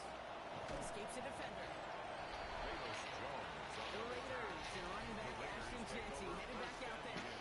There's some running lanes have closed. He's just found some new ones. Continuing to hit this defense. More good numbers well into the second half.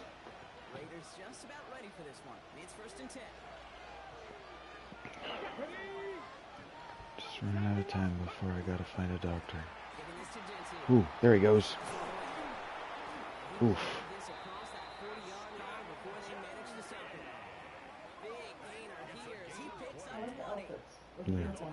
Yeah, me too.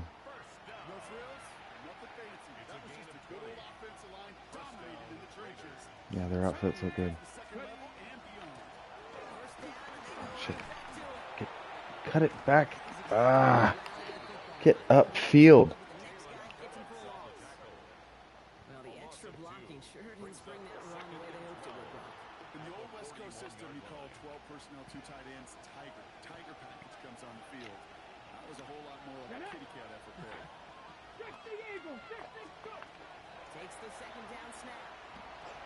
Rolling left, buying some time. And he gets this beyond midfield stripes and onto the Dolphins side of the field. They don't run that scramble at all, Kate. It makes that defense think this guy's not just going to sit in the pocket all day. I'll say this as well, like I do all the time. When you're going to scramble as quarterback, make sure you protect yourself.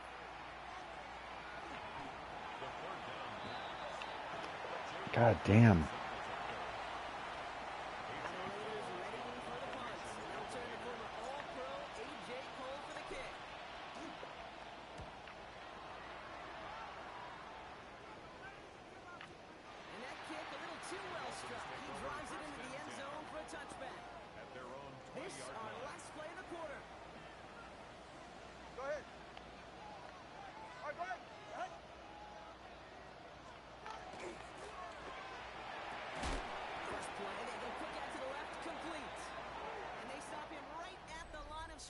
As time runs out in the quarter.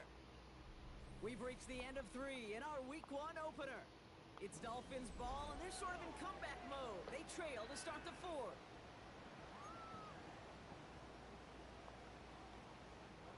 Second and 10. Need to get some positive yardage here.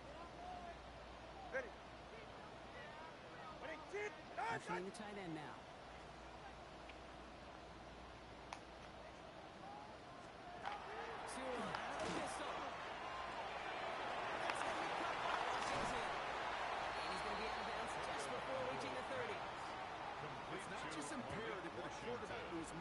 Zone. Same thing for a receiver, especially on a drag route. When he sees zone coverage like that, just settle down, find the soft spot, give the quarterback a chance. This is lofted deep down the middle. Oh. Inside the 25. And he has it down near the red zone, just outside the 20. You know, Kid, we often talk about flipping the field in special teams, right? A kick return, a good punt. Well, an explosive play like that does the exact same thing. Look at the difference in field position. Putting on that shot, he's totally over the field and the tone of this drive. 14 more yards. Got that chip shot in their back pocket to tie it. A chance at the lead here first, though. First and goal. First and goal at the 7-yard line. And in motion, out of the slot. First and goal. Here's Doug. He's able to manage a couple on that road. SOS. You hear me talking about it between the 20s a lot. Stay on schedule. First and goal situations, too. Because a run like that now will leave the whole playbook wide open for you.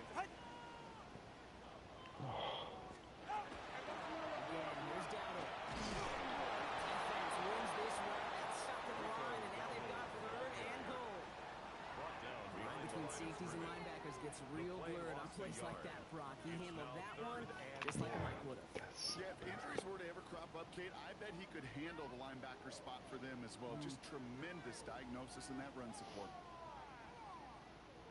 A big moment for them here to begin this new season. Here's third and goal. 44.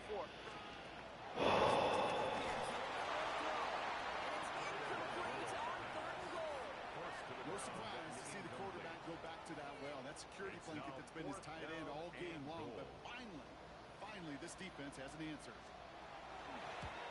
Kicked well, and this is good. And in the fourth quarter, that's going to tie the game. After I'd imagine dozens and dozens of kicks into that net on the sideline staying warm, Kate, he finally gets his chance. Field goal through the uprights, and of course, wasn't going to whiff on that opportunity. Here's Jones. Good effort here as he gets it out past the 35-yard line. The Raiders and running back Ashton Jeanty headed back out there. And his production is carried over into this second half. He keeps on running well, even with the workload they placed upon him. Good starting spot for the Raiders as they come up first and 10. 19, Charger, 19. First play's going to be into Jeanty. It's a photo when you birth certificate and your social After that security. play, we see some concern from their guys on the field. And now we know why. One of their People best did a break, social security. Well, you can use it 1099 if you get it now for throwing it on second down. He's going deep. and then it can do it. Into the end zone he goes. Touchdown, Las Vegas. Raiders take a 4-quarter lead. That's some good old-fashioned playground football. Even at the elementary school, find the fastest kid, let him run.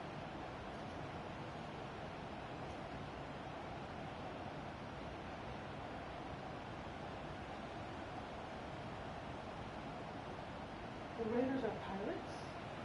I never realized that. I don't know why. Never made that connection. Raiders on for the extra points. Because the Buccaneers are pirates too. The point after splits the uprights. And the Raiders break that tie and now lead by 7. The autumn wind is a raider. The Raiders kicking team is out there and they'll boot this away. Fielded at the 7. And this drive will start inside the 25. The Dolphins sending their offense back out there. And they're taking the field knowing that they need a touchdown here, Brock. More pressure on them now than they've had any drive so far this game. Well, our colleague Charles Davis has a line for a spot just like this. Pressure, it can burst pipes, but can also create diamonds. Let's see what the outcome of this pressure is going to be.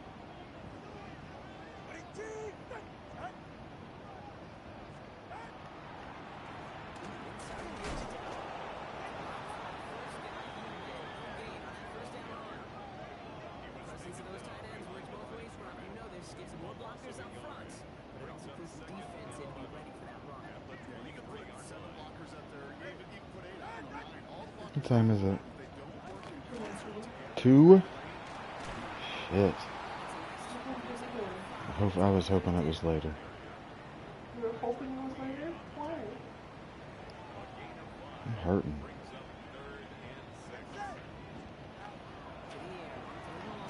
Just thinking maybe I'd go take a bath and go to bed. I'm hurting. I'm hurting and I'm freaked out about it. It just... It's so horrible.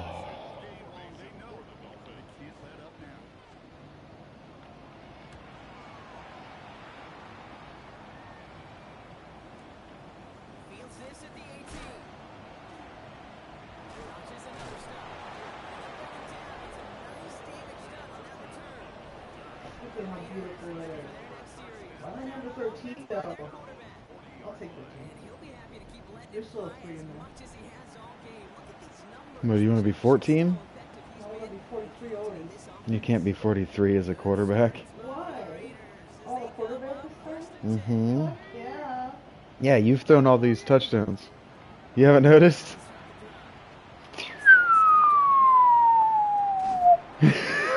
That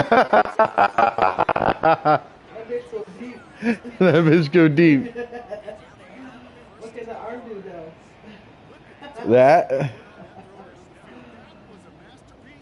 I love seeing my name in the back of the jersey. I want a jersey with my name on it. Then do it.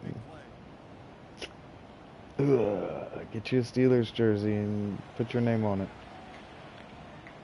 I bet they'd even make you a 143 jersey. You think so? Who do I have to call for that? I don't know.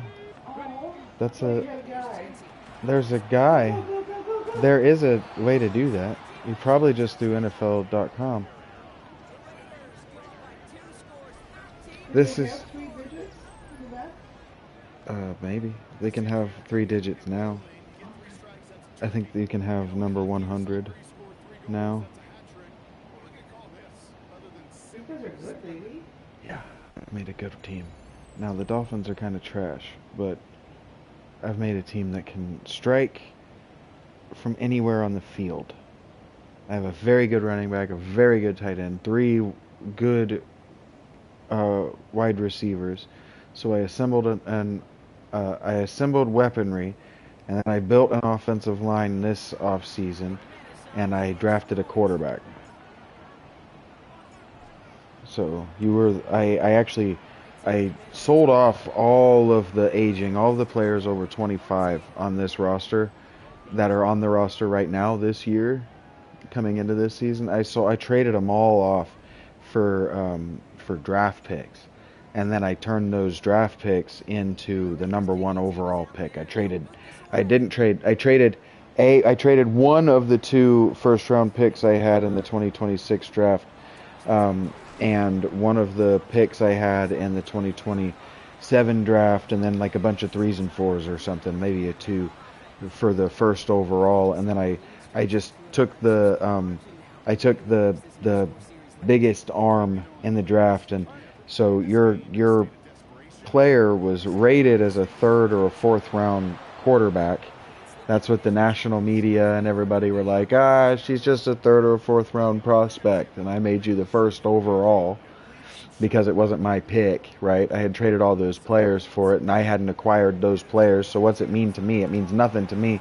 Let me get a player that I know I can develop.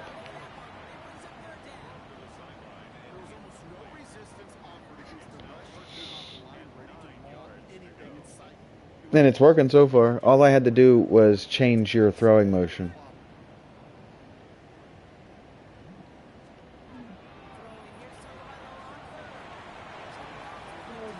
I know what's up. I know what I'm doing. The Dolphins at home are going to go like this, and they're going to connect to Tyreek. You can see that they're scripted. You can see that some of the receptions to Tyreek are scripted. So I'm not worried about that. You're not going to beat me going deep like that. Because for everyone you've got, I've had 3. Doosh. And you're not running on me. Not yet. Not yet they haven't run on me. Tua took off, but I know how to call a defense now.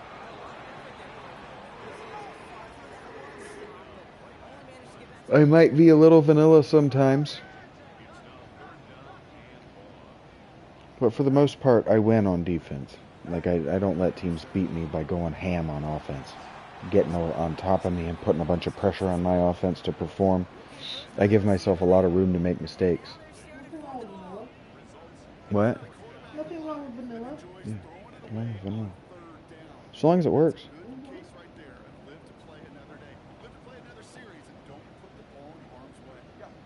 Cannot give up this first down.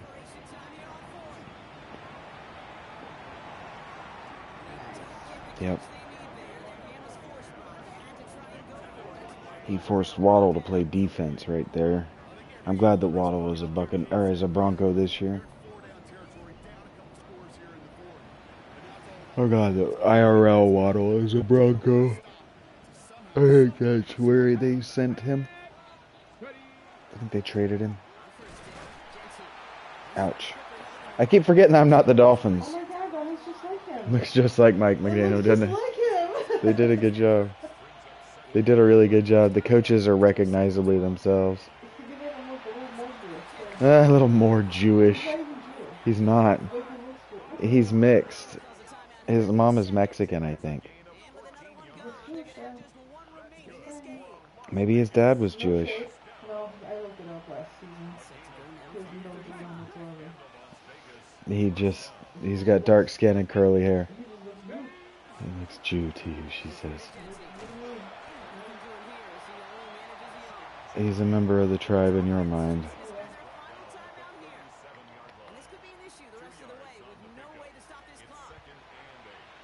Could be an issue. They have no way to stop the clock.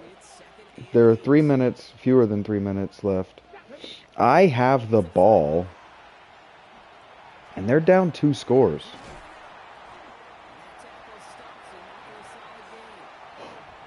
You have, did you see that?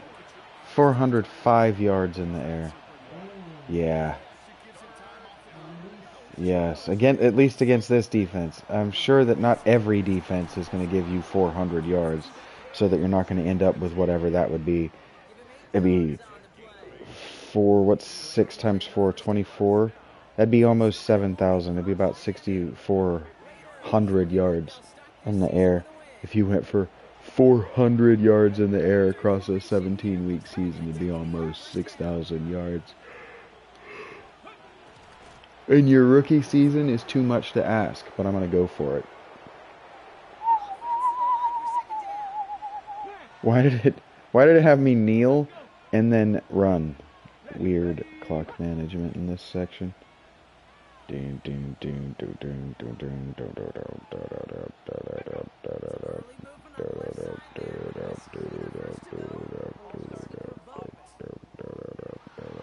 How do you jump? You know the play.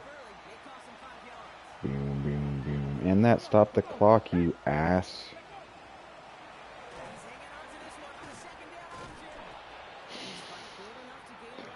Rach is basically Big Ben. Just fuck it, I'll take it myself and I'll juke and jive and I'll make 2 yards. Sacrifice your body for the team. Dang. And then you're also just like Big Ben. You're gonna fucking go for it. We're going for it in the air right here. It's a lot of match heads. Don't eat any of them. That's game, baby.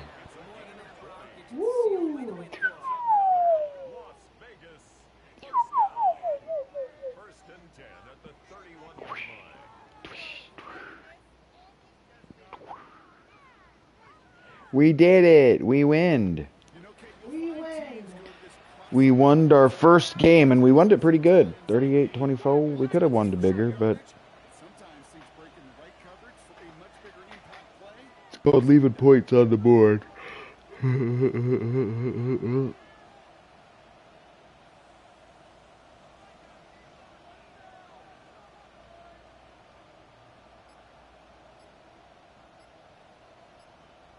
We gotta get the game down to 25 seconds. So I don't auto-burn the end. Oh, yeah. We win. We beat my hated Dolphins. Wait, were the Raiders always Las Vegas? I thought they were... No, they used to be in Oakland. That's California. Correct. Okay. The California Raiders. The Oakland Raiders. Yep. But before that? Always Oakland? I don't remember. I don't think so. I think they used to be in... They were never in Texas? LA. No, I think LA they've always... Raiders. That sounds more familiar to me. But it might have been that they've always been in Oakland. I know the Rams have moved around back and forth from LA. But I think the Raiders spent some time in LA. Maybe in the 80s or the 90s. But I'm probably wrong. Don't quote my stupid ass. I'm probably wrong. Don't cite me in your term paper. Oh, God.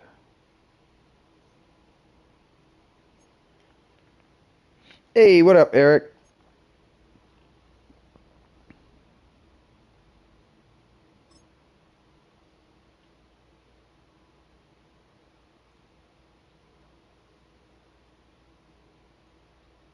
A new rookie class has joined the team. There are a lot of... God, Yep, it's just gonna always be you now. It's just gonna be this conversation. I've broken it by changing that player's name. It's really funny that it does that. Consistently enough that I was able to, like, recognize it, right? Like, Yeah. yep, I know what that is. That's funny to me.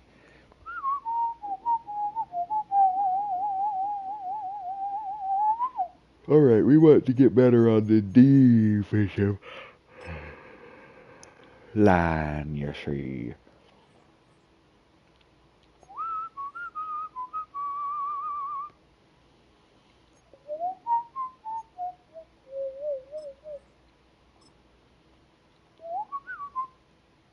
You know?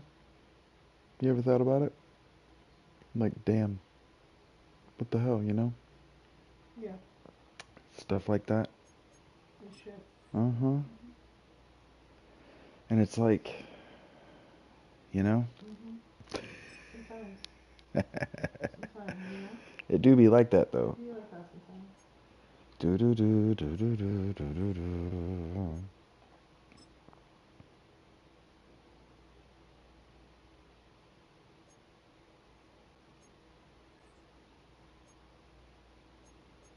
Yeah, I think what I want to do is take a nap. I think that's always a great idea. God. It just never stops hurting anymore. Is it pain or is it discomfort? Just discomfort.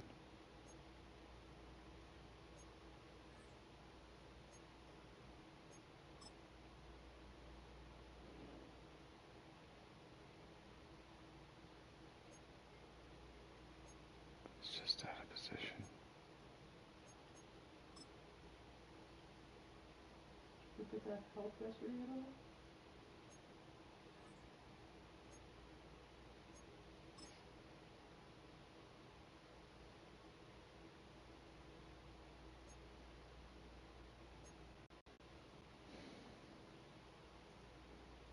Doing my best, Rachie.